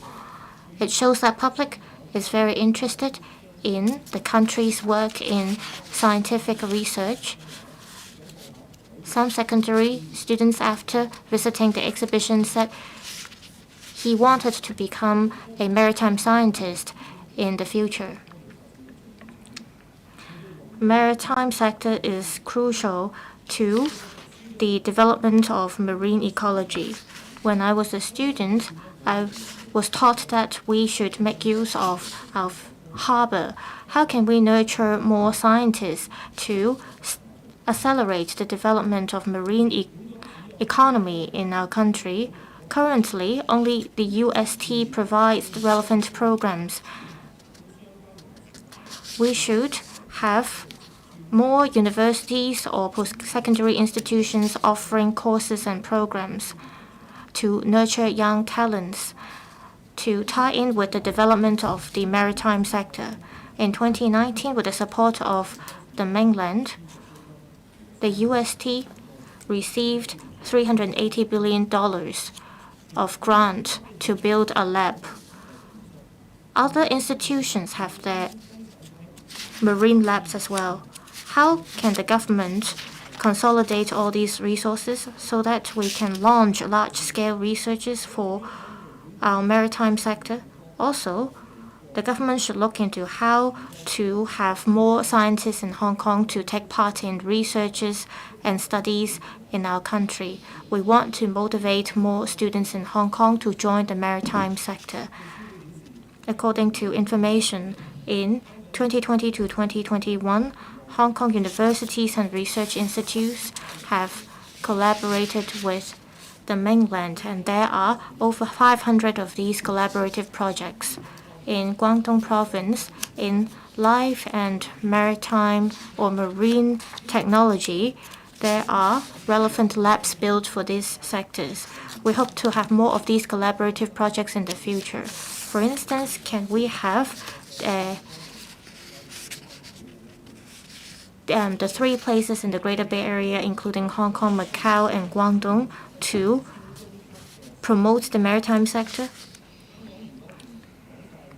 The mainland has the relevant scientific vessels. If we do not catch up, we will fall behind. I so submit. Thank you. Mr. Chan Kin-po. The scientific vessel berthed in Hong Kong last week. It was called the Shenkuo Research Vessel. It has the most advanced facilities and equipment from the mainland. It has been to some very deep waters in the world for exploration works. This vessel has started a trend of research in maritime, and it helps enhance the knowledge of our people on the maritime sector. I thank Mr. Paul Che for this motion. According to the report to the 20th National Congress of the Communist Party of China, we have to develop the marine economy and protect the marine ecological environment. Hong Kong is facing the South China Sea and is also an important node along the Belt and Road. I urge the government develop abundant maritime resources and incubate the research results. The results should be adopted in life and health sector or in technology. With good resources and talents, as well as an internationalized environment, Hong Kong have the advantages to launch researches and develop marine economy with Belt and Road countries. To do that, we have to first expand our talent pool. Hong Kong has the advantages of having both the Western and Eastern culture. We should promote collaboration with nearby cities and regions. Then we can help our country to develop a strong maritime port.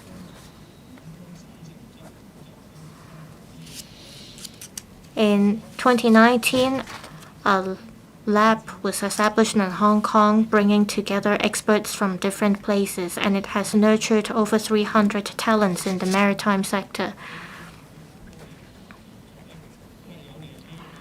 Such collaborations are conducive to Hong Kong's development of innovative technologies. We should expand relevant sectors, including shipping, as well as conservation of marine ecology and cruise tourism. We have good infrastructure and facilities. We should strengthen our status as an international shipping center to attract more international corporations and logistics enterprises to establish presence in Hong Kong. We have a sound legal system as well as high-end service capacity. We can, in the Greater Bay Area, serve as the bridge of our country and the world. We can build a cluster of ports. Also, we should step up development of cruise tourism and provide high-quality cruise services and develop diversified sources of tourists.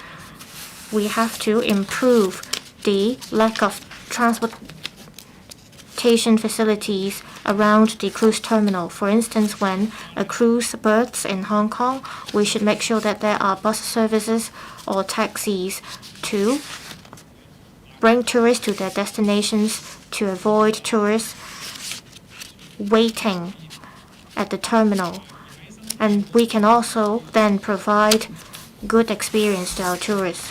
We should make use of AI and big data to protect our marine ecology and monitor the situation of our ecology as well as biodiversity to make sure the sustainability of our ecology. We see advanced development of marine technology in our country. We should jump on the bandwagon and we should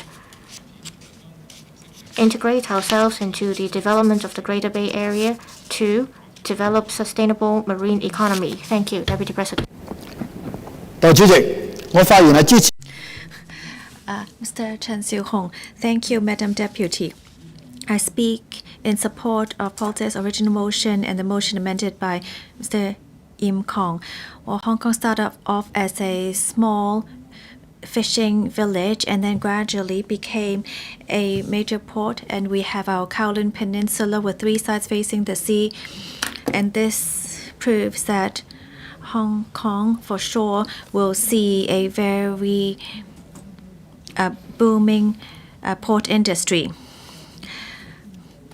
We have seen that we are moving into a blue economy, so I support Hong Kong to become a strong maritime port and to enhance its position as a scientific and research center. And we can see that there are now many new marine industries. Earlier, Professor Sun Dong in a maritime conference shared Hong Kong's success as a maritime port and how under the Belt and Road Initiative can work in the GBA to look into new economic developments. And in the roadmap in Hong Kong for maritime and port development, we are also trying to look into new marine innovation. We have seen that from 2015 there have been 302 billion with an increase to about 500 million in marine products, and we have identified a sort of protein that can help boost the immune system. There's also a variety of marine species, and we see different types of coral. Actually, the number of different species of coral in Hong Kong surpasses those of that in the Caribbean. To try to maintain marine stability will help us with marine conservation and stabilize the marine ecology. Today, I would like to talk about conservation. June 8th is actually the World Conservation Day, and this year's theme is to try to protect marine ecology. And actually, all the marine species are as important to us as the sky and the ocean. So we must try to reduce marine pollution and protect the ecology of the oceans to actually maintain this beautiful ocean for the younger generation. I agree with President Xi that marine resources should be opened up gradually with the conservation of marine ecology. We have to ensure that we can live together harmoniously, that the protection of the oceans will ensure the stability of our development. Therefore, we must strike a balance between marine conservation. Right now, only 8% of our oceans in Hong Kong are protected. It's only about it's less than the 4% of the 124,000 square meters of ocean on the mainland. Our aim is that by 2030 we'll be able to have 30% of the waters being protected. However, we're still far from the target set by the convention. Earlier in Sai Kung, we have seen the death of a shark because we didn't do enough. I hope that we'll be able to work more for marine conservation. I so submit. Dr. Johnny Ng, Madam Deputy, on July 1st of this year, President Xi said that Hong Kong must strengthen its position as a strong maritime port. And in the 20th NPC, he also said that there must be a sustainable development in our oceans.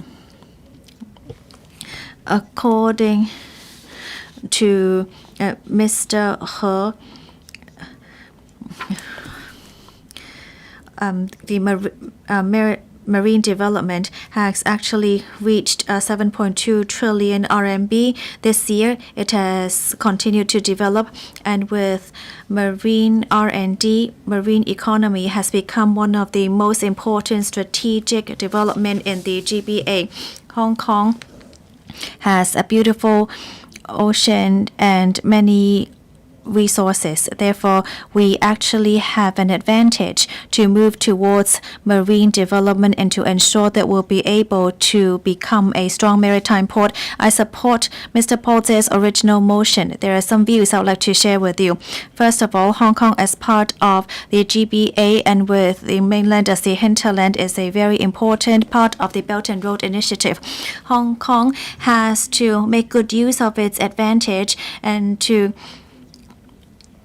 ensure that it can meet the demands of the country and to open up exploration of the oceans and to join in the development of Belt and Road. We should strengthen our advantageous location. Other than strengthening position as a financial center, Hong Kong must also expeditiously create and ensure ourselves become an innovation and technology center. In our IT blueprint, it is also mentioned that we should work on marine development, and therefore we must move towards a marine economy so that we'll be able to contribute to the implementation of the Belt and Road Maritime Strategy. To further move forward in maritime strategy, we must move to high-end innovation. For example, London has also transformed into a high-end port. Like Hong Kong, it once used to be a very important entreport with high container throughput.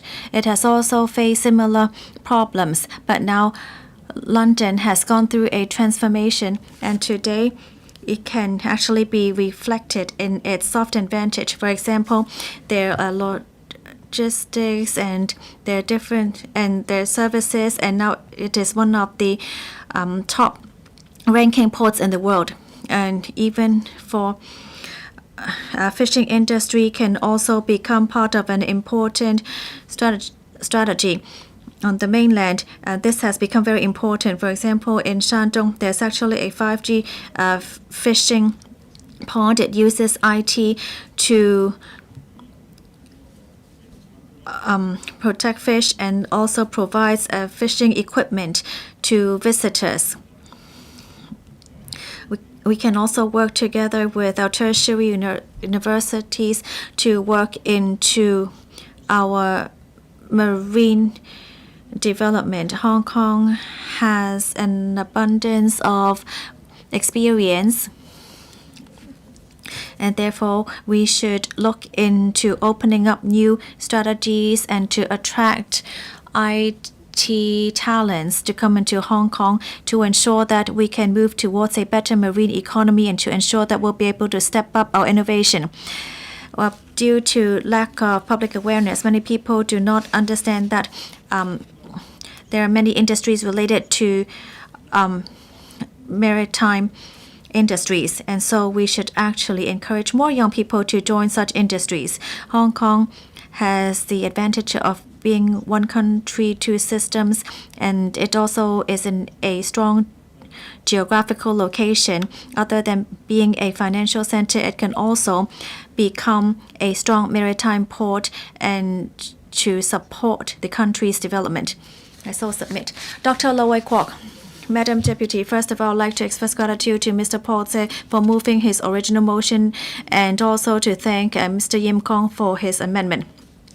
The motion is to urge the SAR government to engage the industry chain of marine technology innovation to drive the development of a strong maritime port. Together with the DB, are in full support of this motion. Hong Kong is a very important part of the Belt and Road Initiative. To develop a strong maritime port, we actually have the advantage of having the mainland as our hinterland. In the 14th five-year plan, it is mentioned that there must be full development of a marine economy and to protect marine ecological environment. In 2019, in the outline of the development plan for the GBA, we also talked about promoting marine development. Therefore, Hong Kong should use its position as an international port and to leverage on this opportunity to strengthen ourselves as a strong maritime port and to act as a connector between the mainland and other countries. First of all, we must work together with our neighbors. Hong Kong used to be a very busy port with a throughput being amongst the top in the world. However, in recent years, Shanghai and Shenzhen have used innovation and technology to advance their ports. Hong Kong must try to catch up. We're happy to see that in April of this year, the government set up a task force on maritime and port development strategy to look into ship mobilization and ship financing so that Hong Kong can become one of the best IT cities in the world. We have always been urging the government to set up more cooperation within the GBA so that our railway, our bridge, the airport can all work together. We can try to divert our passengers and our cargo throughput and to ensure that we'll be able to convenience people flow, money flow, and service flow within the three places so that GBA can become one of the top logistics hub in the world. The Hong Kong SAR government should also set up a designated marine fund to nurture more talents. At the moment, maritime-related industries and new emerging industries have huge potential. We must set up a special or designated fund to work in its development. At present, there is only UST providing a bachelor's degree in maritime and port development. We should encourage other tertiary institutes to provide similar courses or similar degrees to encourage more young people to join the industry. In addition, in developing our marine economy, we must also try to be more ecologically friendly. We have our first LNG terminal that has been commissioned in this year. It can work with the marine industries to create a synergy effect. We're happy to see that the government has set up a task force to use this LNG terminal to provide compliant fuel to ocean-going vessels. And we can also provide them with better fuel and to ensure that we'll be able to come up with a green economy. It can also strengthen Hong Kong as a maritime port. I so submit and support the motion. Ms. Lillian Kwok. Thank you, Deputy President. I thank Mr. Paul Che for proposing the motion about developing a strong maritime port. Fishery industry contributes a lot to the city. According to government statistics, in 2022, mariculture production reaches 2,700 tons, creating substantial benefits. Involving about $2 billion, we have to introduce advanced technology, fishing technologies for the industries, and open up new mariculture zones. These will all contribute to the high-quality development of the sector.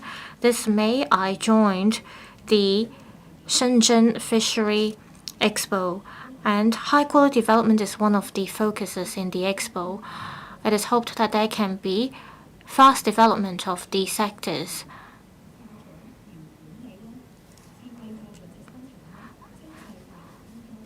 Smart technologies were introduced in the expo, and we should learn from these practices and technologies in Shenzhen. I have the following suggestions for the government. First, I believe that there can be a more detailed plan in the development blueprint, and we should have a long-term plan for blue energy and development. There was a new trust technology for fishing, and it can have a service life of 25 years. This can enhance productivity, and we can then have 300 tons of aquatic products. This can save manpower and resources. I suggest the government accelerate the cage rental services for fishermen so that we can have a more sustainable development of the sector. Also, for fishermen with financial needs, subsidies should be provided to them so that they can see transformation of their sector. There should also be new mariculture zones in Wangchok waters and Mias Bay, etc., to tie in with what is mentioned in the report to the 20th National Congress. Second, we should have a systemic development of blue development. There are different fishing zones and there lacks a system. We should promote government and fishermen collaboration. We should consolidate the division of work between fishing and mariculture. We can make use of 5G technology, including cloud computing, IoT technologies, as well as digital systems to enhance the safety of mariculture sector and enhance productivity and quality of our products. Also, we can introduce automation. For instance, there can be automatic cleaning, packaging, storage, and delivery. And we can develop one-stop services with these technologies. Then we can also have automation for freezing as well as other procedures. This will satisfy domestic needs as well as export demand. Hong Kong has advantages of having its own port. We can have stringent food standards. This will not only satisfy domestic needs, we should also export quality fishery products and technologies. We should expand our supply chain and work with Belt and Road countries. For instance, for exports, products can be exported to Vietnam, Laos, and Myanmar, etc. Through exports, we can enhance collaboration as well as trade with other countries. President Xi Jinping mentioned recently that we have achieved great results in the Belt and Road Initiative. Hong Kong should step up strategic development with Belt and Road countries in different levels to build blue partnership with them. Through innovative technologies and new products, we can achieve mutual benefits with other countries. Then we can turn ourselves from a fishing village to a strong city. Thank you. Ms. Elizabeth Quat. Thank you, President. I speak in support of Mr. Paul Chay's motion as well as the amendments made by Mr. Yim Kong. In the report to the 20th National Congress, there is mentioning about developing the marine economy. President Xi in 2023, when he visited Guangdong, he made important instructions. He said there should be land and sea collaboration, and there should be comprehensive layout, and we should step up protection of marine ecology. In Hong Kong, all along, we have the advantages of having our own port. Since a long time ago, we were a well-known port. Also, under one country, two systems, we have the support of our motherland, and we are closely connected to the rest of the world. We are an important city in the Greater Bay Area. Hong Kong is also a gateway to the mainland, and we have been connecting Belt and Road countries with the mainland. We should give full play to our advantages and dovetail with the development of our country, and we should step up technological development and maritime development to build a strong maritime port. In Guangdong province, well, it has the 4,000 km long shoreline, and the marine economy there for 28 years in a row is ranked the top in the country. It saw $1.8 trillion of productivity, and it accounts for 4% of the GDP. Marine economy has brought blue impetus to Guangdong, so we should seize the opportunity to develop marine economy as well. According to government statistics, in Hong Kong, we have agriculture, fishery industries, as well as mining industries. They account for only 0.1% of our GDP. So Mr. Stephen Ho as well as DAB have been working hard to promote our local fishery industries. With good agricultural and fishery industries, we will see benefits. So DAB has made a lot of suggestions to the government over the years. I believe Mr. Stephen Ho will reflect his views as well. All along, we've been asking for the government to revamp the livestock industries. With the Northern Metropolis, we can have inspection facilities, we can develop tourism, marine education, and we should have large-scale trade centers. This will enhance the quality of fishery products as well as upgrade the development of the entire industry. We also suggest the government to move towards professionalism. It's not just INT that is lacking talents. In agriculture and fishery, we are lacking talents as well. We should recruit talents from the mainland and the rest of the world. We need experts. We need management personnel. We also need fishermen to support the upgrading of the industry. We should have a timetable for mutual recognition of relevant qualification framework so that we can develop in the mainland. There should be subsidies from the government as well. In the policy address, it is mentioned that Hong Kong should be built as an international shipping center. We suggest that the government work with the Maritime and Port Board and roll out new studies and come up with medium and long-term development blueprints and set out clear targets for Hong Kong so that our city can be developed into a high value-added maritime center. Also, the government should study high-end marine tourism as well as popularizing marine knowledge as well as marine biotech industries, etc. The government should be innovative in these areas. Hong Kong should develop itself as the home port of research vessels, and it should train talents to support marine transport development. President, building a maritime port has all along been our goal. President Xi mentioned about the importance of the maritime port as the rejuvenation of our country. So I presented my above suggestions. Thank you. Mr. Stephen Ho. Thank you, President. I thank the two members from my party for expressing their views. It shows that I'm not the only one working hard for the fishery industry.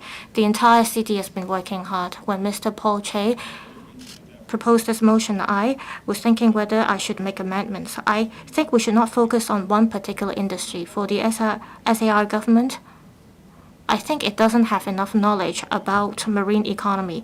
We should keep this topic open in our discussions.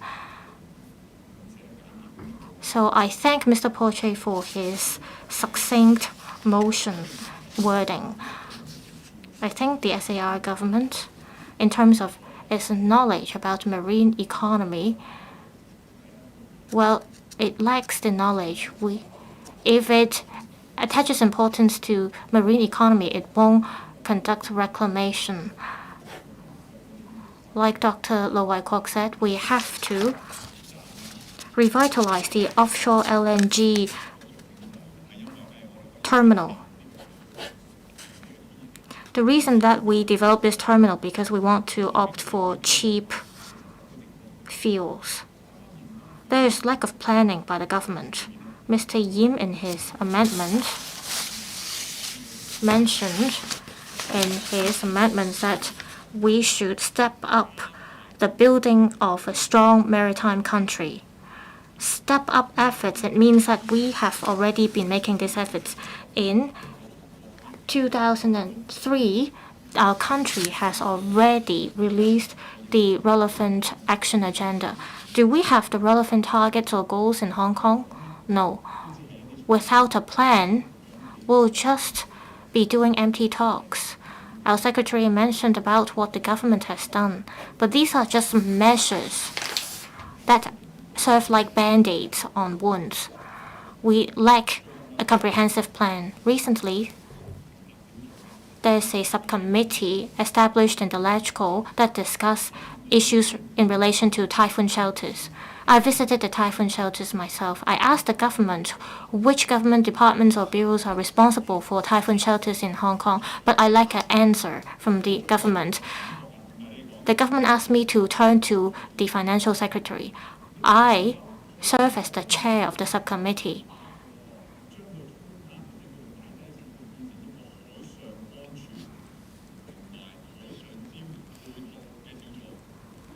I wonder if we should discuss water safety instead of typhoon shelters. Well, we lack a standard of what to do in this regard. I speak on behalf of DAB here. I think the SAR government should set up a bureau to come up with a plan. The best person to be in charge of this would be the financial secretary. If not, should you ask the Transport and Logistics Bureau? Well, you should not have the EEB to work on this. Well, of course, we citizens are responsible too.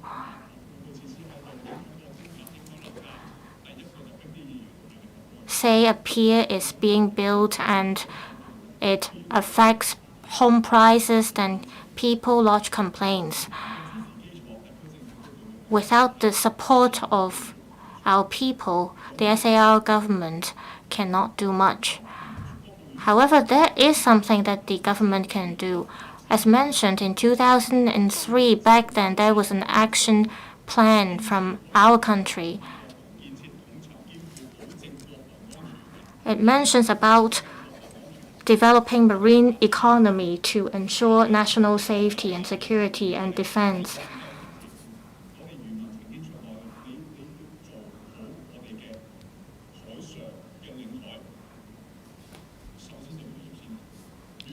The government should prioritize our fishery industry. 9 of our fishing vessels intercepted vessels from the US. So even if you may not earn money, there are measures that you have to put in place. We need support measures as well. We should not limit ourselves to the Hong Kong waters. We should talk to Guishan and Zhuhai. We have to first have a bureau or interdepartmental system. Dr. Simon Lee. Thank you, President. Thank you, Mr. Paul Chair, for the motion. This it's about the strong maritime port strategy. So if people try to make a living from the sea, if they live by the sea, and so that's what Hong Kong's been doing. Now, marine economy is gaining increasing prominence around the world. 75% of big cities are 100 kilometers within 100 kilometers from the coastline. 70% of the industrial capitals are also within 70 kilometers from the coastline. 70% of the global population are also in cities within 100 kilometers from the coastline. And 70% of production is again near the coast. So 70% of the goods are shipped on sea. In the UN, there's the convention on maritime convention, and that brought about opportunities, and so different countries try to develop a marine economy as an important part of their strategy. For example, the US published the 21st Ocean Blueprint, and also an action plan. And then Canada published the Canadian Ocean Strategy, and the European Union also came up with a blue paper on marine development. And then in Asia, Japan, South Korea, the Philippines, Vietnam also came up with some maritime strategy and policy. So everyone's focusing on marine economy. Now, marine economy covers a wide range of issues. For example, marine innovation, marine ports, shipping ports, and marine culture and so on. So we need to be involved in the competition game in marine economy. Now we have an excellent port. We are also an important city as a marine city, and then we need to be a base that could make good use of marine resources, and we need to also have say in global collaboration on marine development. Now, I want to talk about fisheries. Now, we need demonstration farms to start collaboration on the fisheries front, and then we must also build a industry line for ocean-going fisheries, and then we can also develop marine tourism and so on. Now, for the Hong Kong Joy Macau Bridge, where there is the artificial island, and it's actually considering such directions. So there will be tourism projects to feature Lingnan culture. Now, as our container terminal is always at an edge, so it needs to be upgraded so that we become a multimodal shipment center. And then there could be conventional container trade that needs to be transformed and upgraded. We also need to promote the development of modern shipping. So for bulk shipment, we could become a distribution center and so on. And we need to build a comprehensive industrial chain so that we could promote trade for all sizes of shipments. And then, of course, we need to develop the maritime financial services. And then there is need to have more collaboration of the sea along the Sea Silk Road. Now, in the process of development, we must bear in mind the importance of conserving the ocean. We need to step up protection in this respect, and there must be a mechanism for a joint mechanism for protecting the marine ecology. Well, in Hong Kong, we have a good foundation. We have the ocean park, we have marine parks, and so on.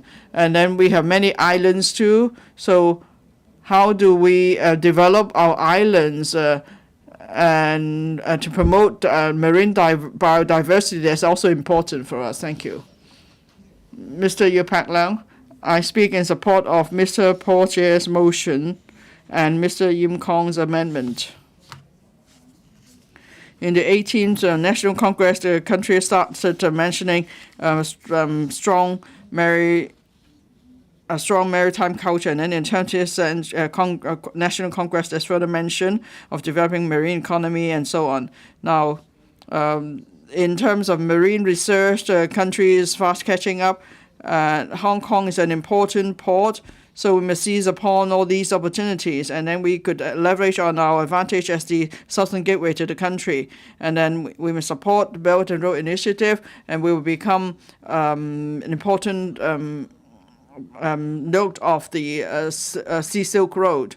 Now, we must also promote marine innovation and technology to promote the development of a strong maritime country. Now, the ocean takes up 70% of the area of the Earth. We may think we know the ocean well, but actually many parts of the ocean have yet to be explored. Now, there are over 200 astronauts that have been to space, but actually far fewer people have been to the deepest ocean. And then research outcome actually could help to further promote marine research and even development of cosmetic products and so on. So the ocean is a treasure trove for scientific research, actually. Now, in our blueprint for the development of innovation and technology, there's mention of promoting marine innovation. Now, Hong Kong could support the Belt and Road Initiative. We could work with other coastal countries to build a marine economy. And this will become the new growth engine for the development of innovation and technology. So Hong Kong could become a home port for research exploration vessels. The country has over several dozens research exploration vessels. They are mobile laboratories, actually. But then most of these vessels do not have a home port. Hong Kong has world-class port infrastructure. We have advanced communications technology, and we have the advantage one country, two systems. So if we could become a home port to research exploration vessels of the country, that will help to promote further development in this area. And then we could also support the deep sea research work of the country. And our home port could also be in scientific research education base, so the public would better learn about this domain. Now, apart from promoting development of innovation and technology, building a home port here will also promote the development of other sectors.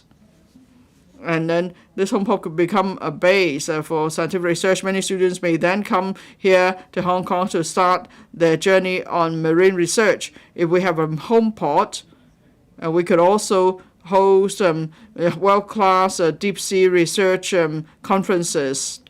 Space travel has great appeal to high-end visitors. So with deep sea travel, we should also explore such development.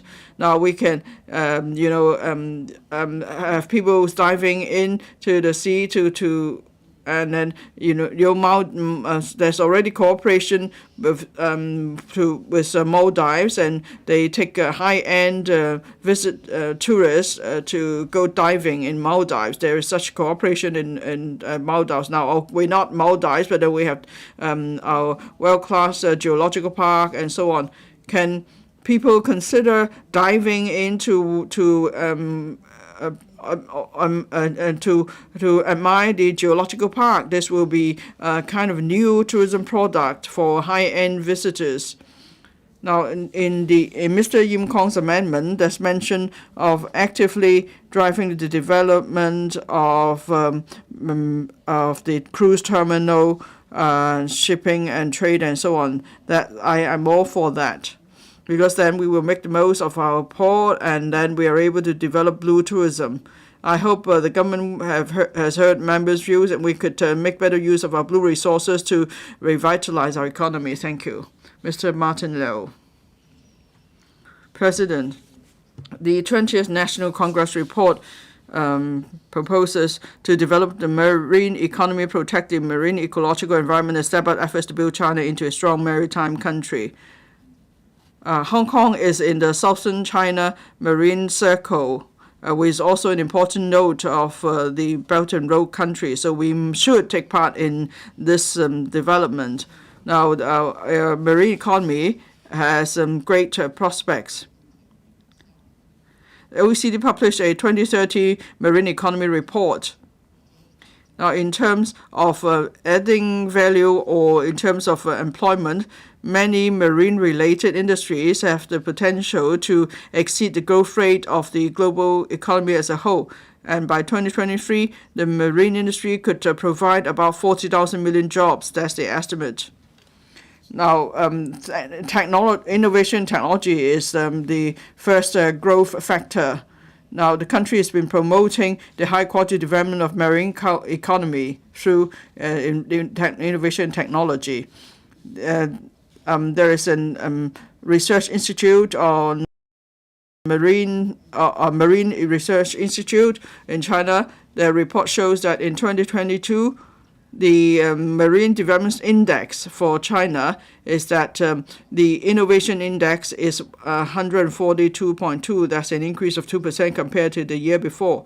And also the workforce here is growing. That's a growth in research talents by 7%. And for every 10,000 researchers, the number of journals published and patents registered has also seen a growth of 2% and 2.8% respectively last year. Now, Hong Kong is to be developed into an international technology and innovation hub, so we should use technology and innovation to drive the development of a marine economy. Now, in the blueprint for the development of innovation and technology here in Hong Kong, marine technologies included. For example, in Fujian province, there will be deeper cooperation and laboratory will be jointly set up. Marine technology is at the forefront of innovation and technology. Since the last century, the US, UK, Japan and other countries have formulated marine development plans. Now, for marine high technology, there are 5 specific fields, such as the marine ecosystem simulation technology, marine resources exploration, marine environment monitoring, and also deep diving technology and so on. Now, we have advantage in medical research and other conventional research. For marine research, there is high market value. There's also market demand. So we could consider starting from biomedical research where marine research is concerned. We can try to make a breakthrough there. And also, marine biomedical research has a high risk and a longer return period, and there are various challenges. So the government should consider taking the lead to build a platform for marine biomedical research.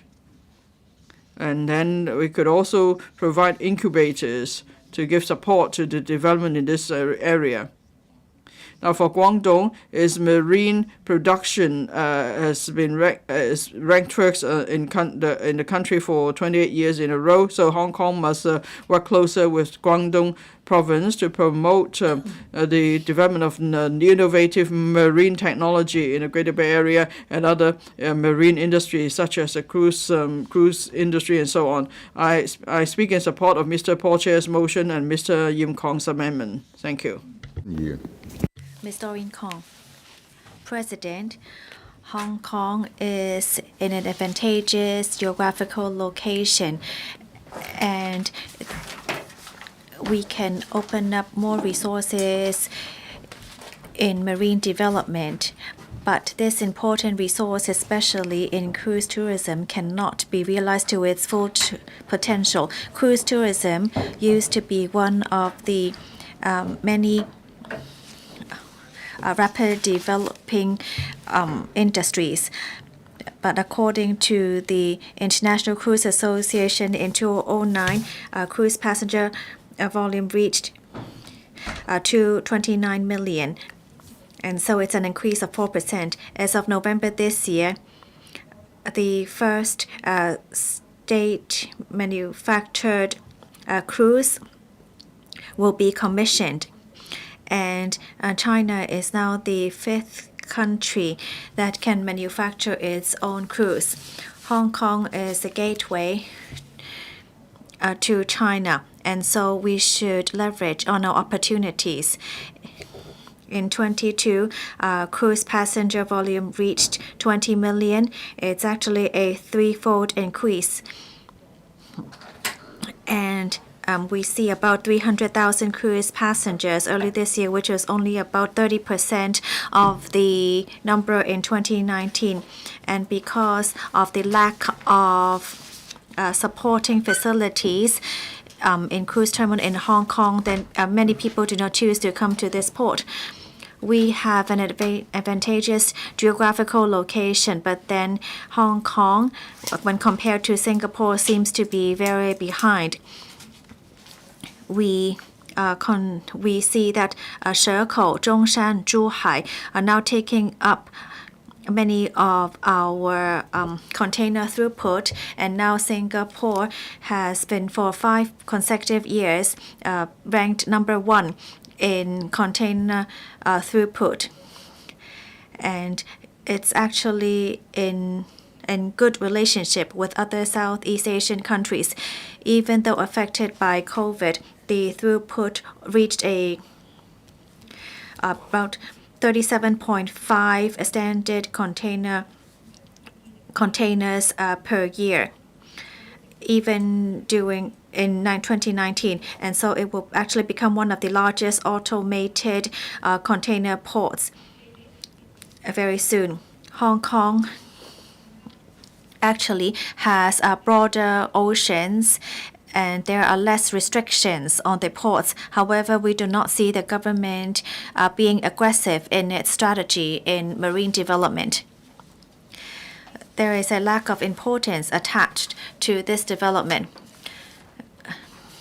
and the government is quite conservative with its strategy on marine development. Resources have not been integrated, and there's not enough understanding on the importance on setting up a maritime port. We need to catch up, and however, we're still very behind. 10 years ago, the government wanted to build a cruise terminal. At that time, the government said that it must take advantage of the cruise development in Asia. However, more than 10 years later, we see that we're still quite behind. It seems that our cruise terminal is right in the middle of the Victoria Harbour, which is not being used on a frequent basis. I speak in support of Mr. Polter's original motion. Thank you. Mr. Holden Chow. President, first of all, I'd like to thank Paul Tse for moving the motion on initiating the development of a strong maritime port strategy. I support this original motion and the amendment by Mr. Yim Kong. So we're looking into initiating the development of a strong maritime port strategy. In April of this year, President Xi also in Guangdong said that Guangdong must also become a strong maritime port. Today, we are talking about developing a strong maritime port. Mr. Tse said that we're actually looking into a broad variety of topics. I would like to touch on the topics that I have been interested in the past few years. So for high-end maritime development, we're looking into high-end industries such as insurance and cruise. Hong Kong actually has quite an advantage. For a long time, Hong Kong has seen almost the highest number of registered vessels. We ranked number 4. If I recall correctly, the top should be Marshall Islands. This small place can rank top because of the outstanding services and its efficiencies. Simply put, when our vessels encounter problems and need to seek support from the registered port, Marshall Islands can provide round-the-clock services to its vessels. At any time of the day, you would be able to reach them for services. Our Marine Department also provides 24-hour assistance to its registered vessels. However, in 2017, I asked whether the commissioner could further streamline its procedures. Well, we could say that it's a 24-hour service, but the commissioner is the only person who can sign waiver forms. If the commissioner could actually defer some of his authority, then the services, of course, would be much more efficient. And by doing that, if profit tax on maritime-related industries can also be reduced, then we would be much more competitive. There are a few points that we need to take action as soon as possible. First of all, on maritime port, when we look into the Hong Kong Maritime and Port Board, we shouldn't mistake it as a bureau. It's actually a board under the bureau. Currently, the work being undertaken by the board still lacks a bit of authority. I have talked to ship owners and stakeholders, and this is the conclusion we have reached in relation to the Hong Kong Maritime and Port Board. As there's actually a task force on maritime and port development strategy, a report will be promulgated very soon. I look forward to it, and I hope that we'll be able to attract more vessels to see Hong Kong as its home port. London is successful in that many vessels choose to anchor over there. If Hong Kong could also do something like that and to invite more associations to be headquartered in Hong Kong, then this will let the whole world know that Hong Kong is really a high-end maritime center. I so submit. Dr. So Jia-Wei, President Xi once pointed out that building a strong maritime port is one of the important tasks of the Communist Party of China. So maritime has reached 7.8% of GDP at around 95,000. Marine economy has become one of its most important tasks. And Shenzhen and Hong Kong are now seen as one of the most important developing ports in a report to the 20th National Congress to better participate in competition with other ports around the world. When we look into the outline development plan for the GBA area, we see that marine industries, emerging industries have been put on the same page. We must enhance the cooperation within the GBA and to set up a marine center such as looking into emerging industries involving medical industry and to speed up the logistics development, marine IT platform, and so forth.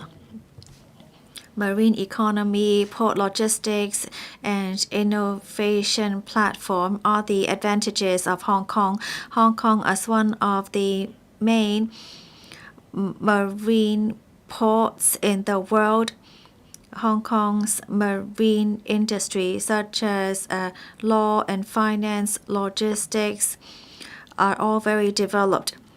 Every year, we take in many marine arbitration cases, accounting for about 7% of all arbitration cases in the world, and we are the fourth largest vessel registration port, following Bahamas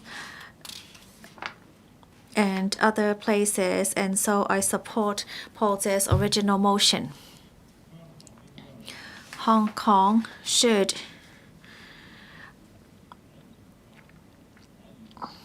realize its full potential and to take on a larger role in the development of a strong maritime port. I suggest that we leverage on such an opportunity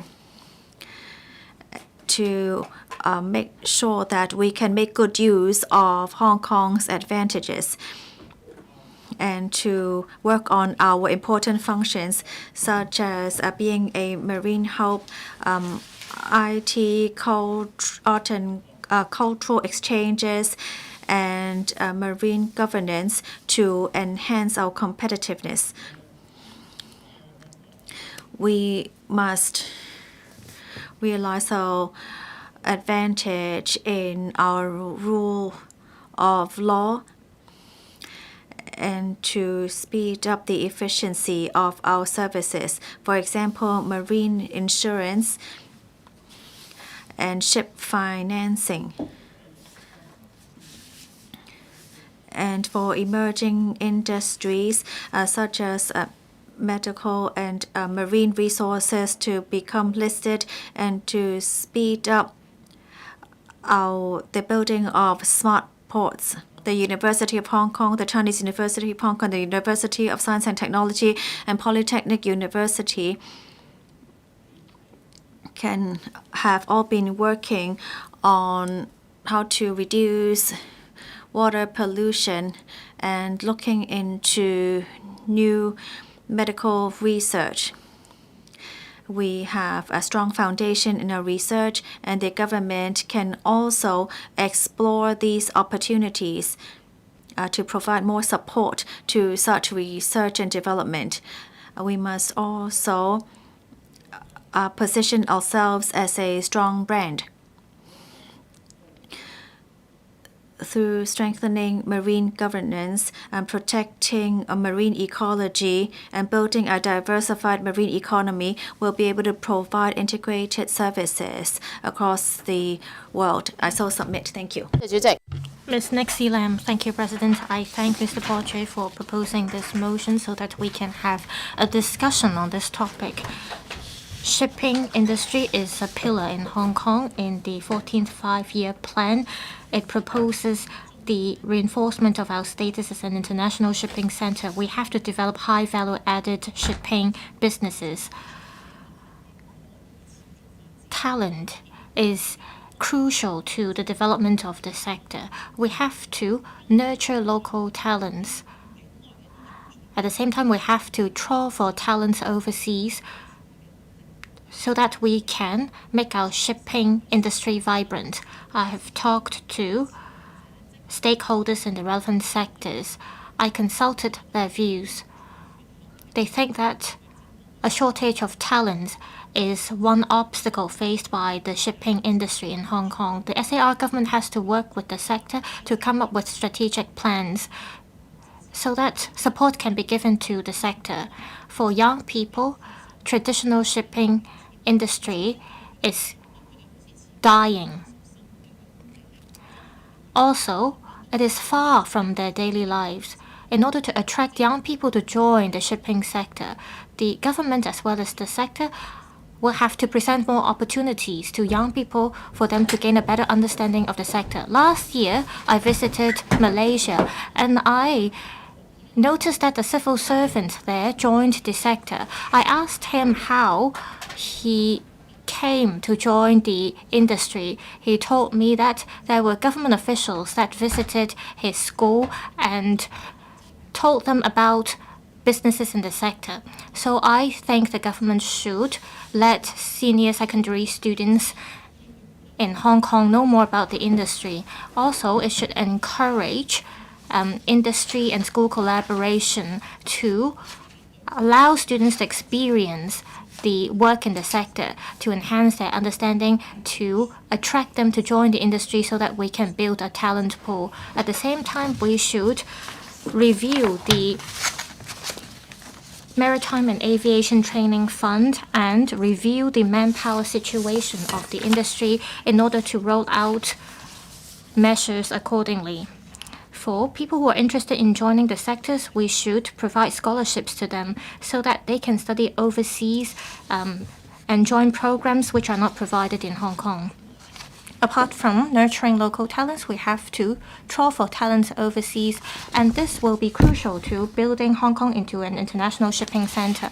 As we have marine business development as well as talent needs for maritime legal and arbitration services, etc., we are presented with an opportunity. Currently, a couple of universities in Hong Kong has provided courses for people in the maritime sector.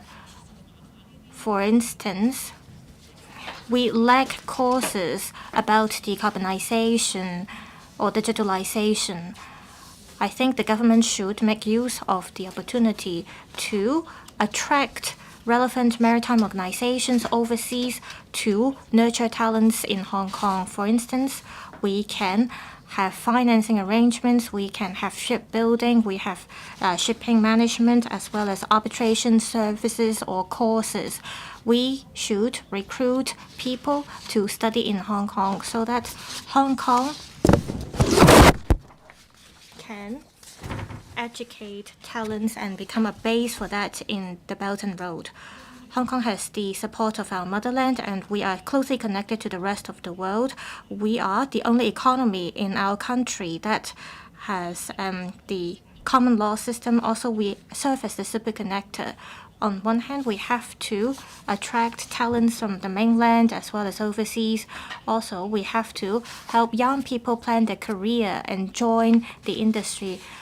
On the other hand, we have to explore how we can create synergy to accelerate the development of marine economy in our country. Thank you. I so submit.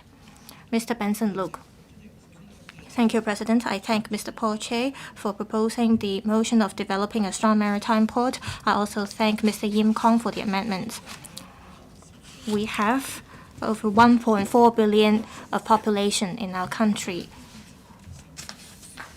We have storage of resources and mineral resources, etc. And all these resources may not be able to satisfy our needs in the long run. Since the 21st century, our country has worked with other countries and followed the footsteps of other countries and turned to maritime development and come up with maritime development strategies to ensure the sustainable development of the marine economy. A report to the 18th National Congress of the Communist Party, it mentioned about marine economy, and in 2018, President Xi Jinping in Hainan mentioned that we should build a strong maritime port, and this will form an important part of us developing the of our society, and it is crucial to the rejuvenation of our nation. Deep sea safety is one of the major initiatives of our country. So we need marine technology for our national development.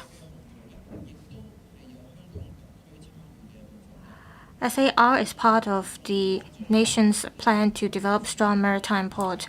In the 14th Five-Year Plan, it proposes that Hong Kong has to make use of its advantages and step up building of platforms for marine technology and facilitate the transfer of research results.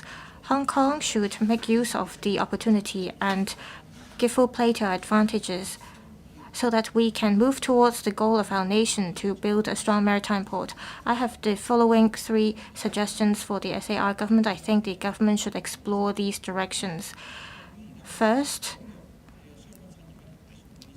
maritime-related industries are new relatively. We have marine biology, marine pharmacology, as well as maritime-related telecommunications industries. Hong Kong should make use of the opportunity to nurture relevant talent so that we won't fall behind other places in the world. Second, Hong Kong has all along been leading as an international shipping center. However, in recent years, we are not doing quite well in this regard. According to relevant statistics, container throughput in Hong Kong from 2017 dropped from the 5th to 9th in 2022, and in the top 10 ranking in the world, 6 of them are from our country. Shanghai is ranked the top, and the throughput is threefold of us. We have to learn from the Shanghai model to review our supply chain and relevant services. We should have a smart port to enhance the productivity and handling capacity of our port. Also, we should have exchanges with other ports and collaborations with them to ensure competition and collaboration so that we can give support to each other, and then we can reinforce our position as an international shipping center. Thirdly, shipping in the mainland is moving towards decarbonization and green development. It has switched to green methanol as well as liquefied natural gas. We have combustible ice, etc., that we can explore like our country has been doing. In our policy address this year, it is mentioned that the government will release the action plan next year. I hope the SAR government will talk to the relevant sectors and come up with strategies to build a maritime port. Thank you. Mr. Tang Fei.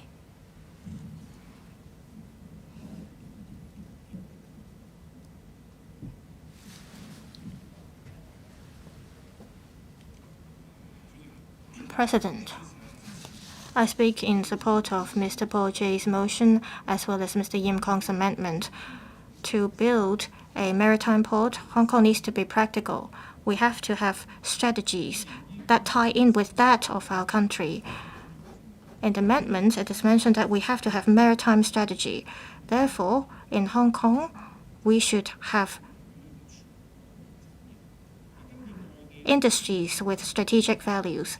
According to a mainland institution and a scholar in his study, a strong maritime port should have 3 strategic pillars: marine technology, marine business, as well as marine regulation and rules, as well as education. First, on marine technology, traditionally, we refer to shipping or shipbuilding. Then we talk about research, and we have to combine that with innovative technology so that we can upgrade the traditional industry. In China, we have shipbuilding factories or ship manufacturing industry. There are lots of marine universities or maritime-related programs, as well as relevant scientific research institutes. How about Hong Kong? We have very few such institutes compared to the mainland. On marine business, the core is about energy exploration as well as marine pharmacology.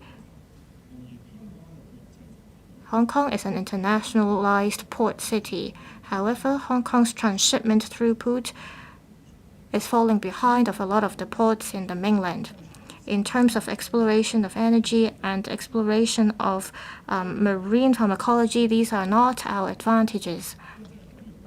Also, there are international conventions and there are opening up of marine routes, and we need relevant experts as well as arbitration talents.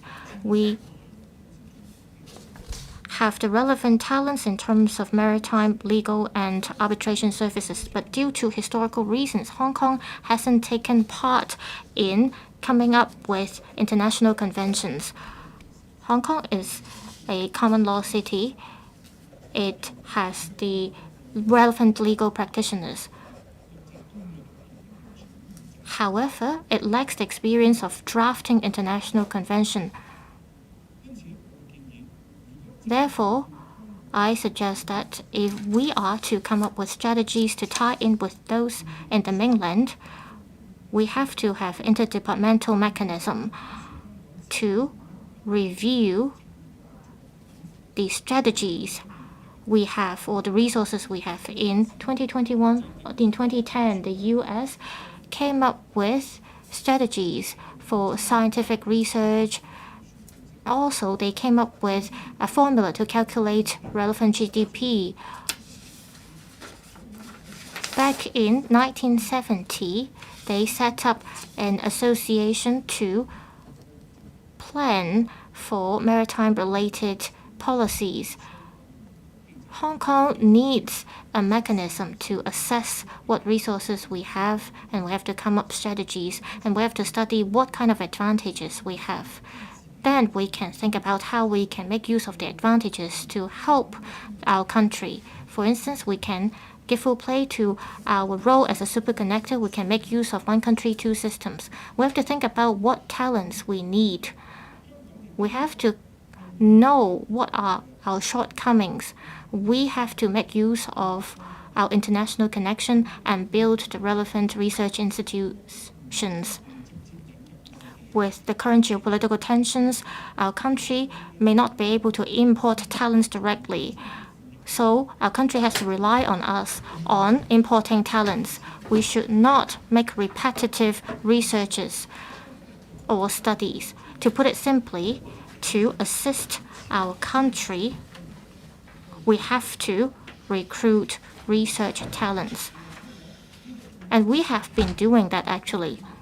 Hong Kong should take part more actively in the negotiation and the drafting of international conventions so that we can make use of the talents we have in the legal sector. And then we can have a greater say internationally. I so submit. Thank you. Dr. Junius Ho, President. I do not know this subject well. Still, I'd like to say something, because this is about the 20th National Congress goals. From the perspective of the country, if we could develop a strong maritime port, would be good, because we are by the sea, and we are the southern gateway to China, and we have an excellent port. This is actually part of the Silk Road. We also have the historical role, because in those days, trade between the West went through Hong Kong, Guangzhou, and so on. But then Hong Kong is actually not a maritime port as such, is rather an entry port. So transshipment is our strength. And here we're talking about a strong maritime port. So that's a much more ambitious goal. Hong Kong actually does not have the condition to even think about that. But then if we consider the national strategy as a whole, and then we are part of the team, well, then there's much potential for us. So first, we need to know exactly what where we stand. Where do we have the space to develop a strong maritime port? Now, we talk about developing the fisheries industry, we talk about deep sea exploration, and even we talk about being a logistics hub space for oil drilling. You know, in Shanwei and other places in Hong Kong where, yes, there is the condition for that. And then we also have the talents. So how do we position ourselves? And that's not an easy task. Now, we have 1,100 square kilometers of land. Where do we have the space to this? The only location I could think of is Tuen Mun West. There's area L20. There are a lot of the offensive trades there. We keep talking about turning waste into energy. So this is a place with many offensive trades. How can we transform it? And we'll accept, and then this will become a place where there will be much production. Now, for Northern Metropolis is where we talk about conservation, innovation, and technology. Victoria Harbour is for sightseeing only. So where else along the coast do we have this space for developing a maritime port? 2 or 3 weeks ago, there's a funding application for reclaiming Long Ku Tan. And then we have the river trade terminal, and we're told there is not much throughput. So again, we talk about doing reclamation there too. So which direction are we moving towards in terms of infrastructure? Well, I happened to visit iPark yesterday. In 2017, $33 billion were approved to build a 16-hectare artificial island for the purpose of building an incinerator. That was the proposal. Now, at Ash Lagoons, the iPark second phase will be built. Why do we have a change of stance? We need to adopt the right mindset, first of all, and be more determined in taking forward the initiatives, or else everything will be talk shop. Now, I support the motion. If we are to take it forward and bring more benefits to Hong Kong, we need to have government officials who are dedicated. They should not just knock off when the time comes, say at 5 in the afternoon. They should not shun responsibilities and just sit here and wait for retirement. We must change the mindset. Mr. Edward Lau. Thank you, President. I support the motion moved by Mr. Paul Chair and all the amendments. According to the 14th five-year plan, we need to develop marine economy. We also need to build build China into a strong maritime country. We need to safeguard our interests, national interests in the oceans. So we strongly believe that marine economy will be the major growth point for the Greater Bay Area. We should actively integrate into the country's development plan and bolster our status as an international shipping center.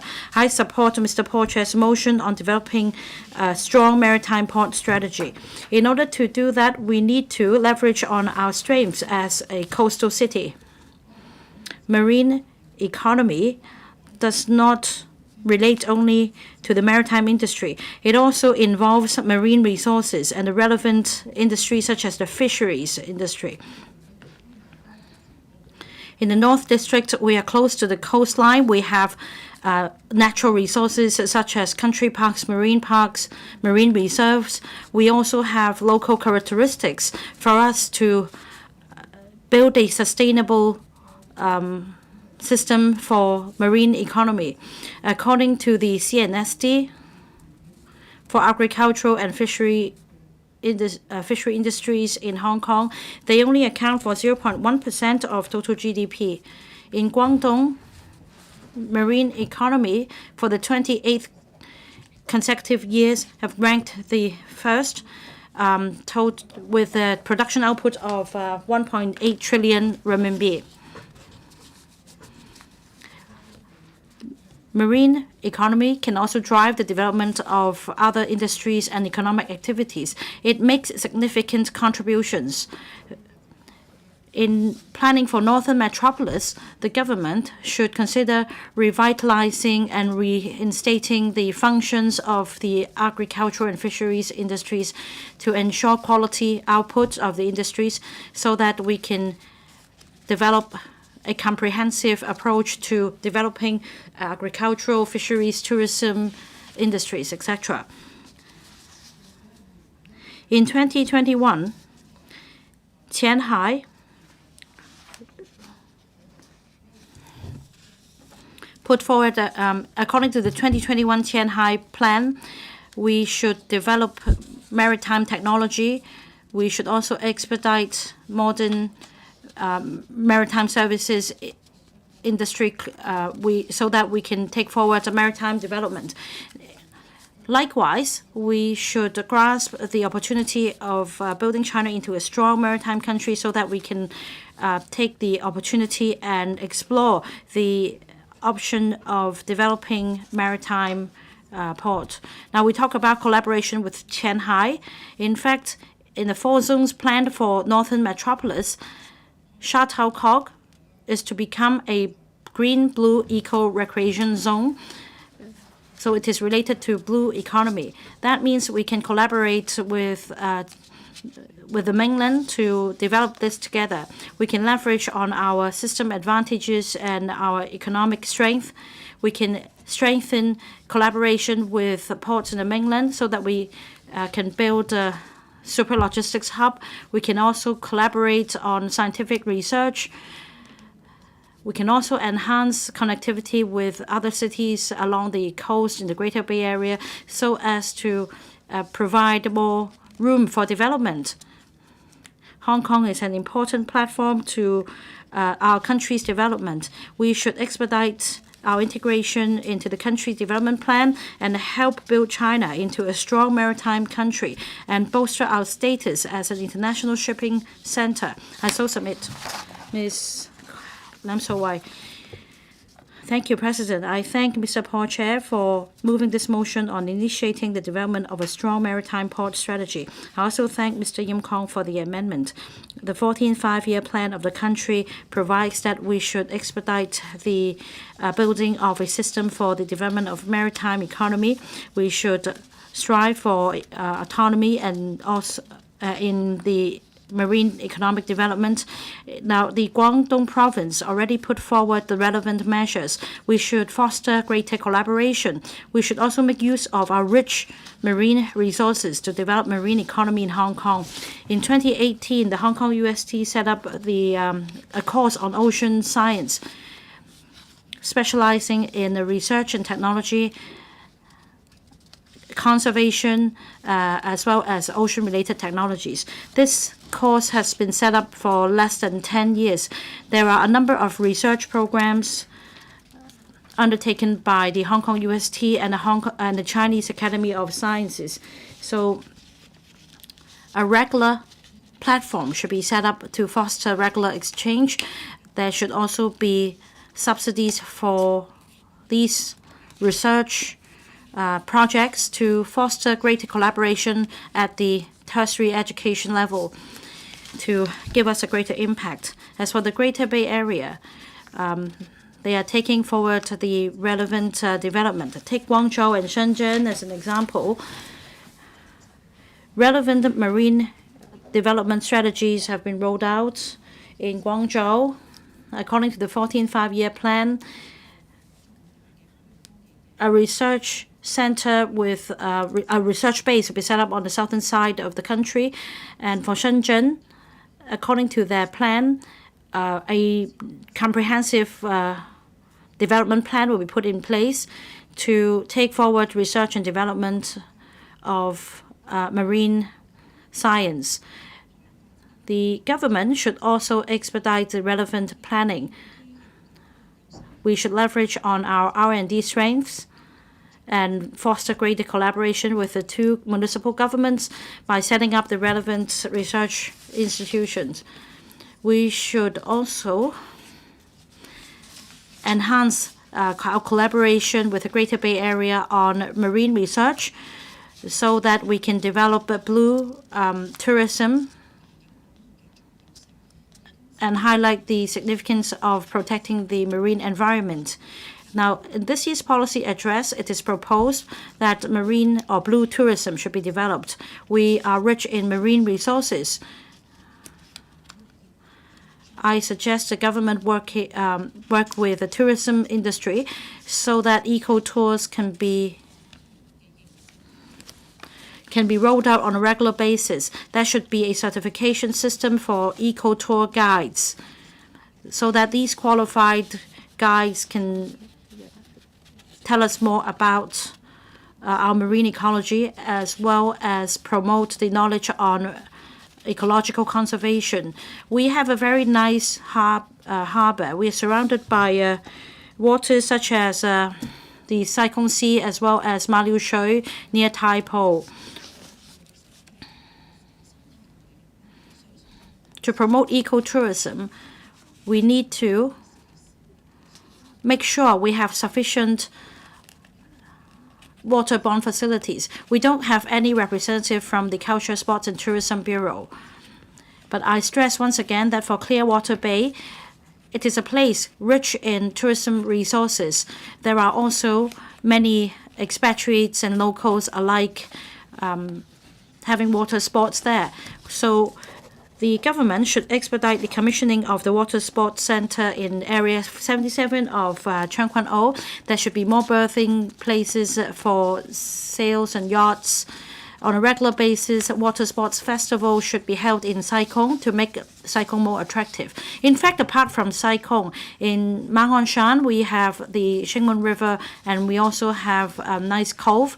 So the government should provide additional resources to promote AR tourism in Sha Tin and Sai Kung. I support the motion and the amendment. Professor William Wong. President, the sea has always been key to Hong Kong's economy. Hong Kong used to be a fishing village. We relied on fisheries. Starting from the 1970s and 80s, Hong Kong made use of the Victoria Harbour. We explored sea trade, maritime trade. Our business expanded to other parts of the world, and then our economy boomed. So we relied heavily on the sea for our economy. The 20th Party Congress report proposes developing the marine economy, protecting the marine ecological environment, and stepping up efforts to build China into a strong maritime country. We should develop Hong Kong into a strong maritime port to tie in with our country's strategy. And there are 3 steps we need to take. First, ocean-going economy. We need the maritime Silk Road. And second, near-shore recreational activities. This means eco-recreational tourism. And 3, transformation of research about the deep sea conditions. Hong Kong has unique advantages in contributing to the maritime Silk Road. In financing, legal services, accounting, intellectual property protection, Hong Kong has professional services to offer. We are aligned with global practice. We should play the role of a super connector. Hong Kong has abundant maritime resources.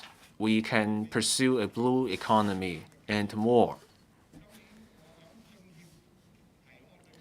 At the CPPCC meeting this year, I moved a resolution.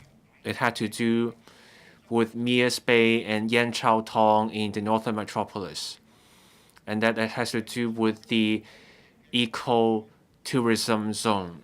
I proposed a national coastal park. Having this national park can aid conservation efforts. With conservation, we can promote ecotourism. Once the ecology is protected, we can also pursue scientific research efforts. In this eco-circle, we have a rich diversity of species. In Lai Chi Wo and San Ma Chun, there are special tree species. In Hoi Ha Wan, we have coral reefs, and we also have seaweed species. In the groups of coral reef and seaweed, there are different species. In the Da Peng Peninsula in Shenzhen, it's also a place of ecological interest. There are different flora and fauna species. Da Peng Peninsula offers great water quality. Nearly a fifth of the South China Sea's species can be found around this area. The flora and fauna in this area are of huge ecological conservation value. In this area, there are two interconnected national geoparks, and they are Hong Kong's Geopark and the National Geopark of Da Peng Peninsula. So in this circle, we have resources for sightseeing. It also contains inestimable resources for maritime scientific research. We should have the governments of the two places work together on maritime scientific research. Hong Kong's maritime research focused on conservation, but we have exceptional scientific research capacity. So in this circle, we need to go wider in our scientific research. We can apply maritime research to a wide range of areas. Transforming deep-sea research outcomes can help tap new business opportunities. They are about cosmetics, industrial products, etc. Our country values a blue granary. Deep-sea research can contribute to our country's food supply, and this can enhance food security for our country. I so submit I support the motion and the amendment. Mr. Michael Lee. Thank you, President.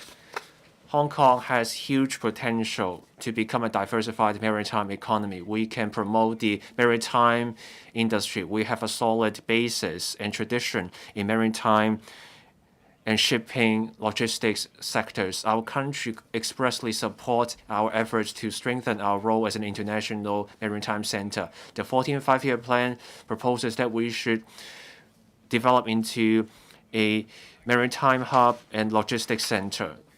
But we are plagued by falling throughput at our port. We were hit by COVID. That held back our logistics sector. We remain within the top 10 ports in the world, but we've slipped in our rankings as a container port. In 2014, we ranked first.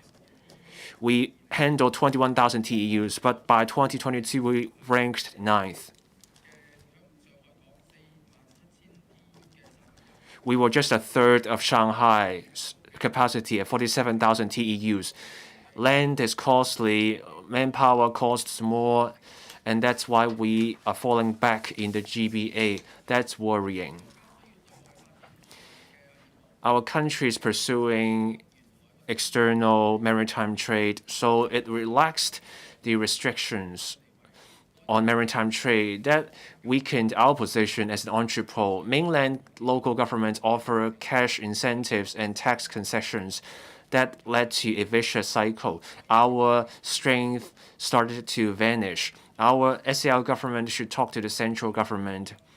We need to find a way that works for both our country and our city. That way, as our country relax rules about the coastal maritime trade, we can also pursue our development. We need to stay as a shipping hub. Working together benefits everyone. So, to ensure we have a future, we need to seize opportunities and the strengths of other GBA ports. We need to each have our own niche. The Liberal Party has been calling for working with Guangzhou and Shenzhen. We need the GBA statutory maritime body. We need to pursue our industrial development, leverage our advantages. We should pursue the development of a network of ports and establish a modernized, highly efficient port system. To stay as an international maritime and shipping center, we need to maintain our throughput. Hong Kong specializes as an entrepot. Shenzhen can focus on being an exporting center. Many goods are assembled in the GBA. The goods can be exported to other parts of the world through Shenzhen. Guangzhou has geographical advantages. It has rail and airport. It can be a distribution center. Now, hardware aside, software matters. The government needs to nurture young talent for our diversified development. I've been calling for VPET, vocational professional education and training. We need to review and reposition our VPET. We need specialized technical schools for different young people to pursue their passion. Some schools are facing under-enrollment. The government should consider using these school premises, turn them into boarding schools or specialist schools, such as maritime training schools. We can also consider allowing young people from other parts of the GBA to enroll in our specialized schools. Having a strong maritime port takes the effort of not just Hong Kong. We need to work with other parts of the Greater Bay Area. We need to bring out the best in one another. We need to work with other mainland cities of the GBA. We need to pool our capital expertise and manpower to grow the pie that is the GBA. We need to achieve synergy with the rest of the GBA, and then we can further leverage our strength and seize our country's opportunity in developing into a strong maritime country, so that we can truly contribute to our country's development. I so submit, I support the motion and the amendment. Professor James Lau. Thank you, President. I support Mr. Porter's motion on initiating the development of a strong maritime port strategy and Mr. Eric Yim's amendment. Hong Kong is a blessed place. But where does that blessing lie? There's a long history. The recent decades have seen Hong Kong's focus on land. Land means money. Human activities take place on land. We became an international financial center on this land. But we become what we are because of our port. Let's look at history. After Eastern Han Dynasty, the Maritime Silk Road began to take shape, and then by Tang Dynasty, 2,000 soldiers were stationed in Tuen Mun to maintain law and order here. So merchant ships came here. They needed soldiers here to protect them from pirates. So the story started before the Tang Dynasty and it reached the Ming Dynasty. There was a war between China and Portugal in Tuen Mun. And this naval battle happened because the Hong Kong waters caught the attention of Portugal. The Portuguese thought they could make a profit here, so they tried to occupy the land. And because of the waters, because of the port, another Western power started to pay attention, and that's Britain. And then after the Opium War, Britain took Hong Kong. So ancient history, modern history, Hong Kong's history is closely linked to the port. And our governing structure has its origins in the port. We started as a port, and then the government's business began to happen on land. More than 100 years later, we've forgotten the meaning of the sea to us. The government has been saying we used to be a small fishing village and now we are an international financial center. Hong Kong has always been this port. It's just that at some point we've forgotten the importance of the port. It seems we have missed opportunities. 10 years ago, our container port was world leading, but that has ceased to be the case today. Let's look at the Victoria Harbour. Just a small number of ferries. Years ago, we had many vessels in the Victoria Harbour, but that is no more. Now we have the sea on 3 sides of the city. There are places of scientific value, others of conservation value. Mr. Porte mentioned the Shenkuo research vessel. It represents an opportunity. For this research vessel, Hong Kong is an ideal home port.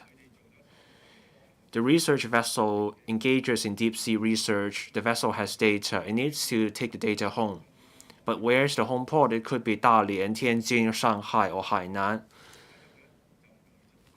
But then the data will stay there. But in scientific research, sharing data matters.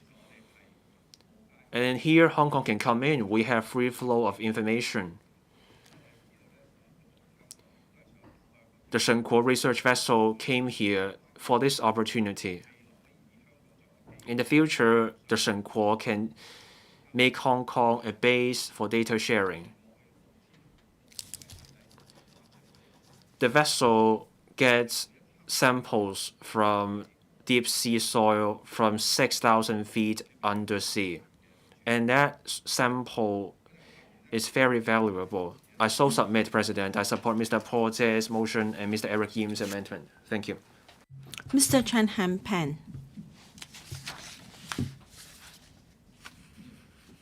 President, I speak in support of the motion as well as the amendment.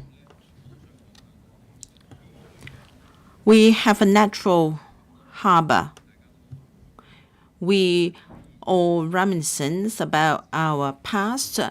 Under the new situation, our port has lost out in terms of competitiveness.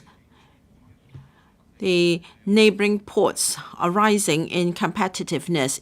This is particularly so after the pandemic, when exports are not what it used to be, and there is different level of competition among ports in the PRD, and Hong Kong is disadvantaged. For instance, some mainland ports are attracting more vessels to berth there, and they are offering different types of subsidies to attract vessels so that they can tap into new markets. In Hong Kong, we do not offer any subsidies, and of course, we will lose out in terms of competitiveness. I was discussing with people in the know whether we can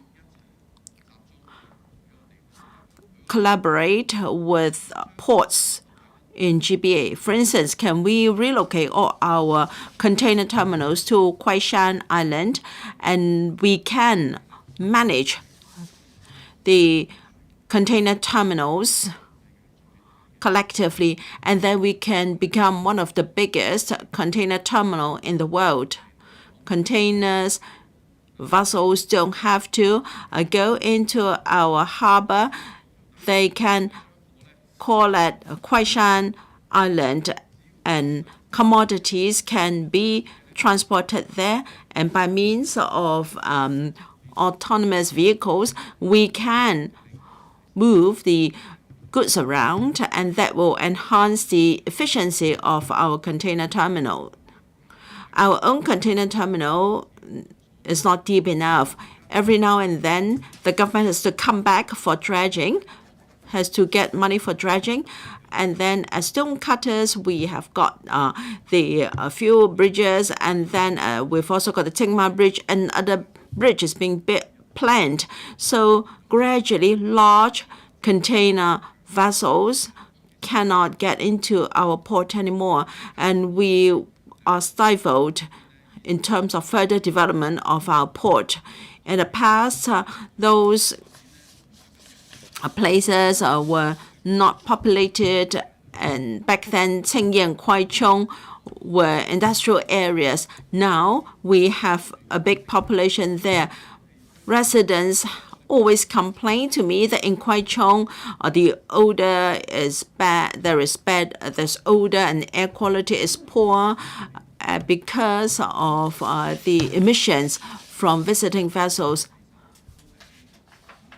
Therefore, we need to think of relocating our container terminals the administration should start planning for relocation of our container terminals so that the 400 hectares of land can be released for other developments at town center. If we take a look at Hong Kong's map, we'll see that the container terminals are right at the heart of our territory.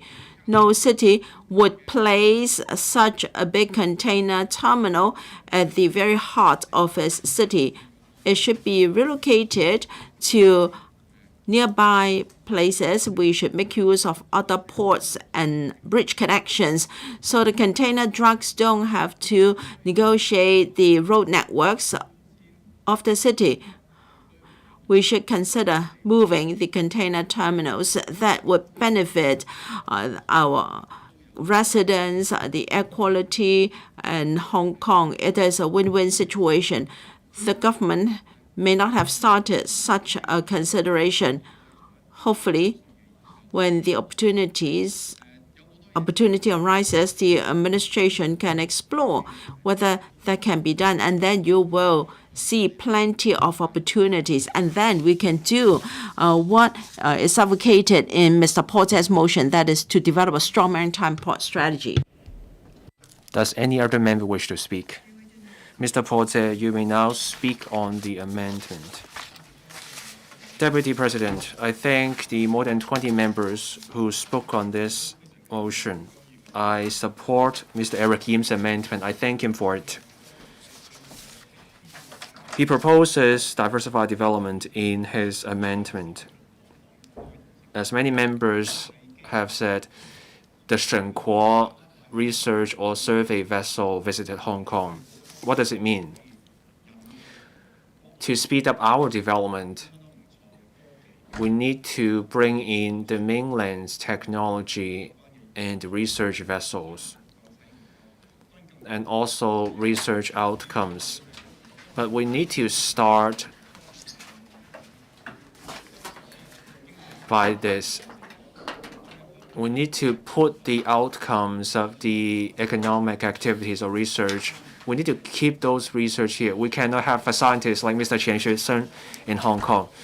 But deep sea research and survey, even if we don't have people like Mr. Xu Xinan, the chief architect of the deep sea mission, we can have scientists like Mr. Wu Xin. We can have them so that they can bring the Shen Kuo survey vessel here, and then we make Hong Kong the home port for this research vessel and other research vessels from not just our country but also the US and other countries. We bring those research vessels here, let them share data here. We have the common law system, we have free flow of information. Real-time exchange of data matters. In the mainland, it may take time before data travel from one place to another. So Hong Kong can be a home port for research vessels. We also host the data, we host the research outcomes, and that's where we can start. Members have also discussed fish and other items. Mr. Tse, please limit yourself to the amendment. Now, this is about the diversified maritime economy. I want to comment on members' speeches. Deep sea research matters. Elsewhere, we have stressed this point. We are glad to see Colonel Yang Liwei's space mission. And then starting from 2012, there has been a deep sea mission. The mission reached 7,600 meters deep for the first time. In 2020, another mission reached over 10,000 meters undersea. Few countries in the world manage that. Hong Kong can do well to ride on those achievements. We have already slipped in our ranking as a container port. Now, as a cruise terminal, we are flopping. Now, an opportunity has knocked. Here we have the Shen Kuo research vessel. This is not a fanciful idea. We can bring in technology, talent, and then we can have an industry here. The Mount Everest is 8,848 meters tall, but we can go 10,000 meters under sea, 6,500 feet under sea. Only 26 places offer that kind of depth. There are enormous resources to be tapped when you go that deep under sea. We need new antibiotics, and we haven't had new antibiotics for 30 years. The deep sea gives us our answer. We have much to explore in the deep sea world. I cannot cover all of them given the time limit. If we can go deep sea and contribute to our country's grand strategy, and Hong Kong can make itself a home port for research vessels, and we bring together the equipment and we facilitate the data exchange and reach out to the ASEAN countries, Maritime Silk Road. We bring everything together, and that's also a shortcut to development. The government and the community should pay greater attention to this area. The deep sea world will matter even more than the space for Hong Kong's future development. Thank you, Deputy President. Undersecretary for Environment and Ecology. Deputy President, I thank Mr. Paul Chair for this motion. I also thank other members for their forward-looking and inspiring comments. I am going to give a consolidated response to members' views on 4 areas, including marine ecological conservation, fisheries development, green port development, as well as collaboration and exchange with other places. Now, President Xi stresses that oceans are strategically important to high-quality development. The 20th National Congress report states that we should develop the marine economy, protect the environment, step up effort to build China into a strong maritime economy. The Hong Kong SAR government has been actively integrating into the country's development by promoting marine ecological development and dovetailing with the national strategy of building a strong maritime country. As mentioned in the opening remarks of the Secretary for Innovation, Technology and Industry, the Hong Kong government has been enhancing the diversity, stability, and sustainability of the marine ecosystem. Hong Kong is rich in marine resources and biodiversity. It may account for only 1% of the total area of the country, but it is home to many species.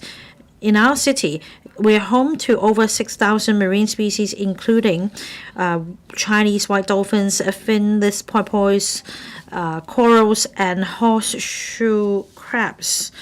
Say, for corals, we have over 80 local species, more than the total in the Caribbean Sea. Coral reefs are highly productive systems which support a high diversity of marine life. Last week, the AFCD announced the findings of this year's Hong Kong Reef Check. It showed that local corals are generally in a healthy condition, and species diversity remains on the high side. As for the 8th Marine Park in Northern Lantau, after going through gazettal procedures in 2024, the 8 marine parks and 1 marine reserve in Hong Kong will cover over 8,500 hectares of Hong Kong waters. The area will be under protection. The Northern Lantau Marine Park will also dovetail with the Chinese White Dolphin Protection Zone, as well as a marine park in Sha Chao and the Brothers Island. They will be connected so that a network of marine conservation will be built across the boundary, and that we will be more effective in protecting the Chinese white dolphin habitats in the area. We also attach importance to education and publicity to enhance the public's knowledge on marine ecology.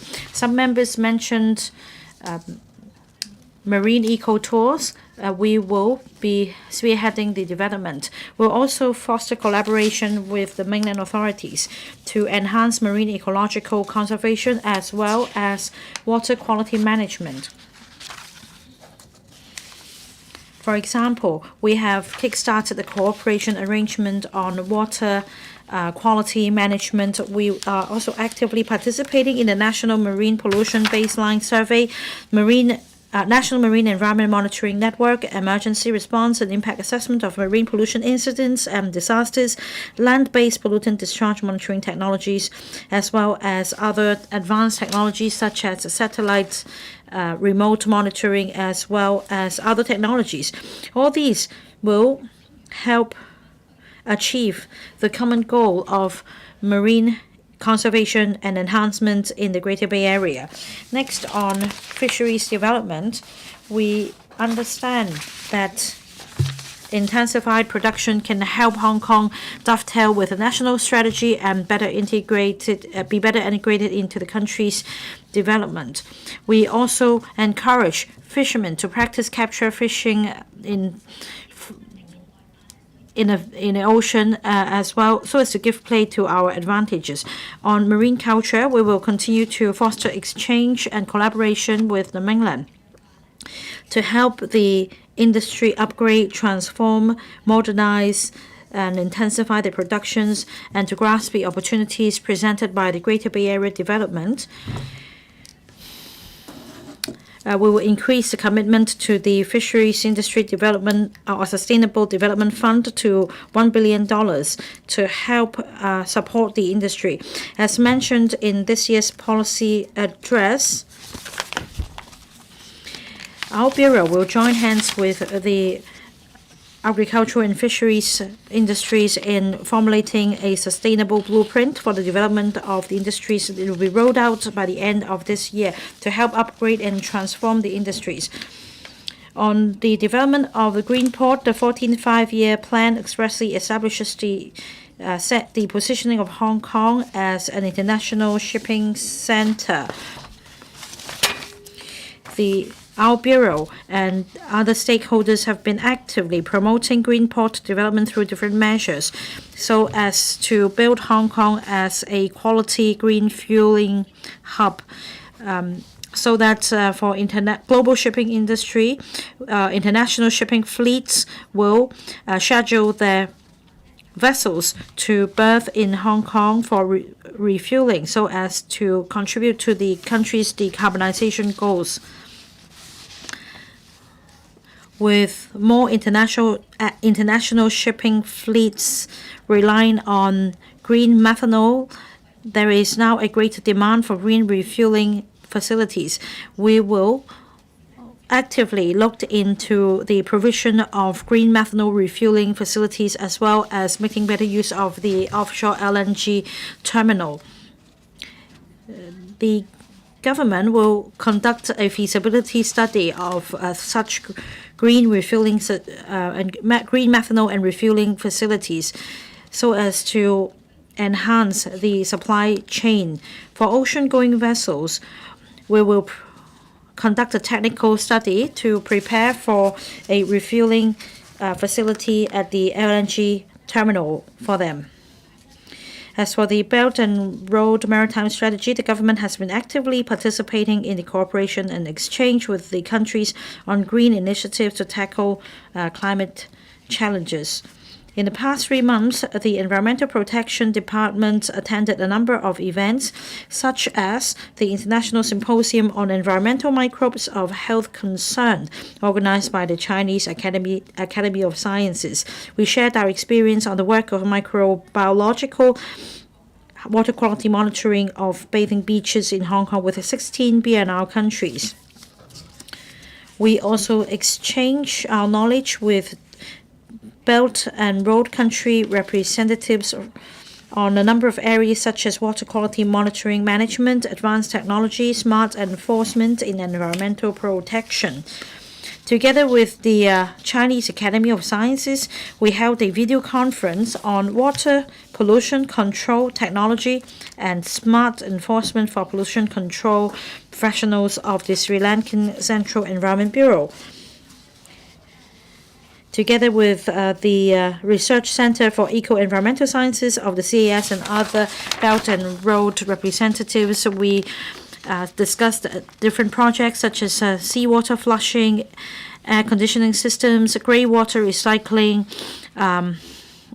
at the airport, total water management strategy, seawater flushing, water treatment, sewage treatment, deep sewage tunnel, renewable energy, as well as a visit to the deep sea cages at the Tonglong Chau Modern Mariculture Demonstration Farm. We will continue to share our experience in the sustainable of marine environment in Hong Kong to assist countries along the Belt and Road, especially the island states and coastal regions, to realize green and sustainable development.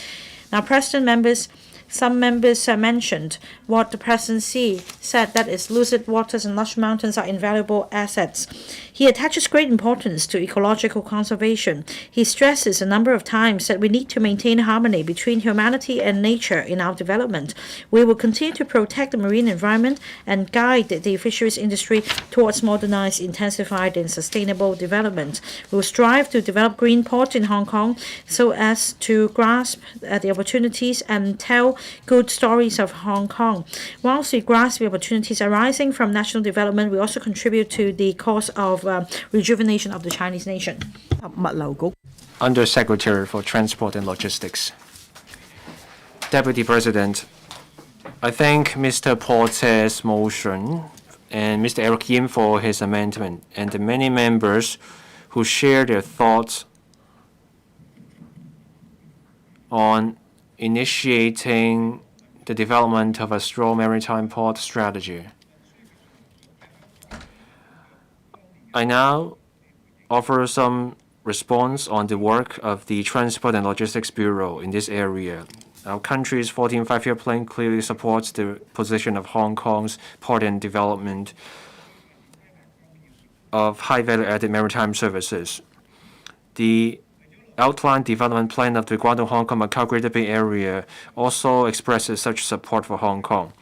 To implement our country's strategy, we must actively boost the long-term competitiveness and sustain the development of Hong Kong's maritime and port strategy industry so that we can further contribute to our country's high-quality development. The Hong Kong port is among the world's busiest container ports and a crucial hub of Asia-Pacific. In 2022, our port handled nearly 17 million 20-foot equivalent units, or TEUs, of containers. Hong Kong is home to more than 1,100 firms in the port and maritime business. These firms offer diversified and excellent high-value added maritime services for local, mainland, and overseas shipping businesses. The services include port services, shipping operation and management, shipbroking, shipping agencies, ship finance, maritime insurance, maritime legal and arbitration services, classification societies, and vessel surveys.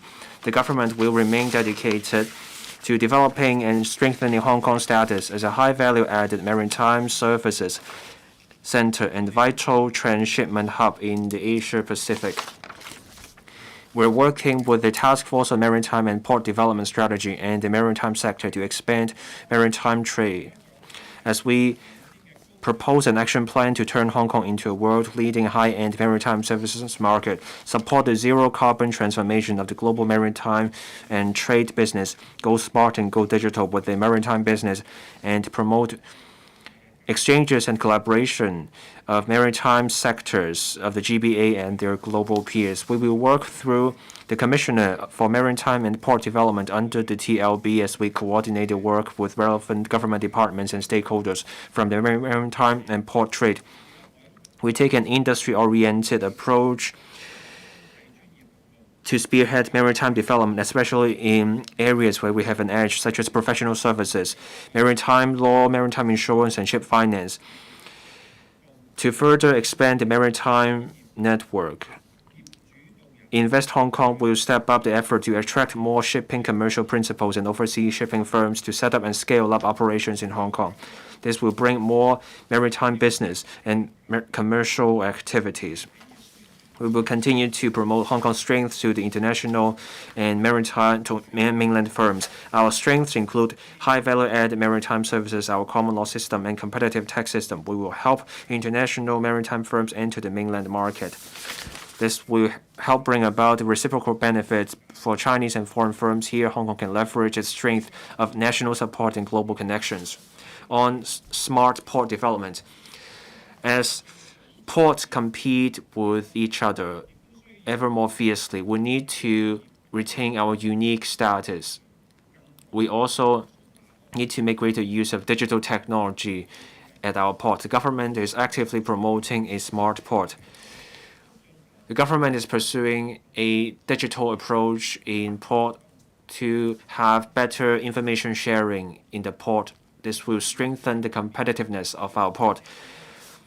On the registration of ships, as Mr. Porter argued, we have many strengths in our ship registration system, but we will keep enhancing the Hong Kong shipping register in London, Shanghai, Singapore, Sydney, San Francisco, Tokyo, and Toronto.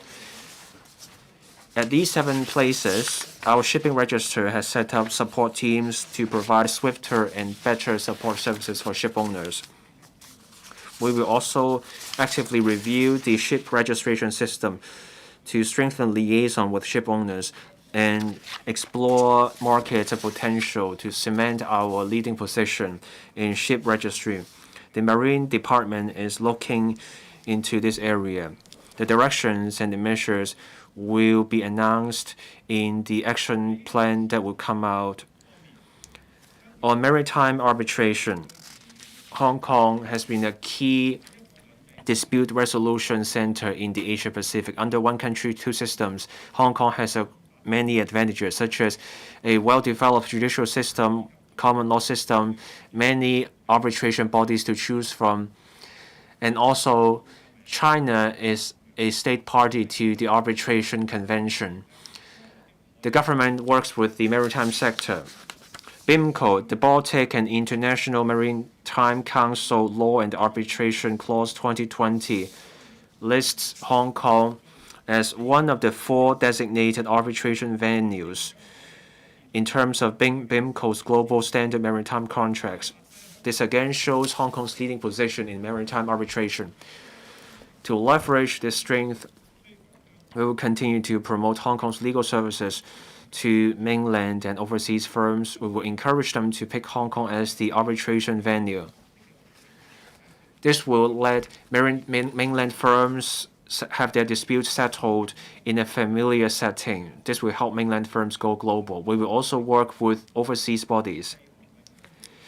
We will work with BIMCO as they engage in their activities so that overseas firms can use Hong Kong as a springboard to enter the mainland market. This can help us bring in outside overseas investment. Again, this shows we can leverage national support and global connections. Now, on a separate front, in May this year, the government has concluded a review of our talent list. The list has been expanded in scope, and this applies to the Quality Migrant Admission Scheme, General Employment Policy, and the Admission of Mainland Talent Scheme. This will help bring more quality talent to Hong Kong to meet our development needs. On training local talent, starting from December 1st, for the Maritime and Aviation Training Fund, 3 items have been enhanced. This means more subsidies, a longer subsidy period, and a wider scope. This will help attract and retain maritime talent. Deputy President, I so submit. Thank you. Secretary for Innovation, Technology and Industry. Madam Deputy, I'm grateful to Mr. Porter for moving the motion and also members who have given us very valuable comments. Now, I'd like to talk about the work of my bureau in relation to this motion. Several members said that Hong Kong should become a Belt and Road INT hub to create more business opportunities for local tech enterprises. Hong Kong is an active participant, contributor, and beneficiary of the Belt and Road Initiative. We're fully involved in the BNR initiative as a platform. In the BNI initiative, we will proactively take forward the 8 major steps announced by President Xi to support high-quality BNI cooperation, among which is INT development, so we can leverage on Hong Kong's edge to serve what the country needs most. In 2022, we announced the Hong Kong INT Development Blueprint, in which we map out 4 major directions for promoting INT development in Hong Kong, one of which was to proactively integrate into the overall development of the country and consolidate our role as a bridge connecting the mainland and the world.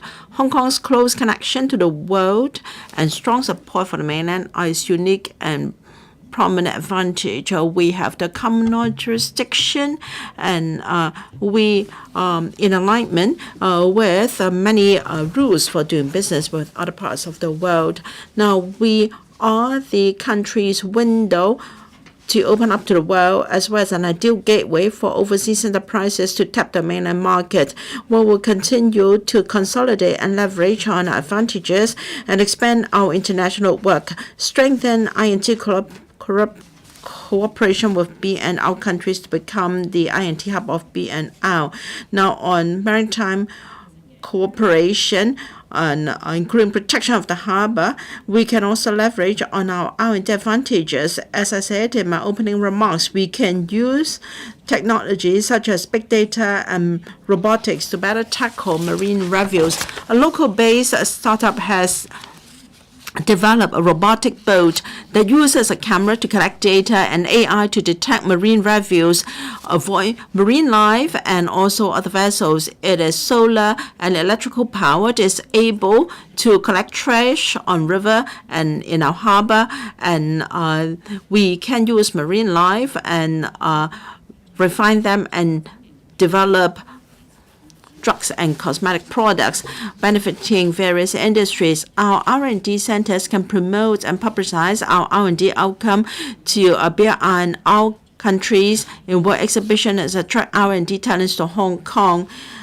Our flagship Cyberport and STAR and also a science park can help to promote Hong Kong to BNI countries.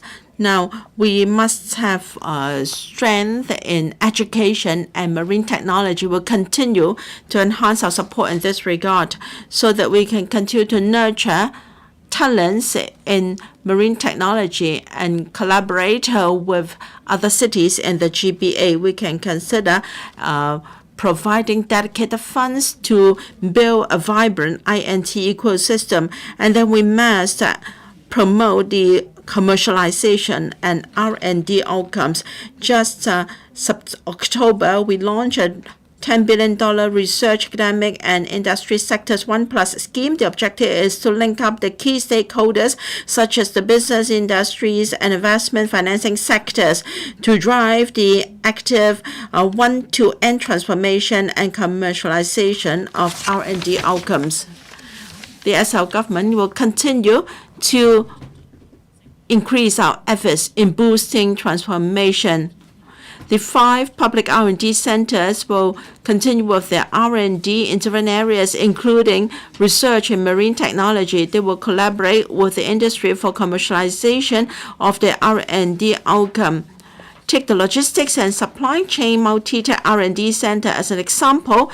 It is developing an automatic identification system for analyzing ship trajectory to catch illegal fishing within Hong Kong waters.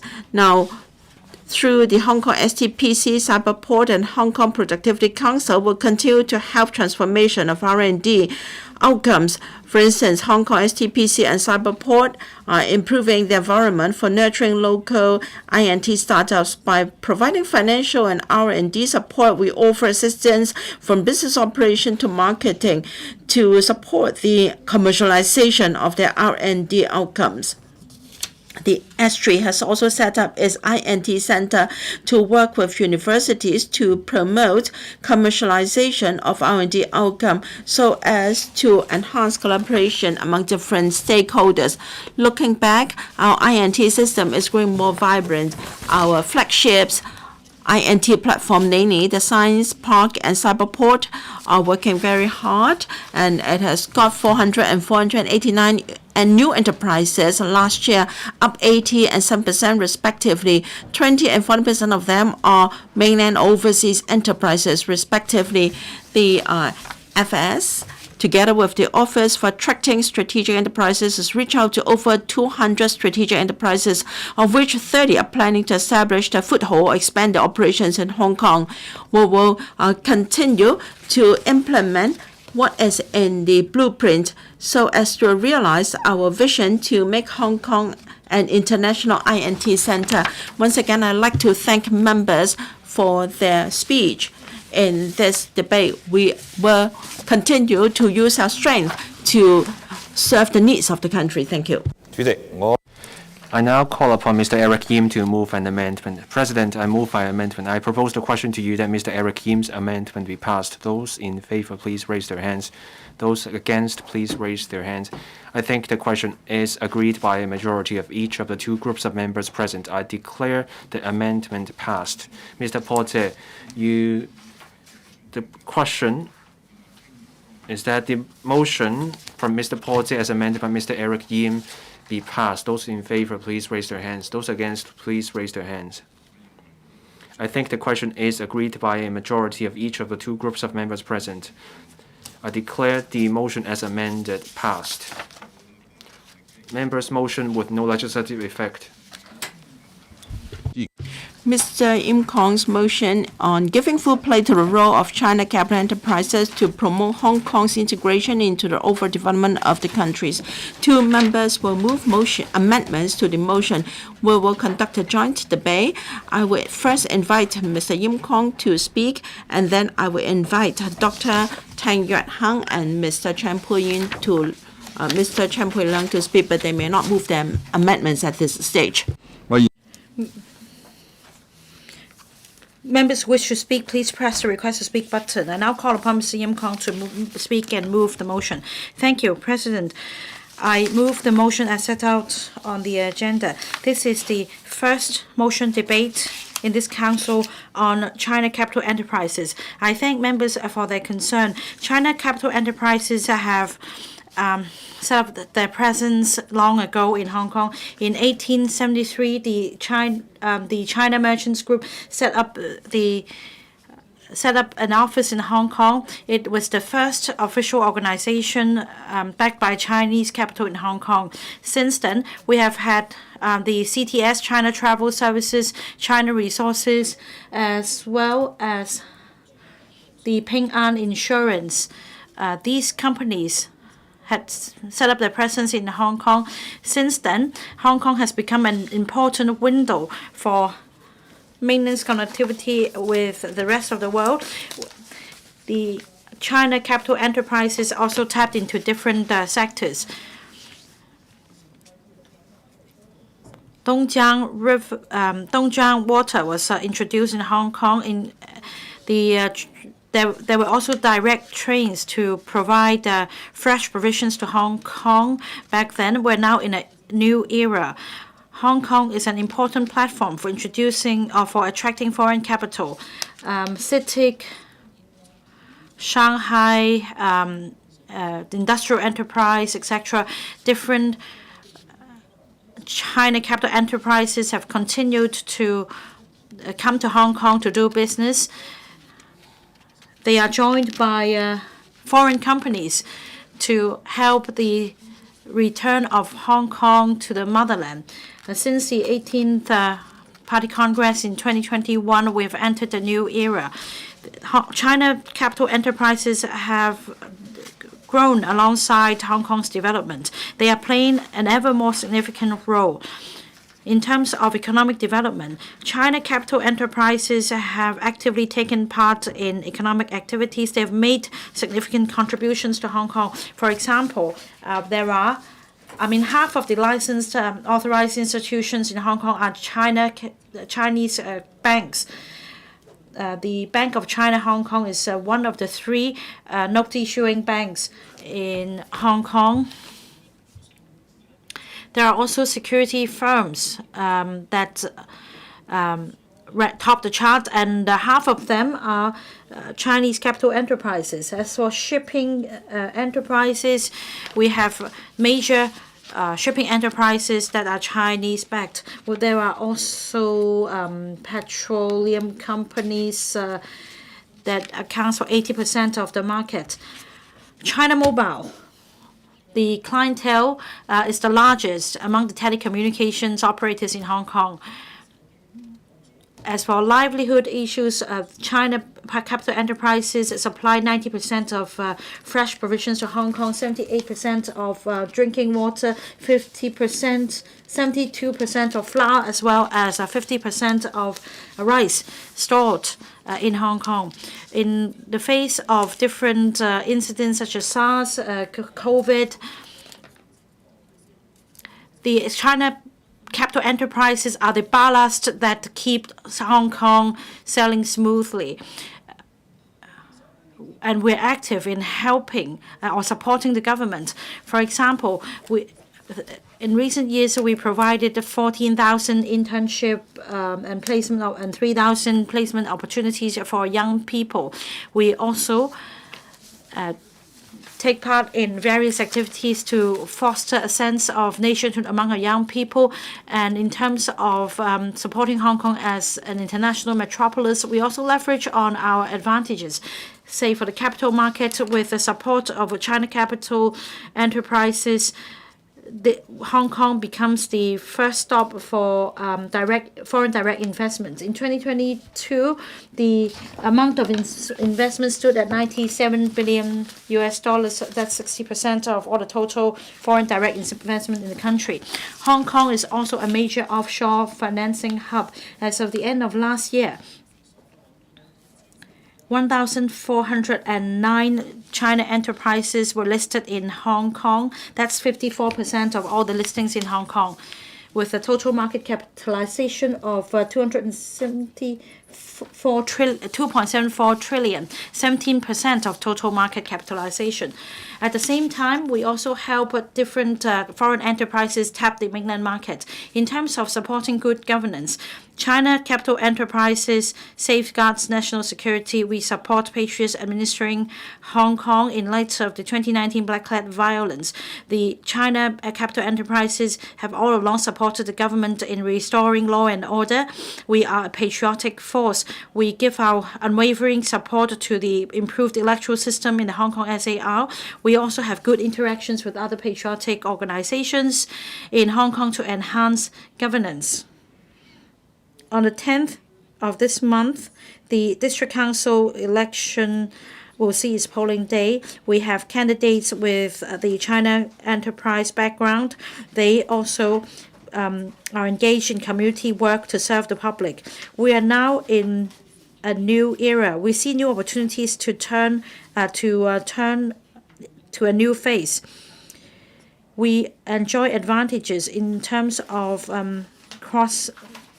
cross-boundary capability, and we are committed to supporting Hong Kong's development. We can play a more significant role, especially in terms of the Belt and Road Initiative, the dual circulation strategy, as well as Hong Kong's positioning of the 8 centers, digital economy, new energy, environmental protection, life science, elderly care. We can play a more significant role. With Hong Kong's better integration into the country's development plan, China capital enterprises can attract more capital and talents to Hong Kong so as to ensure long-term stability and prosperity.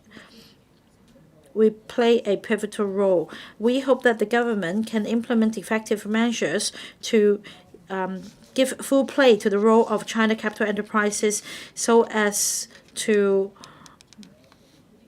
allow us to support Hong Kong's development and promote Hong Kong's better integration into the overall development of the country. This includes For example, fostering collaboration between local Hong Kong invested enterprises and China capital enterprises, as well as foreign-funded enterprises, so that we can complement each other's strengths and help transform and upgrade Hong Kong's economy. Second, for top-notch China capital enterprises, we should attract them to come to Hong Kong. Hong Kong should provide a level playing field with flexibility for them to develop. The government should support China capital enterprises' active participation in livelihood-related matters so as to improve livelihood. In terms of welfare and community affairs, the enterprises have a stronger role to play. Point number 4, there should be stronger communication with China capital enterprises. A liaison mechanism should be set up so that through this effective platform, Hong Kong government can have a better idea of the needs of these enterprises for them to better serve Hong Kong. Deputy President, China capital enterprises are closely related to Hong Kong. We are a community with a shared future. We need support from different sectors. For China capital enterprises, through their development, we can help support prosperity and stability in Hong Kong. I hope the government will consider my suggestions. I will listen carefully to members' views before I give a reply. I propose a question here that the Honorable Yim Kong's motion be passed. Dr. Tan Yue Hung. Thank you, Madam Deputy. First, let me declare interest.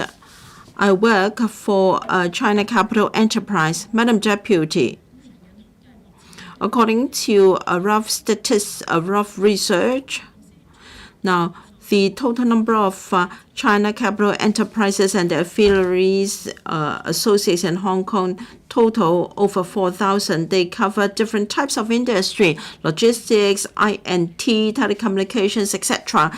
China capital enterprises have the support of the country, and they have advantages in operation across different systems and economies. They can promote the development of Hong Kong's economy and livelihood. They can help Hong Kong in integration into the country. I have 3 points to share with members. First, China capital enterprises is just a broad concept. There are different types of industries involved. We are not just talking about China capital enterprises in Hong Kong, but mainland, including state-owned enterprises, private companies from different places from the country. So for the China capital enterprises in this motion, we are talking about different types of China capital enterprises with different modes of operation. When taking forward is work involving China capital enterprises, now these companies should be a leader, and they should link up with China capital enterprises of different industries in different parts of the country. They should together contribute to the development of Hong Kong. Secondly, Hong Kong is to develop into 8 international centers, and China capital enterprises in Hong Kong must not be absent. Now, in terms of financial services, INT, cultural exchange, trading, legal services, IP trading, etc. China capital enterprises are major players. They do not just focus on traditional industries in Hong Kong covering financial services.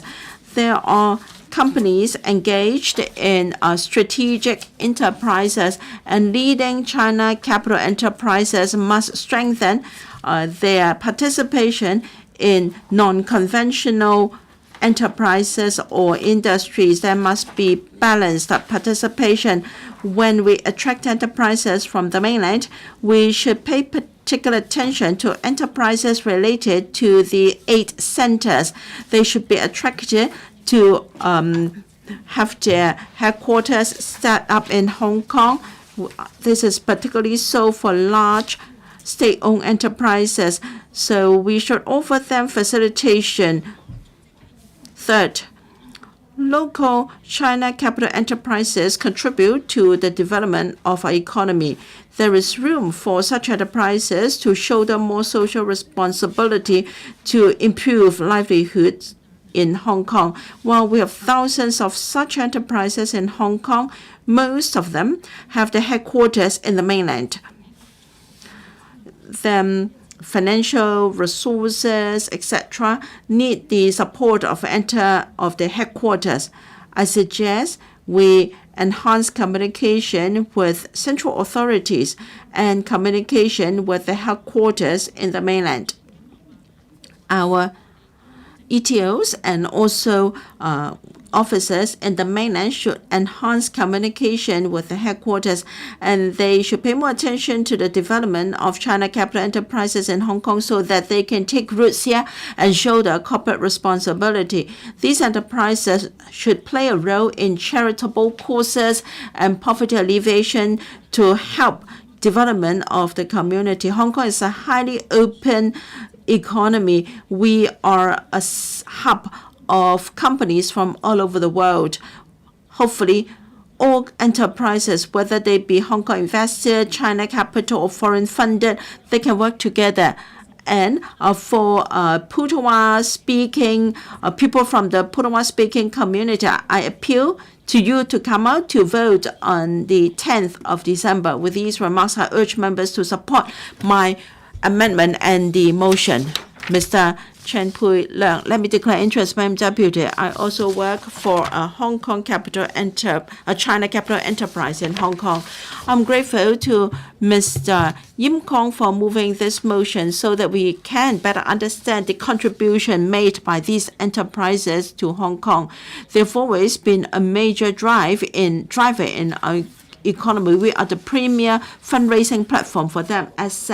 As of now, 1,400 China capital enterprises have IPOs in Hong Kong, accounting for over half of such companies. With SFS, we have fresh produce and poultry and water and commodities being supplied to Hong Kong by China capital enterprises. They share common fate with us. In 2009, when we had the financial turmoil, such enterprises took the lead not to lay off staff or cut salary. These enterprises donated anti-epidemic supplies to the local community during COVID-19, and they also shoulder their share of social responsibility.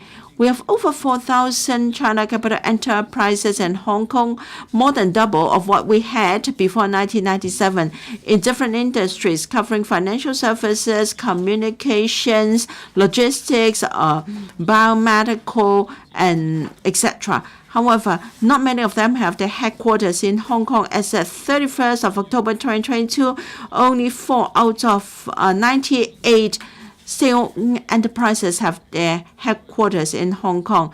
Many China capital enterprises have the need to go global, and Hong Kong very often is the gateway for China-owned enterprises to go out. And therefore, in my amendment, I hope the administration can understand the tremendous potential associated with this category of enterprises. They should be encouraged to set up headquarters in Hong Kong in order we can drive the development of headquarters economy. In Hong Kong, we have the rule of law and the common law jurisdiction. Our rules are in alignment with world cities. We have advantages for developing into for development of headquarters economy. We should be a premier location for China capital enterprises to set up regional headquarters in Hong Kong. They can also use Hong Kong as a springboard for going global.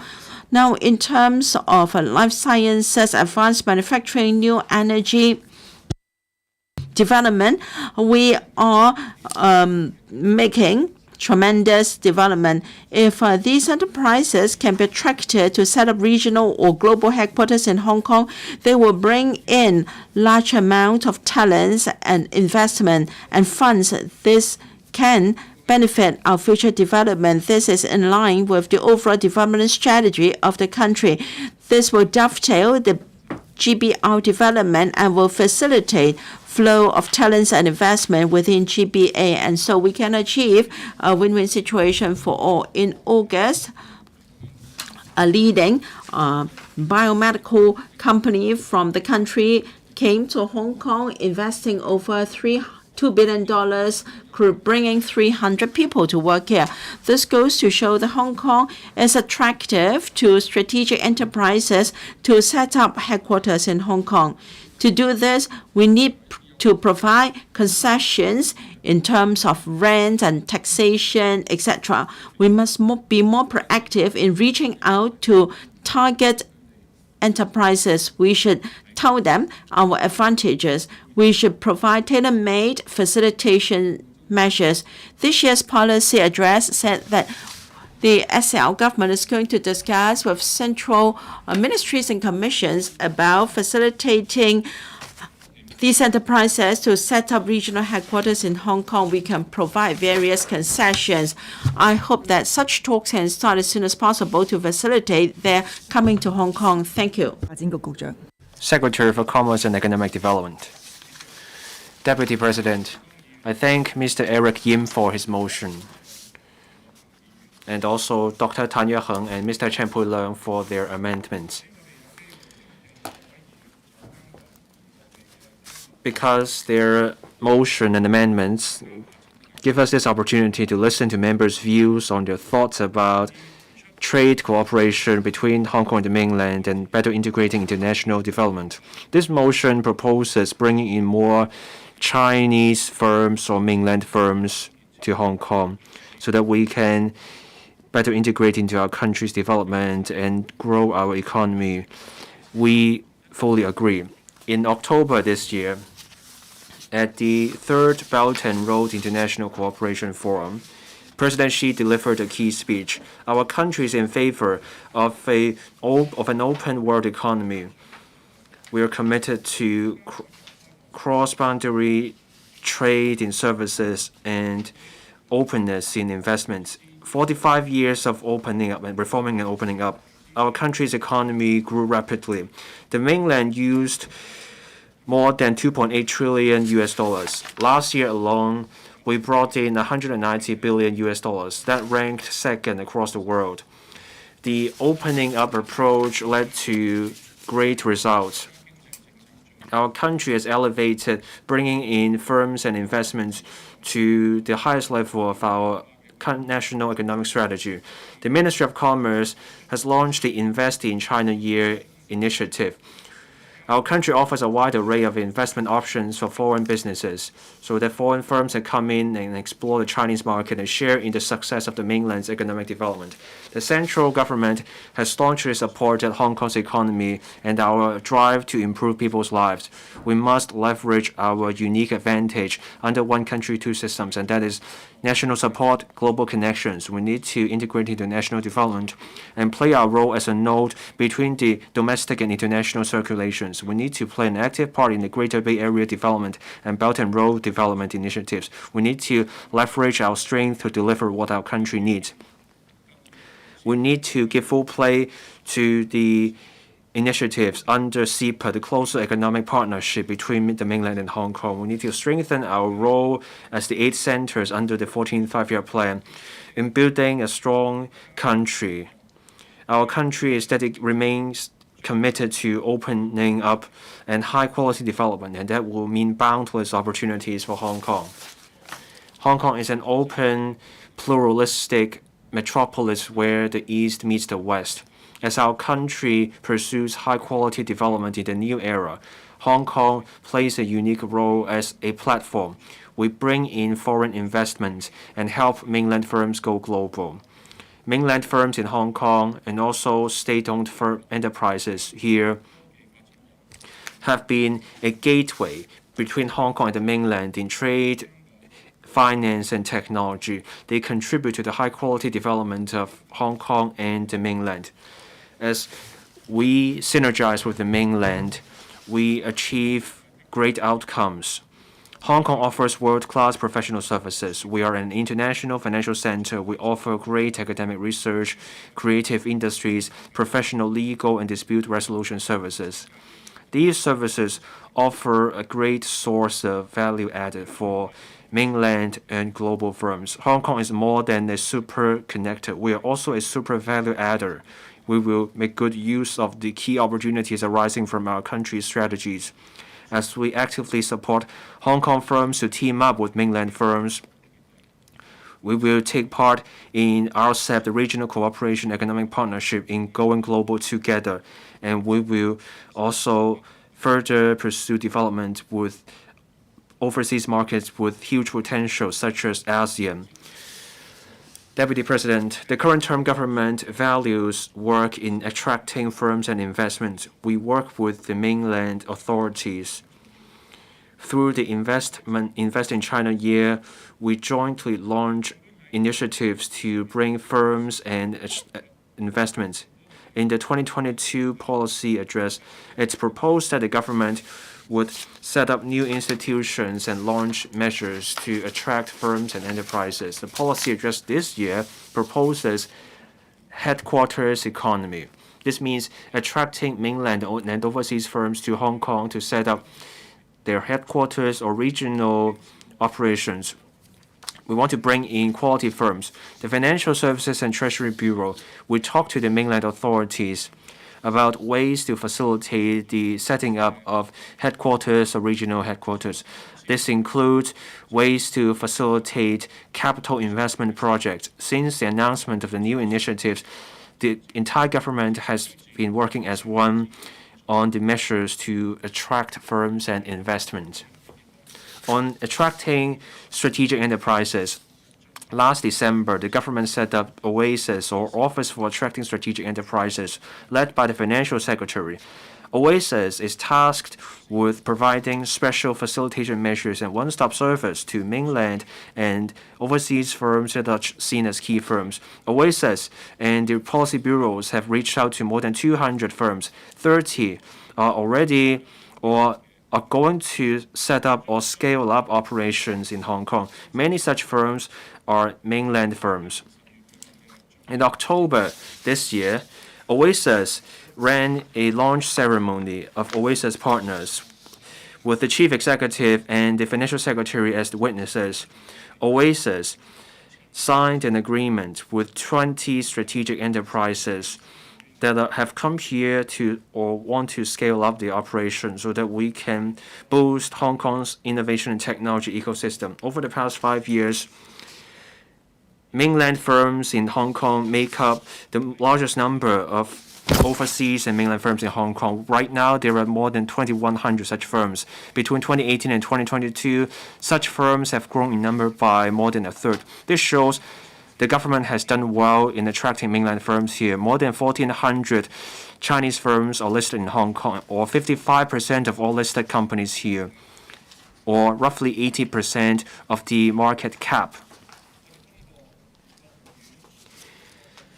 We also work with the State Asset Supervision and Administration Commission of the State Council and also the Hong Kong Chinese Enterprise Association.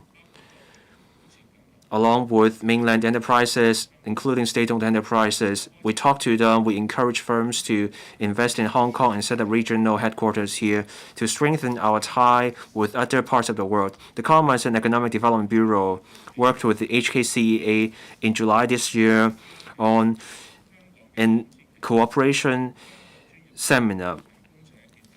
We want to bring together central enterprises and mainland firms in Hong Kong and also Hong Kong's professional service providers so that we can seize the opportunities of Belt and Road and leverage Hong Kong's role as a key platform. At the interaction session, more than 170 people from mainland firms, Hong Kong firms, and professional sectors took part. They come from sectors ranging from investment, venture capital, green finance, insurance, architecture and engineering, design, accounting, legal, and consultancy. We will work with the SASAC and central enterprises in pursuing more small and beautiful projects. We will meet with them and explore how we can pursue these projects and also discuss collaborative project with mainland firms in Hong Kong. We keep deepening our trade ties with the mainland so that Hong Kong firms can also take part in our country's high-quality development and share in the success of our country's development. In 2003, we signed CEPA. The mainland opened access, either in full or in part, of the service units in 153 such units. This means those Hong Kong firms that meet the CEPA requirements on the place of origin can enjoy zero tariff treatment.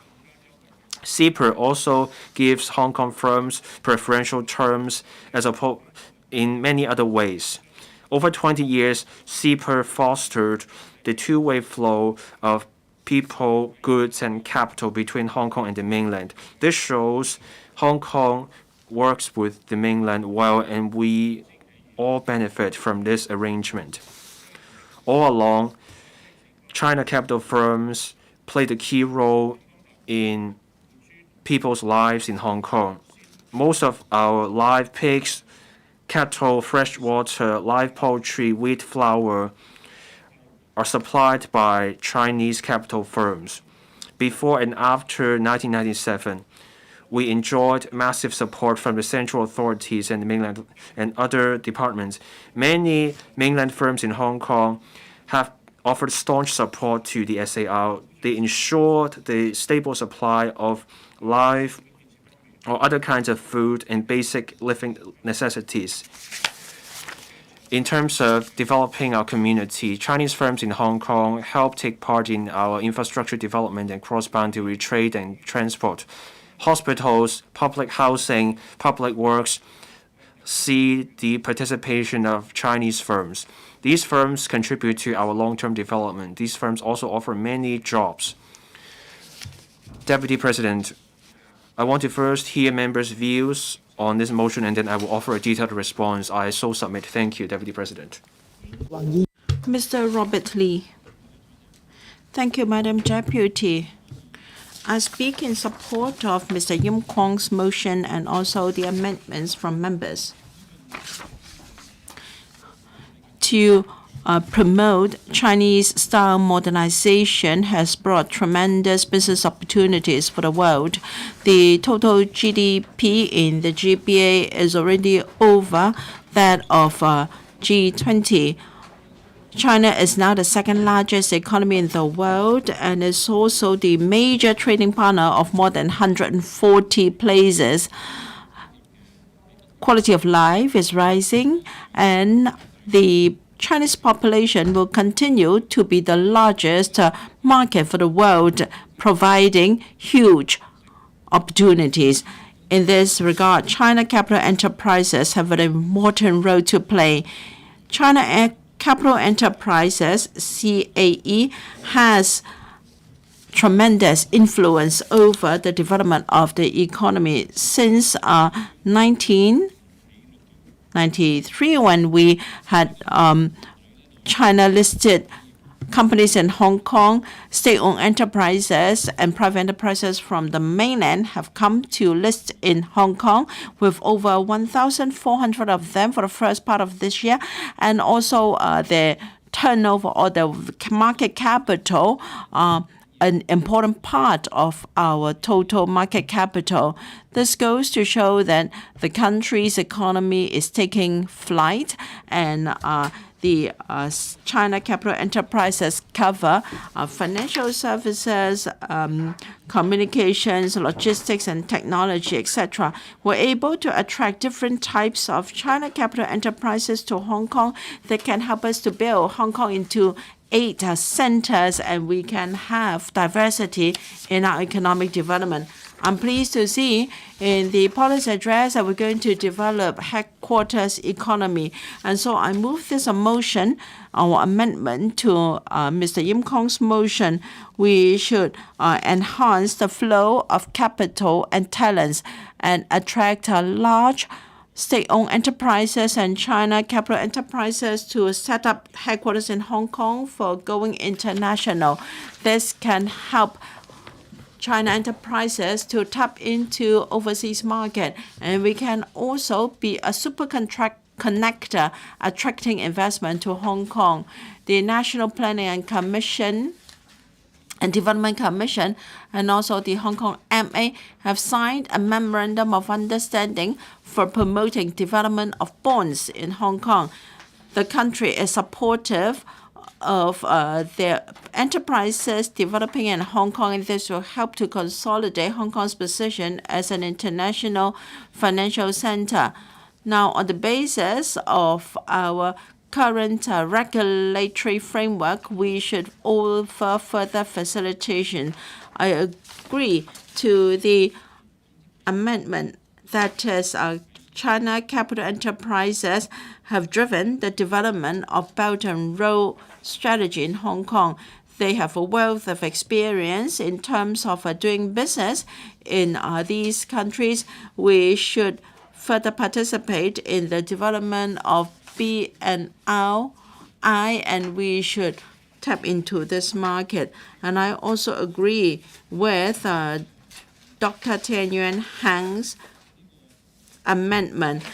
China capital enterprises, Hong Kong investor enterprises, and foreign funder enterprises are required to drive Hong Kong's advance from stability to prosperity. We need companies of all backgrounds and investment to promote development of the economy. While we attract China capital enterprises to come to Hong Kong, we should promote collaboration between China capital enterprises and Hong Kong investor enterprises and foreign fund enterprises to Hong Kong so that we can continue to be an internationalized city. Members, I plan to suspend this meeting at about 6:30 this evening. Dr. Chow Man Kwok, after return of Hong Kong to the motherland, and since the establishment of the People's Republic of China, China capital enterprises have been promoting Hong Kong's development as well as fostering harmony in our society, including the import of Dongjiang water and also the daily trains to supply fresh provisions to Hong Kong. Even in the direst times, the China capital enterprises promised not to have pay cuts and layoffs. It is essential that we foster greater collaboration with China capital enterprises. Mr. Yim Kong has moved a motion along with amendments from G19 members. This is a timely debate for us to discuss how we can leverage on China capital enterprises to better serve the country's needs. In the early days, state-owned enterprises or provincial enterprises came to Hong Kong. Nowadays, more China capital enterprises have come to Hong Kong to get listed, including those from the energy sector. Now we have a diversity of China capital enterprises in Hong Kong. They have made contributions to our economy. It has become a significant force to support the local economy. These enterprises have actively participated in our Hong Kong, in our economy, and there are also many private enterprises which have come to Hong Kong only to get listed and raise funds. We need to further enlist their participation in our economic development to give them a more significant role to play. Hong Kong is a cultural melting pot where the East meets the West. We are an international city. We are aligned with international standards. For China capital enterprises to start their business in Hong Kong, they can learn from the international management practices. It is also a springboard for them to tap overseas markets. It is also the right place for them to set up headquarters and for us to develop the headquarters economy. In terms of establishing Hong Kong as an international R&D center, we enjoy some advantages. For example, we have R&D capabilities. We have research institutions that meet international standards. If China capital enterprises can leverage on our advantages as well, we can complement each other's strengths and maximize our potential. The Hong Kong government already attracted a number of top-notch tech companies from the mainland to set up their research centers in Hong Kong. I think this is a start. We can continue to support the 8 centers in Hong Kong, such as advanced manufacturing, automobile, as well as life science, etc. We can attract more China capital enterprises from different sectors to come to Hong Kong, not only to raise funds, but to set up their physical offices so as to take part in our economic activities and to bring impetus to our economy and to create jobs for Hong Kong. Our position is that we have the motherland support and we are connected with the world.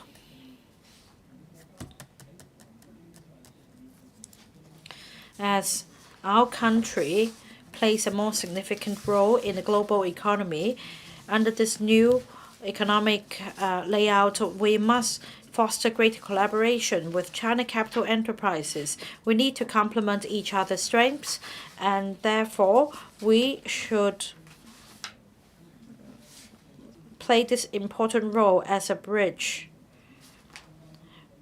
Now, for advisory committees involving the economic developments of both sides, representatives from China capital enterprises should be appointed to sit on these committees and boards. There should be greater collaboration with China capital enterprises so that leveraging on their vast network, we can better support the development of new economic drivers in new development areas such as the northern metropolis, so that with concerted effort we can revamp the export trade in Hong Kong.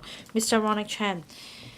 Now, let me declare first of all that after graduation, I have been working in China capital enterprises. I feel a great sense of pride working for China capital enterprises. I thank Mr. Yim Kong and and Mr. Champion Leung for moving the motion and making amendments to the motion. They have the similar background. I support the motion as well. It's been 26 years since Hong Kong's return to the motherland. China capital enterprises have been growing in Hong Kong. They have a more significant presence. They also help improve livelihood and support our economy. There are 4,000 China capital enterprises in Hong Kong covering different sectors. Since I work for a China capital bank, I need to tell you the history. We have a long history. For the longest serving bank in Hong Kong, we have 100 years of history here. Hong Kong is a bridge for our motherland to connect to the world, and Chinese banks continued to thrive. Before the return, there were 21 such banks. After the return, different banks of different nature have come to Hong Kong and set up their presence. And now we have 34 such banks. With this number growing, the level of governance has continued to enhance. For the total capital size and total lending amount, etc., Chinese-backed banks have now taken up 1/3 of the total. They've become an important force in maintaining stability of the financial system and supporting the country's development and the local economy. In terms of different initiatives such as the mutual access schemes and internationalization of renminbi, the banks are the pioneers in promoting ESG, green finance. The Chinese banks have spared no effort in taking forward these initiatives. They also integrate into our society by sponsorships and donations. They also care for the underprivileged. For example, there is an initiative to encourage staff members to take up voluntary work in the community. There are also other initiatives to support youth employment. For example, there is a summer internship scheme for the banking sector, as well as the Greater Bay Area Youth Employment Scheme. Now, with geopolitical tension and there are a lot of external uncertainties, at this new historical point, we need to leverage on the strength of China capital enterprises so that in this very complex environment, we can leverage on these enterprises as a ballast to maintain stability. The 14th five-year plan provides the 8 positionings of Hong Kong. Now, on 4 fronts, the China capital enterprises can play a more significant role. For example, we can lobby the support of state-level enterprises to invest in Hong Kong. For the top-notch enterprises, we can set up a joint conference so that on a regular basis we receive reports on the progress of developing Hong Kong into the 8 centers to better integrate into the overall development of the country. Now, in the policy address and the budget, the government would first conduct public consultation, and in the process, the government should incorporate the views of China capital enterprises so that they can chip in to enhance governance. Also, at the community level, district care teams can be expanded. China capital enterprises can dispatch staff to be volunteers on these teams to participate more actively in community work. I believe as we embark on a new journey in this new era, China capital enterprises can play a more significant role to support the country's development and Hong Kong's development, so that we can write new stories for Hong Kong and mainland. Ms. Carmen Kan, I work for a Chinese capital bank. I feel proud. That's my declaration. I thank Mr. Yim Kong for the original motion and the amendments by 2 G19 members. Over 4,000 China capital enterprises have set up their presence in Hong Kong since Hong Kong's return to the motherland. They have actively participated in Hong Kong's affairs. They have made significant contribution to maintaining long-term prosperity and stability in Hong Kong. I'm not going to repeat the points made by Mr. Yim Kong, and I fully agree with Dr. Tan Yue Heng's amendment that we need the concerted efforts of Hong Kong invested enterprises, China capital enterprises, and foreign-funded enterprises to drive Hong Kong's advance from stability to prosperity. We need to understand the country's needs and how we can leverage on our advantages to contribute to meet the needs. I have the 3 suggestions. First, for China capital financial institutions, we should leverage on their advantages to enhance the mutual access schemes. They serve different enterprises in Hong Kong, including local China capital and foreign-funded enterprises. Mr. Chris Hui published a blog in June last year. He also praised China capital enterprises as the connector, facilitator, and the gatekeeper. For the various mutual access schemes such as Well Connect, Stock Connect, so on and so forth, there should be continuous refinements so as to take forward the internationalization of renminbi. China capital enterprises can play a more significant role in terms of corporate social responsibility. It is a stabilizing force. I'm not going to cite the figures again, but during the Black Hat violence, China capital enterprises staunchly supported the government. On various occasions, they put forward employment support schemes. They helped stabilize the community. In terms of building cabin hospitals to fight the epidemic, China capital enterprises also made a lot of contributions. And to alleviate the burden on the government, the enterprises did not apply for help under the Employment Support Scheme or ESS. So to tap the wisdom of in order to exercise collective wisdom, the government should invite representatives of China capital enterprises to sit on advisory bodies. We should attract top-notch China capital enterprises to set up headquarters in Hong Kong. Last year, presidency emphasized that we should continue to develop impetus for growth, and that means we should dovetail with national development strategy. China capital enterprises can use Hong Kong as a springboard to connect to other markets. I welcome the headquarters economy initiative in the policy address.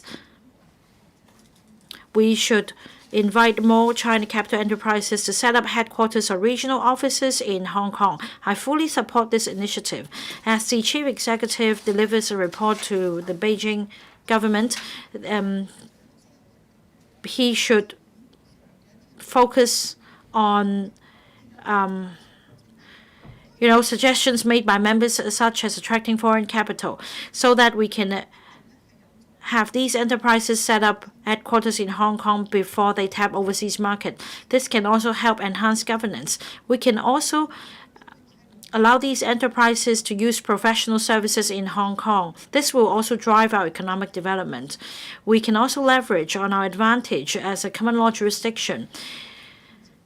That means that we can echo what Presidency said when it comes to legal talents in the mainland. We can provide training. We can also promote collaboration among Hong Kong invested enterprises, China capital and foreign funded enterprises so that we can complement each other's strengths. That in this era we can open a new chapter of good governance. I support the motion and the amendments. 多謝主席。 Professor Chairman Kwong, thank you, President. I support Mr. Eric Yim's motion on giving full play to the role of China capital enterprises to promote Hong Kong's integration into the overall development of the country and all amendments. China capital firms have a long history in Hong Kong. When the People's Republic was first founded, our country was short of capital. The mainland firms in Hong Kong back then helped our country. They played a crucial role. With the reform and opening up, the mainland's economy took off. China capital firms grew in strength. These firms also contributed to the mainland's economic development. After 1997, more mainland firms came to Hong Kong. They have become the mainstay of Hong Kong's economy. On the website of the Liaison Office website, there are 65 major mainland firms in Hong Kong.